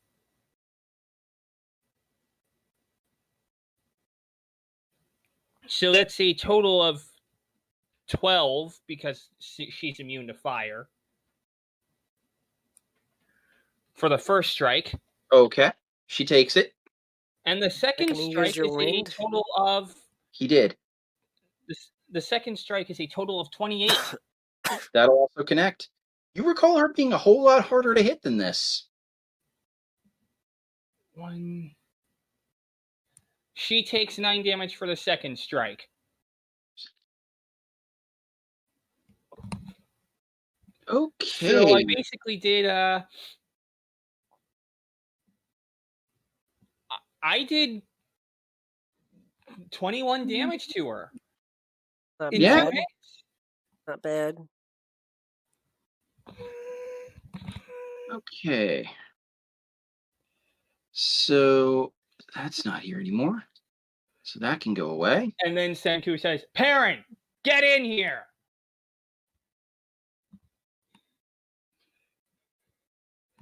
Nightwalker is down. It is your turn, Perrin.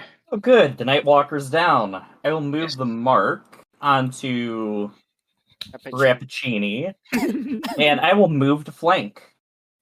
We're all pretty much flanking her right now. I'm gonna say, unfortunately, you cannot.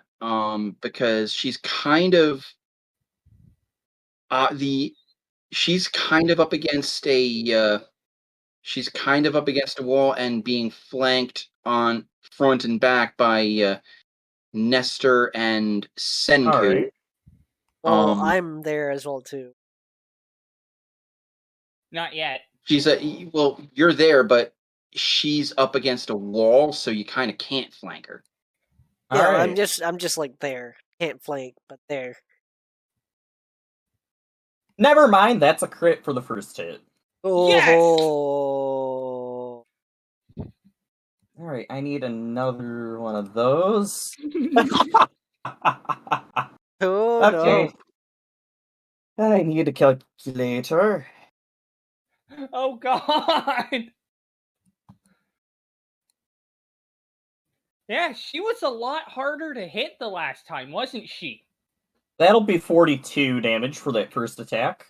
Ooh! Ooh. And I still have 2 more. That'll be a 32 to hit. That'll hit.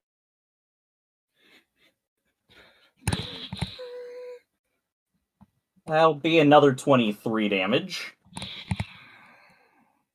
And that's a nat 1. Ah. Okay. Make me another attack roll. 20.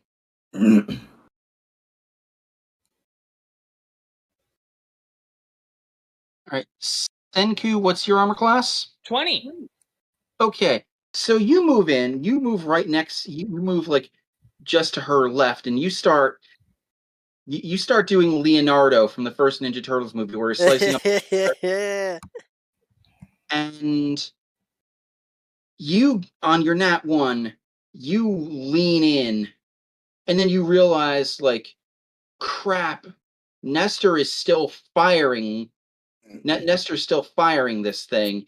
So you correct your step as you're swinging, and Senku, you get a really close shave.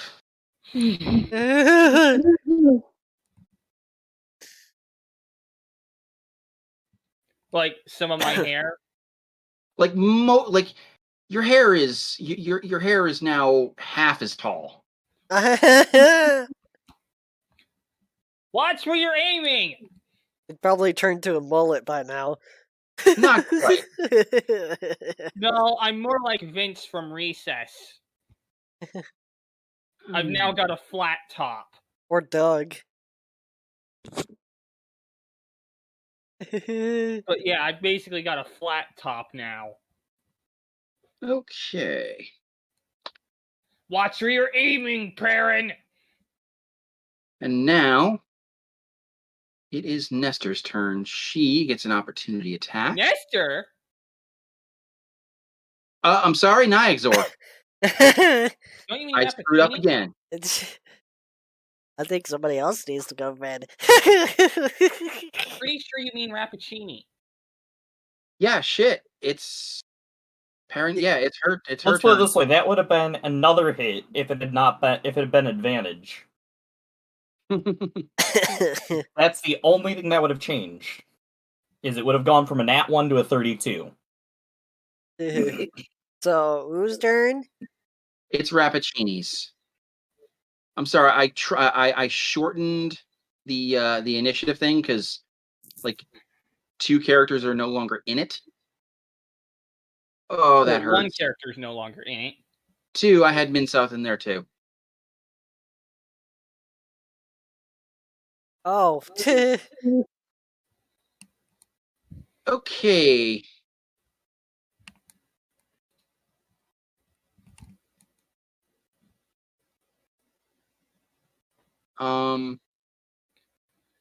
Is it just me or is Rappaccini caught in a three-way?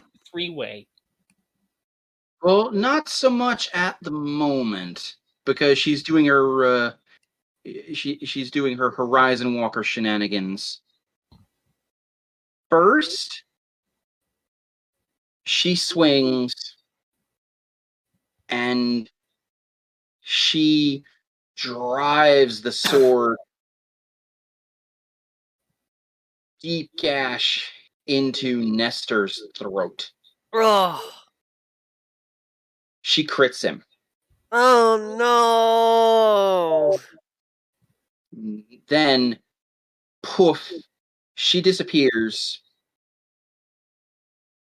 And she swings at you, Senku. And you're expecting it, so you duck, and your haircut is a whole lot shorter, and it just bounces. It doesn't even bounce off the wall. It sticks in the wall. On that one. And then she's still holding on to it. She poofs again, appears next to you, Niaxor, and she tries to run you through. And one of those pseudopods moves up and sort of there's a bit of a splash as it knocks the sword away. And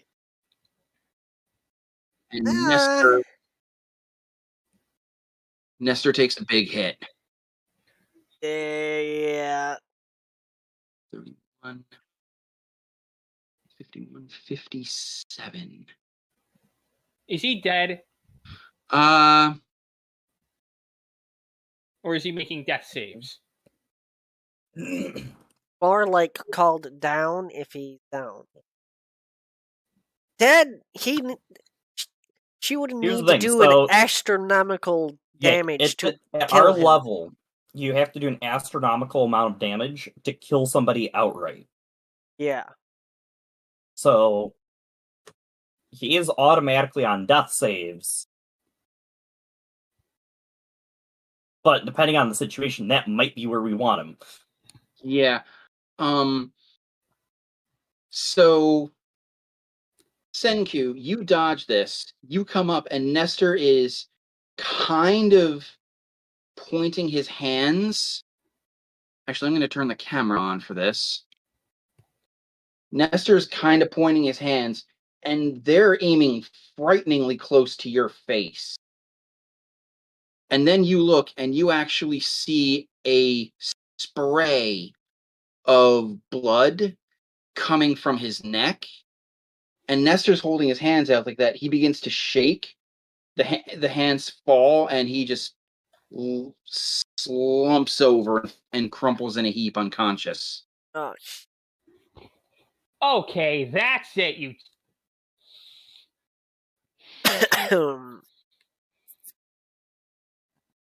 I'm only gonna get one attack, but in this case, it's all I need.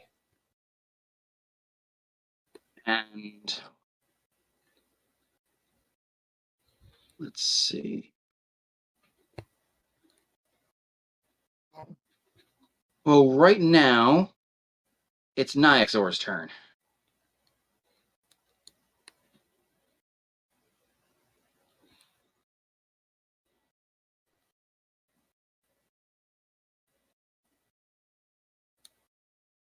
If I'm correct, his spell just died. Oh, yeah.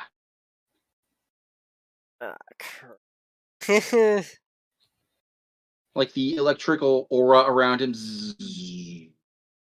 Now Fade. How badly is Rappuccini looking? Now he.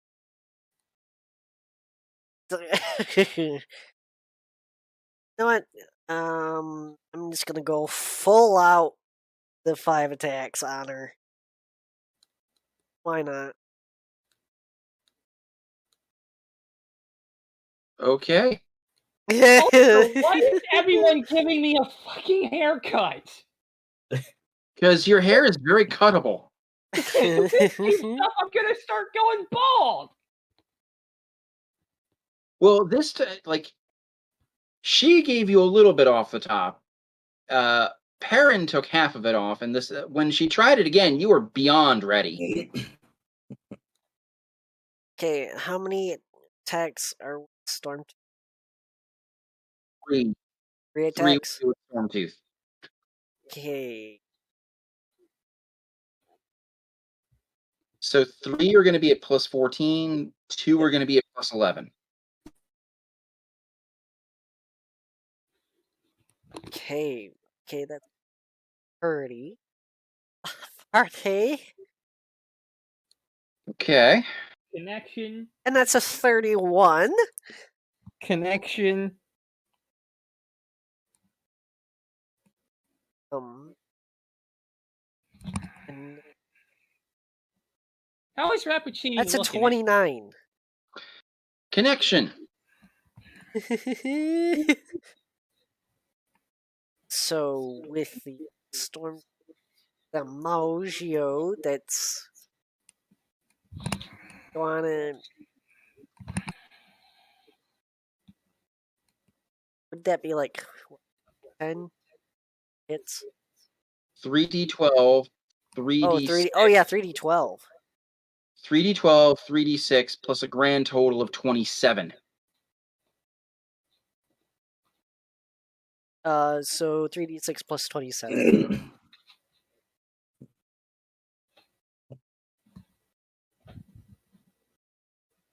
How is Rappuccini looking? 1 second. Say that again, Nyxor. 3d6 plus 27. Correct. Plus another 3d12 on top of that. Yeah, the 3d12. Wow, 3d12 is a 21. Ouch! Oh, 39 with the 3d6 plus 27. That's 39. 39 plus 21. That's You did 60 damage. And now for the pseudopods. And that's 4 of them, right? 2. 2? Just 2. And that's a 20. That'll connect.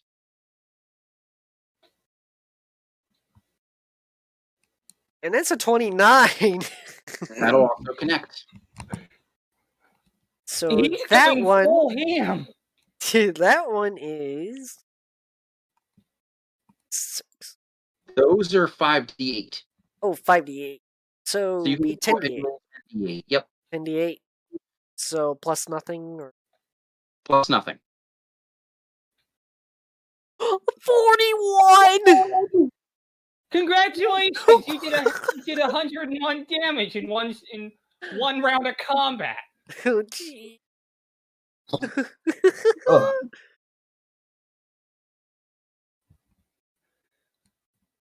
Shing, shing, shing, boom, bam! Oh, great. Nestor's down, so actually Nestor has to make a death save. So Senku, you can go. Spare the dying. Good And that just choice. automatically stabilizes. Yeah, that stabilizes. Okay, good, because Nestor failed his death save. Oh.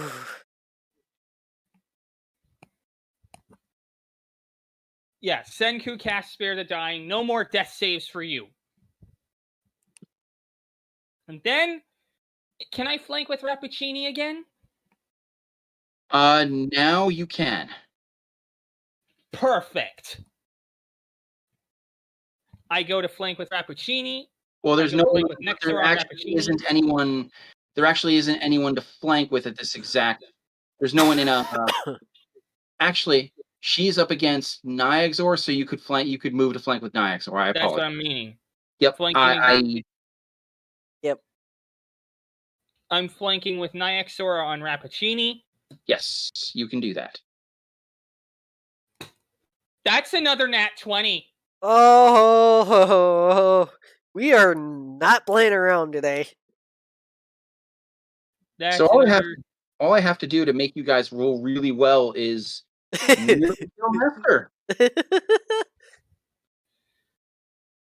That's 13 Dimaggio. Not bad, not bad. And another 14 Dimaggio. So that's Nice. 27 in grand total. Boom! Right across the head. Kabong! Like, and for the first time, like, you've not seen Senku actually angry. Like, you can see his red eyes burning like hot coals as he just goes, boom! Okay, well, at this point, we're back to the top of the order. Perrin. Right. Let's take care of Rappuccini. And that is a 23 to hit. That'll connect. All right.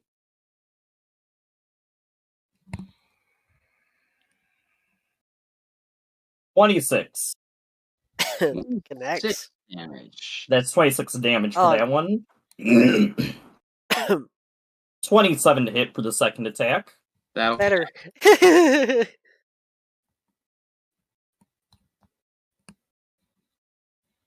19 damage. 18 for the haste attack. 18 does not connect. And offhand, 25 to hit. That'll connect.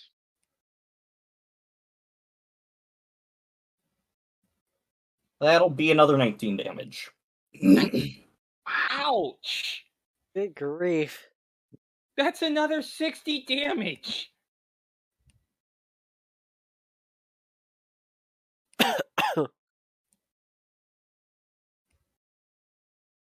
Okay.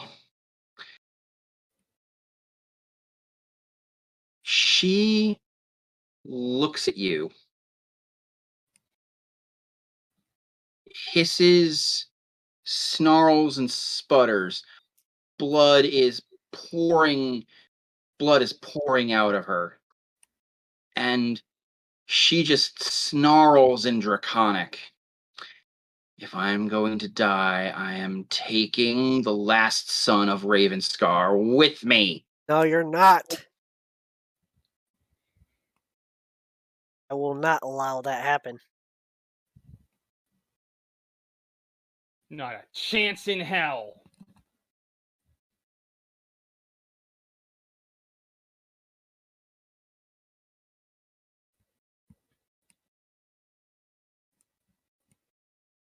She Do we get an opportunity attack? You do not. Not unless she leaves our reach. She quickly draws a short sword, and even as she's pulling it out, you see blood from her left arm just sort of flow down the blade. She channels some energy, and you see her weapons flare up and ignite.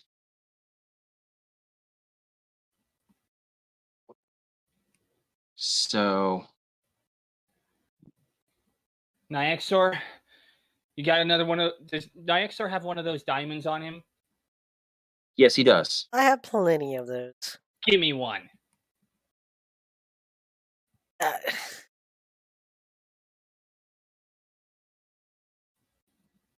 Trust me, Nyaxor. So, I based on, I don't know if I can right now. I don't know. defenseless. So it's AC 22. And you know I have revenge. Then get ready to use it. Okay.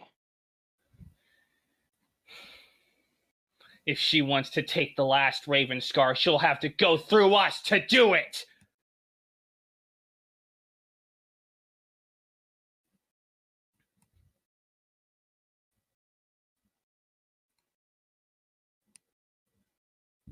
So she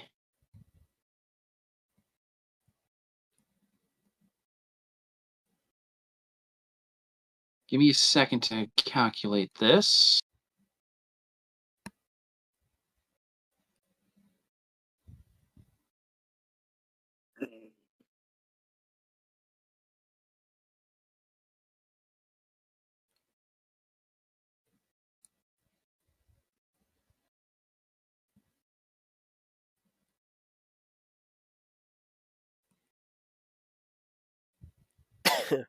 It's a damn shame I couldn't, heal Nestor and cast Spare the Dying.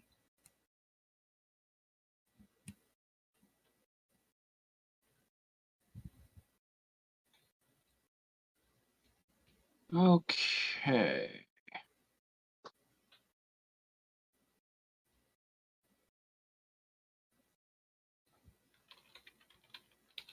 Wouldn't make sense because I for you.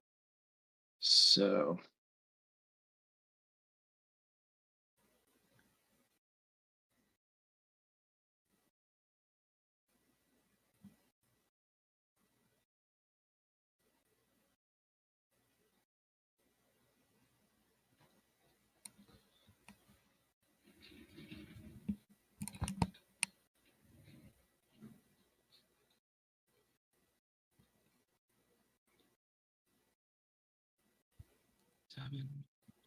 And as I've said before, if this Rappuccini chick wants to get to wants to kill Nestor, she'll have to go through us first.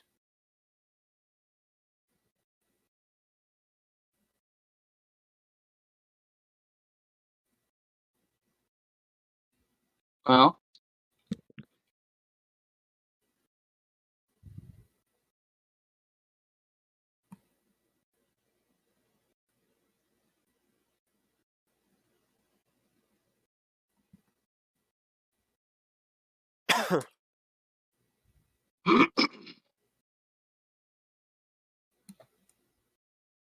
And is one of us in her path?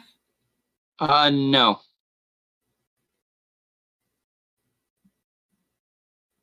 I thought Perrin was. Hmm?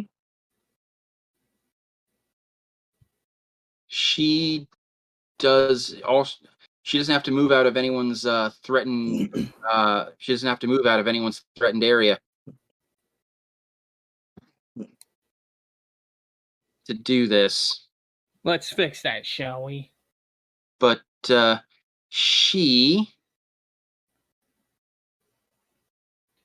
with one swipe, one of her swords, she slits Nestor's throat. Oh. She flourishes, brings her, and with her short sword and her long sword, just literally falls on Nestor and impales him with both of them. And they are burning.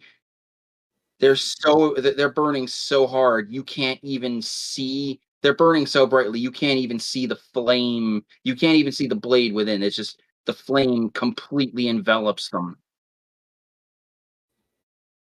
That's just gonna send Naxor edge. He's gonna. Yeah, the lightning's crackling down his body.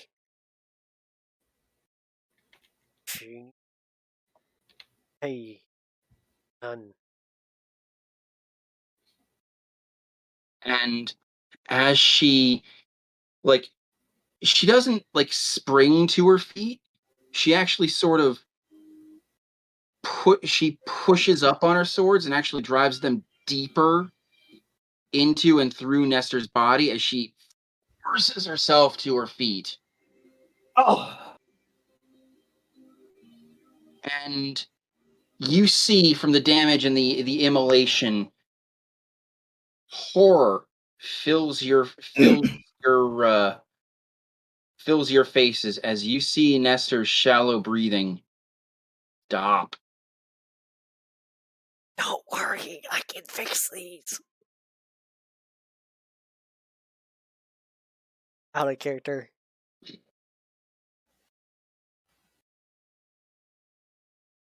And out of character, I was actually also trying to watch a hockey game Oh! that went to overtime and lost to a really crappy goal. So she turns and she looks at you, Nyaxor, with this sadistic grin. And she sarcastically curls her snout into the closest thing she can to a kiss. He's gonna hiss.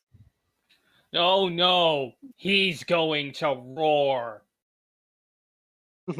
Forget hissing. Nyaxor has hit his limit.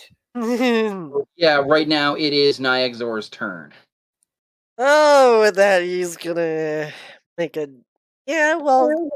for show, a draconic roar and anger, and do the 5 hits again. Okay. And He's royally pissed now. And I'm going to say his lightning isn't blue anymore. It's gold. Well, that's a 30. Nyaxor is the legendary Super Dragon Boy. And no.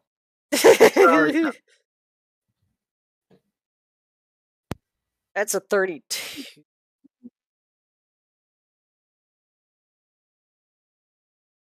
2 hits.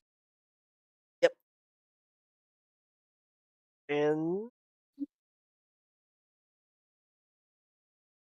last one is that 20. So that'll be a total of. This is with Stormtooth, correct? Yes. I'm just doing it, making it easier. Yep. attacks. So essentially, it's instead of 3d12, 3d6, and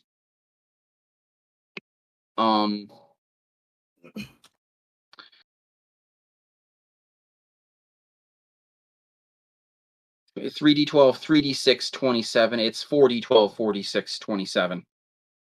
4d12.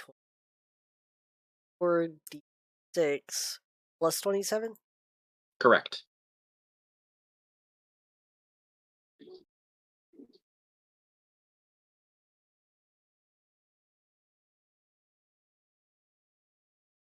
Whew. 28 and 41. Okay. And yeah, okay, how many for rolls for the all For the Rising Tide. for the pseudos? That's 2. You get 2 attacks. Only 2s. Yep. Let's And these are see. plus 11 instead of 14. Yep. 25 Will connect. and 27. Will connect.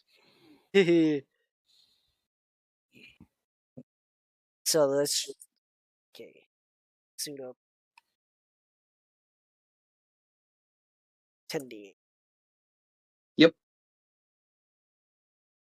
Basically, Nyexor is not sparing her this time, is That's he? a 37. He's pissed.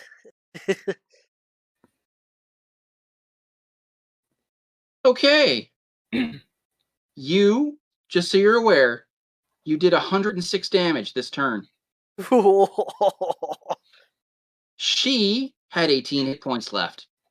Oh my goodness. So you She's making death saves.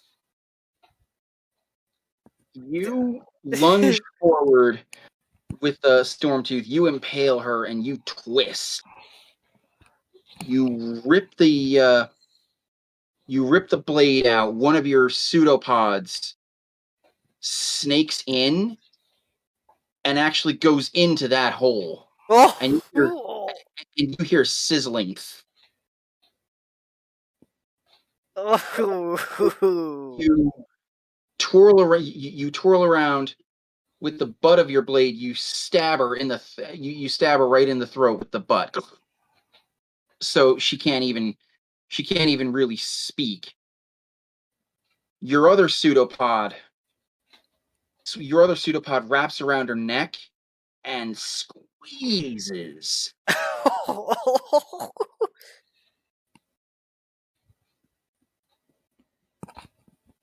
And you then, with your haste action, almost in the blink of an eye, you reach in, you go in through the hole, and sort of flip her sideways. You pull one way, the tentacle pulls another, and you rip her in half. Oh my god! God! Oh Jesus! Oh jeez. Well, there goes Lady Rappuccini. Yeah, Jeez. she done fucked up. Well, he Nyexor might have liked her, but she done fucked up by killing his friend. Nyexor did what needed to be done. Even if it took Rappuccini smashing his berserk button. Let's resurrect Nestor, by the way. Yes. Yeah. I'm pretty sure I will have a prepared revivify and a regenerate. And and don't worry, I'm on deck with cure wounds. You look at him, and at first there's some hope that you can just, regenerate or cure wounds. But you look, he is and you check. There's just this huge pool of blood right around his neck that is spreading out that is spreading out across the floor. It's sort of weird to like you've stepped in pools of blood before, but this is one of your own. This is one of your best friends. So it's a little off-putting there, and you immediately can tell that I exhort Diamond now. Yeah, I can do Revivify, yeah.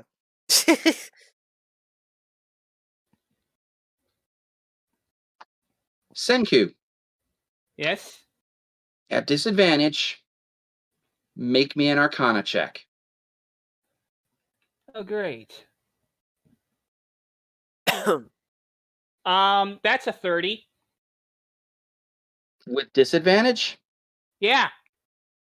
Gee. I got a 14 and an 18. Plus 16. Okay. Gee. God, that's disgusting! I know, right? Yes, it is.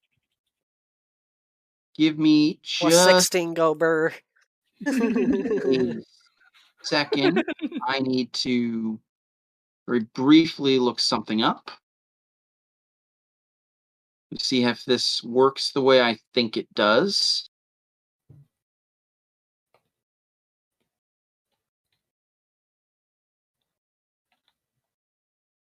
Yeah, because regenerate. Because I was thinking, like, Revivify will get him up to 1 hit point, and then I could put Regenerate on him, which I touch him, it stimulates the natural healing abilities. Gets like 48 plus 15. And for 1 hour, he regains 1 hit point at each start of his turns, so that's 10 hit points per minute, and targets severed like body members, fingers, tails, blah blah blah.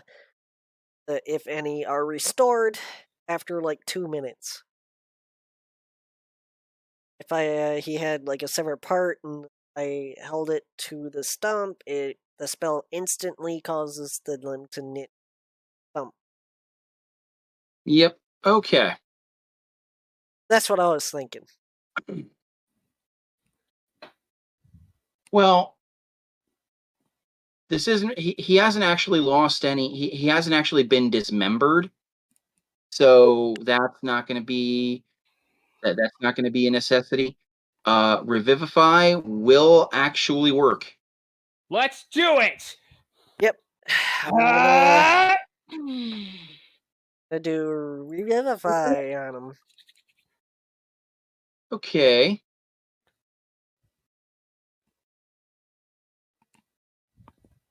And then, Do me a favor. yes. Roll me a percentile. Okay.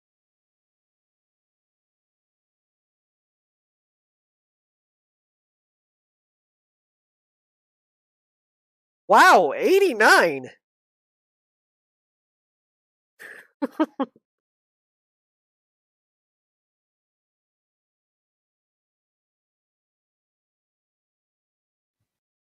Okay.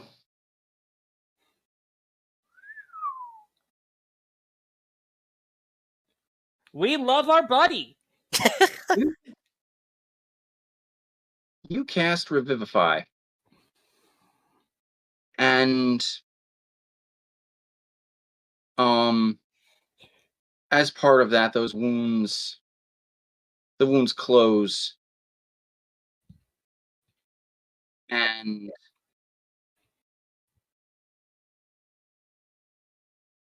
make me a perception check.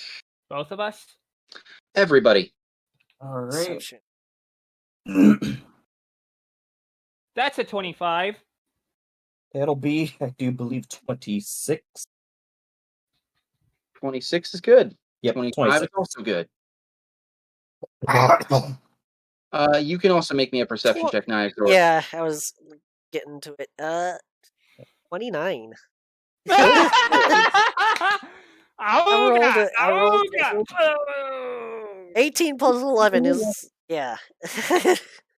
So, how Revivify works is it essentially prevents, it essentially almost forces the soul, if it's willing, back into the deceased body and reanimates it. Now,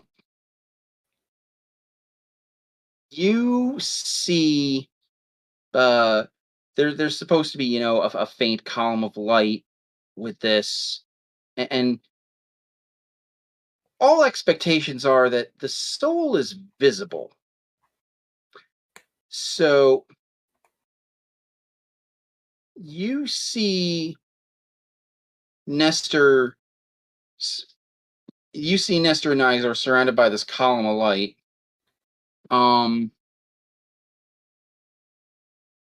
The spell works.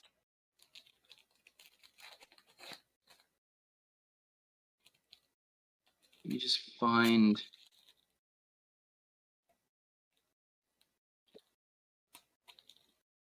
the spell here. We're not losing our buddy, hopefully. Well, you see, after like 6 seconds, Nestor's body like arches up, like Nestor's body like arches up, and you see the color. You see the color flood his skin as he takes a gasp. I'm gonna instantly give him Cure wounds. I hand him one of the greater potions, actually. Now you do that, and everyone is. You're not 100% certain, but you're pretty sure you're supposed to actually be able to see the soul re-enter the body. You didn't. It got in the clone.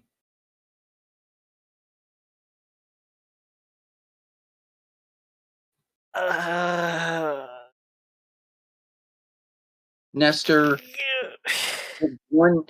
sits bolt upright, clutching his throat. He's like, that was terrifying. I'm gonna hit him with a cure wounds.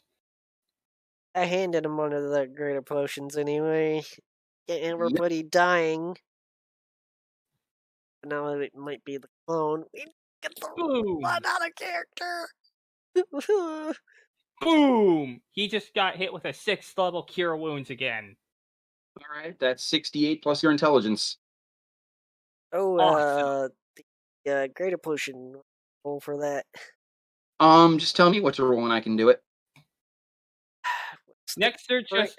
I can't Nestor remember just- what the greater is. Is it like 3d6 or something? Give me 1 second, I'll look it up.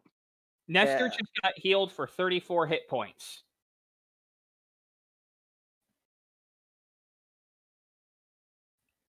Greater healing is 44 plus 4. 44 plus 4.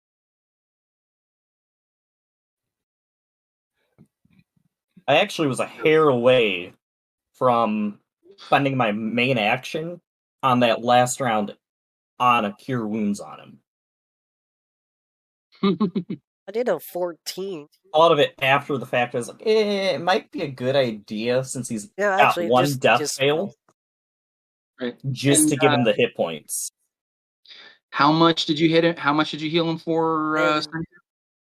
I healed him for 34 hit points. 48. All right. So Nestor sits bolt upright. Says, That was terrifying. I never want to feel that kind of fire again. You okay, buddy? I think so. You're probably just gonna still see this pissed off Dragonborn with just lightning sparking everywhere. Where's Rappaccini? Did she get away? No. Killed Alright, her. I'll just look over at her. I killed her. You didn't kill her. You ripped her in half.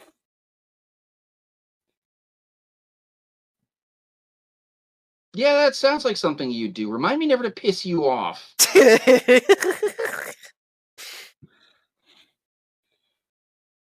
Nobody misses my friends or my family. You see, Nestor's hands. You guys can all make me intelligence checks. We're just about done here. Oh, yay. That's a +6. Oh, That's a including 17. me? Yeah, we're not going to talk about that roll. That's a 17 for my intelligence check. Let's Okay. try again, roll 2. Let's try Intelligence? Snake Eyes. Oh, shit. So even Well- if I had advantage, it would have been a nat 1. Ooh. Well, That's 22. Okay. No perception check needed here. You see Nestor's hands glow this sort of blue-white color as he presses them to his body, and you've seen Leon Hand's work, and he just sort of pumps himself with a little bit of healing energy he has.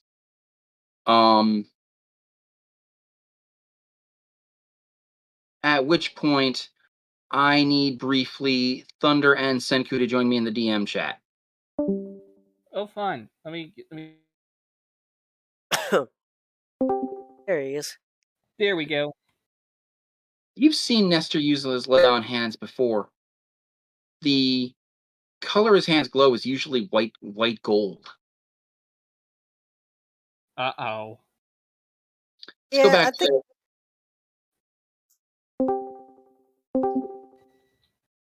Oh, we've got problems. I, Ugh. No more easy way to problems. correct that. Well, here's the thing. And Senku. Actually, Senku, join me in the DM chat.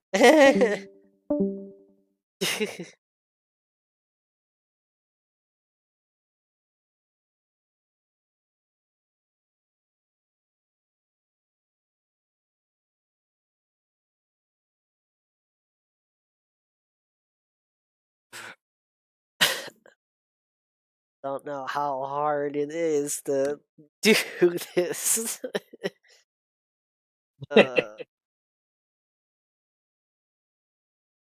Plus, on top of working, oh man.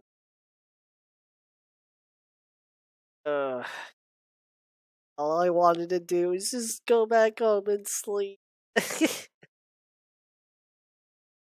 Right? Meanwhile, I'm just pissed off at that hockey game because the last 2 goals, which are the ones that sealed it, were the ugliest goals I've ever seen. Can I Oof. spread it to the party? It's up to you if you want to or not. Senku pauses. Guys, why would Nestor be willing to go into the body of a clone that's in the hands of the cult? Huh? He looks at you and says, I wouldn't be. Exactly. So the soul has to be willing to go to the clone's body. Nestor's Clearly, soul. I wasn't. Exactly. So that would mean Nestor's soul is right here. It's still in his body. Way to go, Captain Obvious. No, as in that's why we didn't see his soul re-enter his body.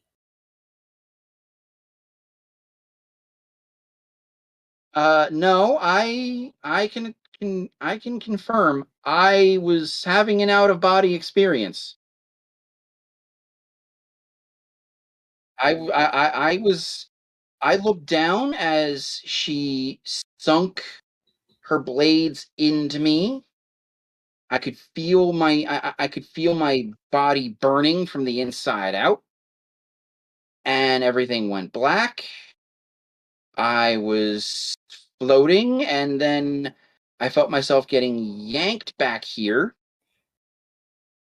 and now we're having this conversation.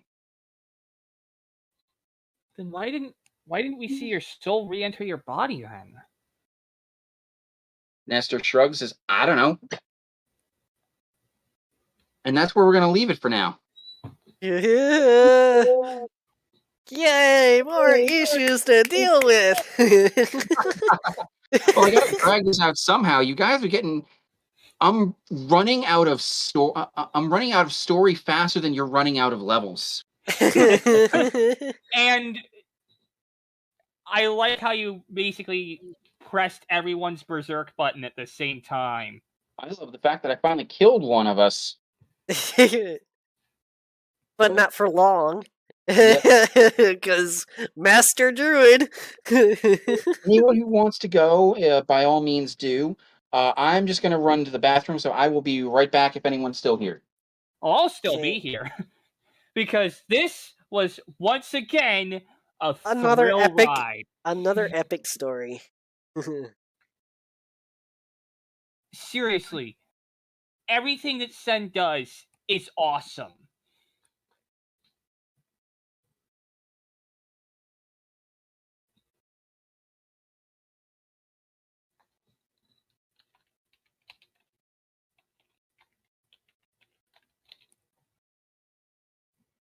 Seriously, every single session we've had so far has just been a thrill ride and a half.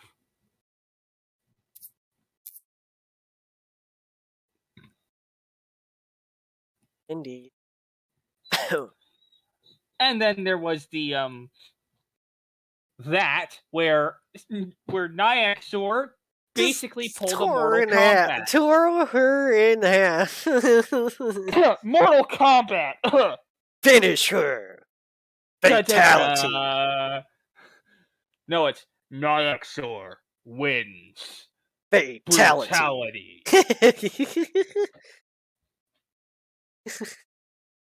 Dun, dun, dun, dun, dun, dun, dun, dun.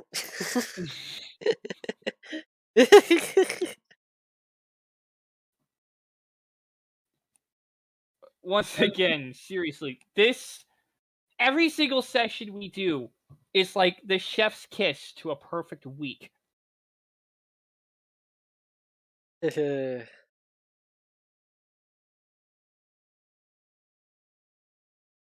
you know what? There could be something else going on. Remember how magic is half effective? We got a lot on our hands, man. Yeah. we got a lot of stuff we need to get to. Oh, and Boring the lightning sneezer.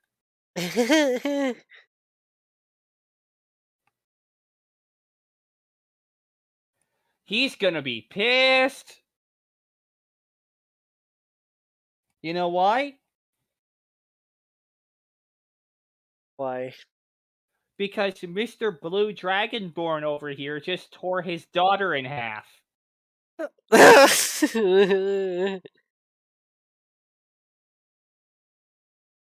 It's like, he tore her in half.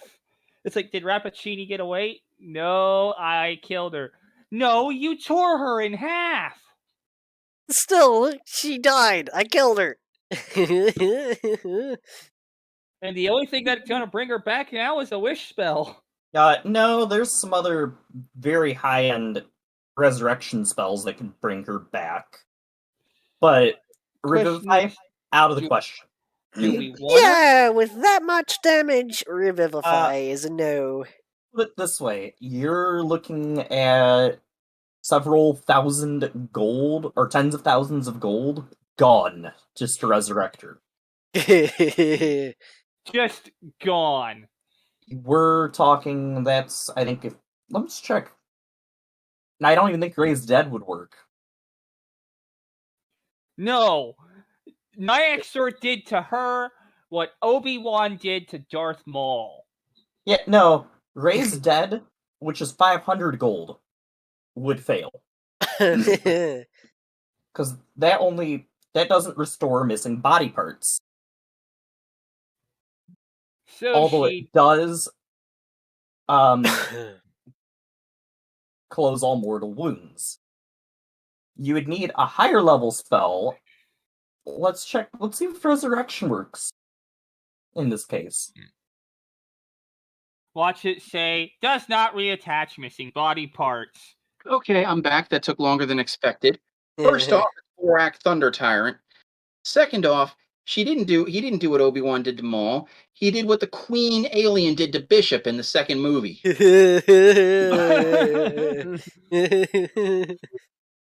Oh god. So Nyxor literally pulled in aliens.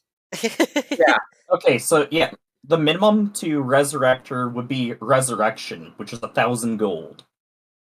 Down the drain. So, little peek under the hood. That Nightwalker. I gave it a little extra hit. I gave it a little above its 350 average hit points. I gave it like 370. To compensate for the fact that it was, because it had a sunlight sensitivity, all of its attacks were at disadvantage. That's why it was missing so much. But it did 3d8 plus 4d6 cold damage plus 9. Gee. Oh, if I'd realized that it had been cold damage, I could have negated a lot of that. That was my mistake for not explaining that. And get this. Just and to actually, show you I could have been doing potentially more damage unless it's immune to cold. It's not. It has no cold or fire resistance or immunity. Yeah, I should have. If I had realized that, I should have been upcasting Absorb Elements then on every hit it scored. But fun fact. That was a challenge rating 20. Yeah. Nightwalker is a CR 20. What are we doing? Being incredibly overpowered. Yeah, that's a CR 20. The thing is, it wasn't quite as powerful as it could have been. I mean, because it was in broad daylight, it had, like I said, it had disadvantage on its attack rolls. Because I didn't want to throw a CR 20 at you. I didn't want to throw a straight up CR 20 at you that could just cast haste 3 times a day on itself. No, I wanted it to be I think ultimately it would have been a CR. I think ultimately it might have been like a CR 19. Maybe you could argue an 18. Yeah, that's still a pretty high challenge rating. That's still a challenge rating of 19, which would take a level 19 party a quarter of their resources to beat. And we did that with less than a quarter. Yeah, I only used 3 spell slots in that entire encounter. Honestly, I probably would have gone to 4 spell slots used.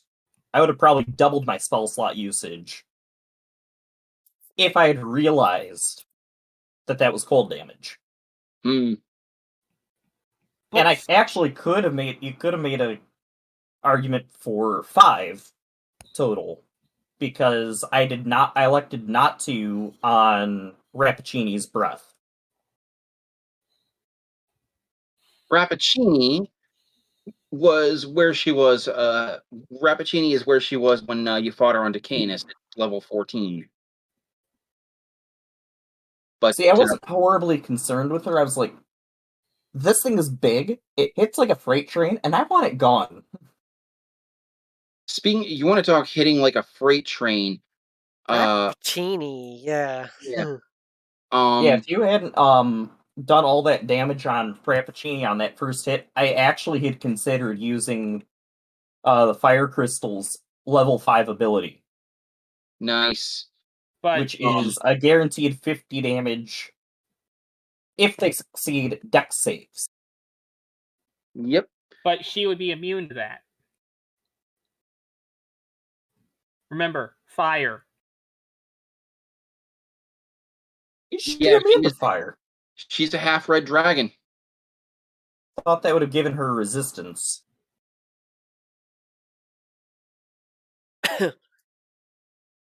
Yeah, because I got resistance.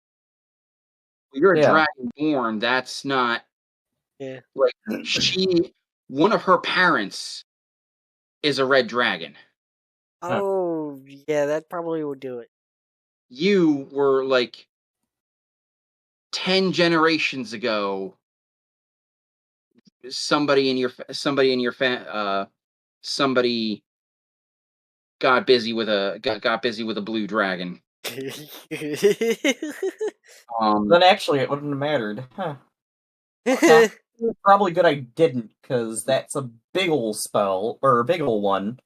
But another little peek under the hood.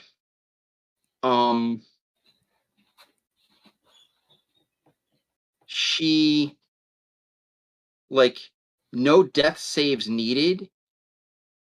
Her damage output was so astronomical that she actually did kill Nestor. Yeah. She did 100 and... Nestor's max HP is 165. She did 180. Good lordy. And then we immediately Well, negated I think all her actually the efforts. problem typically becomes, it depends on the rule you want to end up using. The rule I've usually seen has been, in that case, if you have 1 hit point and you take 3 attacks, the first attack goes to your hit points. The rest become instant crits, which are 2 death saves each. He was already in the... He dropped... Whereas in this case, it was a 0 hit points, 1 death fail. So the first one's a hit and an auto crit. So actually, the very first one would have killed him. Because that's the I thought silliness it was with like those automatic rules. death save. So if you're prone and you take a hit, I think it's if you're prone. There's something that's like if you are down and unconscious. I don't know if it's the unconscious or the down that does it. If you take a hit, it's an auto crit. And if you get an auto crit when you are making death saves, or if you get crit on death saves, it's 2 death saves instead of damage. 2 failed death saves. Yeah, so 2 hits when you're down is enough to kill you. But if you're on your way down, typically people end up doing it where it's like you don't get it. It's very rare to see really high-level players or characters killed outright. Unless it's like something stupid like that, where it's like, you're already down, and somebody's like, I want to finish you. Well, Because it's very easy, if a person's down and dying, to kill them. Yeah, but I think we do it is if you take more than your maximum hit points. Yeah, which... typically that's a much better way to look at it. Until you get to the higher levels. To be clear, this was a very unique situation. This was a very unique situation, and not necessarily something that is going to... It's very hard to tell what the actual situation, or what actually causes that death there. If it's the extraordinarily high amounts of damage, or the fact that those hits are auto crits. No, I kind of went with both. Like, he had to make... I didn't go with the if you're hit, it's an auto crit rule, but if you're hit while you're down, you automatically have to make a death save. And I also went with if the total damage over the round, if all 3 attacks she made did more than or did equal to Nestor's max hit points, regardless of death saves or not. He was going to die. Yeah, because about the only way to auto kill a player by damage at our level would be to have us at low hit points and have us get breath weaponed by a ancient dragon, and have that ancient dragon roll very, very, very high, and us fail the save. Well, It's absurd how hard it is to kill a high level character. But under the a peek under the hood at Rappaccini, I used the priest NPC as like the baseline and just piled on class levels and stuff. And the priest has an ability where, as a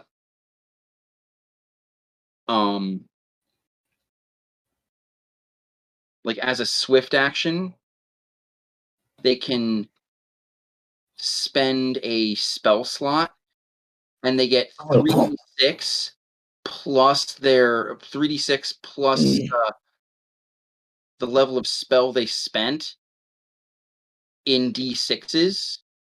Yeah. For every attack they make in a round.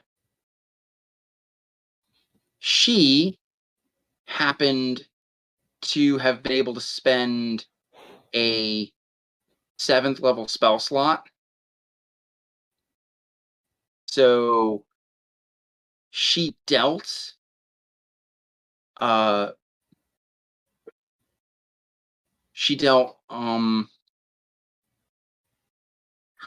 normal longsword damage, 3d8 plus she hits like a truck. She did 3d8 plus 26 normally. Yeah. Plus 10d6 on top of that 3 times. Yeah, and I actually just went and looked, and I'm using blue dragons because that was the ones I just grabbed. An ancient blue dragon can max out on breath weapons at 160 damage. That would not kill all of our characters, or does not even have the capability of killing all of our characters, even if we were at 1 hit point. Because I have 179 max. I'm lower. I have 165. So that comes. So we're out of the close, but it doesn't outright kill. Yeah, it's close. Because that's all that would end up being for you or I taking maximum and failing the save, and we were on 1 hit point. Is we're down making saves. Yep. Because that same rule applies where it's you took 160 damage on 1 hit point. You are at 0 saves, but you are down. The thing is, after Rappaccini did that, we basically negated all her work with 1 Revivify, 1 Great Potion, and 1 Cure Wounds. Yeah. Yeah, but yeah, basically the thing with it is, honestly, I don't know how much better off would have been if I had dropped the attacks, because I would have been to 2 attacks offhand and 1, or no. That depends. I might have been down to 1 attack because it's really, really hard to tell if could come down to, does that haste attack qualify to let me have the bonus action attack? Because that bonus action attack requires I use my action to attack. Otherwise, I can't take it. Ultimately, I would rule that, if you use your action to if you're hasted, you use your action to cast a spell, you use your haste action to make an attack. Yeah, I'd let the bonus. I'd let the. Yeah, so it would have just been down 2 attacks, but I would have been. I probably would have only thrown a 1st level Cure Wounds at the problem. Because at the end I was like, crap, she could just go for the kill. That's a very easy kill to make. And The only way I can negate it is just by adding a little health, which increases the amount you have to do in order to even get to the death saves in the first place. A first level Cure Wounds would probably not have cut it. Because that first attack would have probably still instant downed him. Then he'd still be prone, so she'd still have an advantage. Hmm. Well, get off. Right, guys. Take care. And Another wonderful session. yeah, first one of the new year. Yeah. And technically, the 100 sub episode, I guess. Yeah, congratulations for that. Yeah. Congratulations. And Pat, I don't know if you heard that I might try to take a little gander at DMing myself. Yeah, I saw. See, put something together. If I'm so busy though, so we'll Right now I'm just kind of wishing my lungs would stop being silly when I do things like move or try to talk. Yeah, I know it's taking me a lot of effort just even just talking. Yeah, I'm doing better than I was a week ago. Hell, a week ago I was actually probably the worst off I was, and I'm chalking that up to actually the 12 hours in the car. Yeah. Alright, well, good night, guys. Sleep well and feel better, Thunder. Yep. Yeah. But seriously, that thing, I like the fact that it's like Rappuccini says, "I'm taking you with me." Oh. Boom. Naexor says, "You die now." Rip. And then Senku and Naexor together say, "And now we're just going to say no to what Rappuccini did." Boom. Did you really say no to it though? That concerns me, considering his considering Naexor's lay on hands was bluish instead of goldish. Something happened. Yeah. What did she do to him? That's And is there any way to negate it? Those are questions we will have to find answers on for the next time episode on Dragon Ball Z. Oh! Bonk. Yeah, be careful. We don't need Okay, I can't laugh. We don't need this series copyright claimed. Yeah, I know, It's right? transformative. Alright. See you guys. Take care.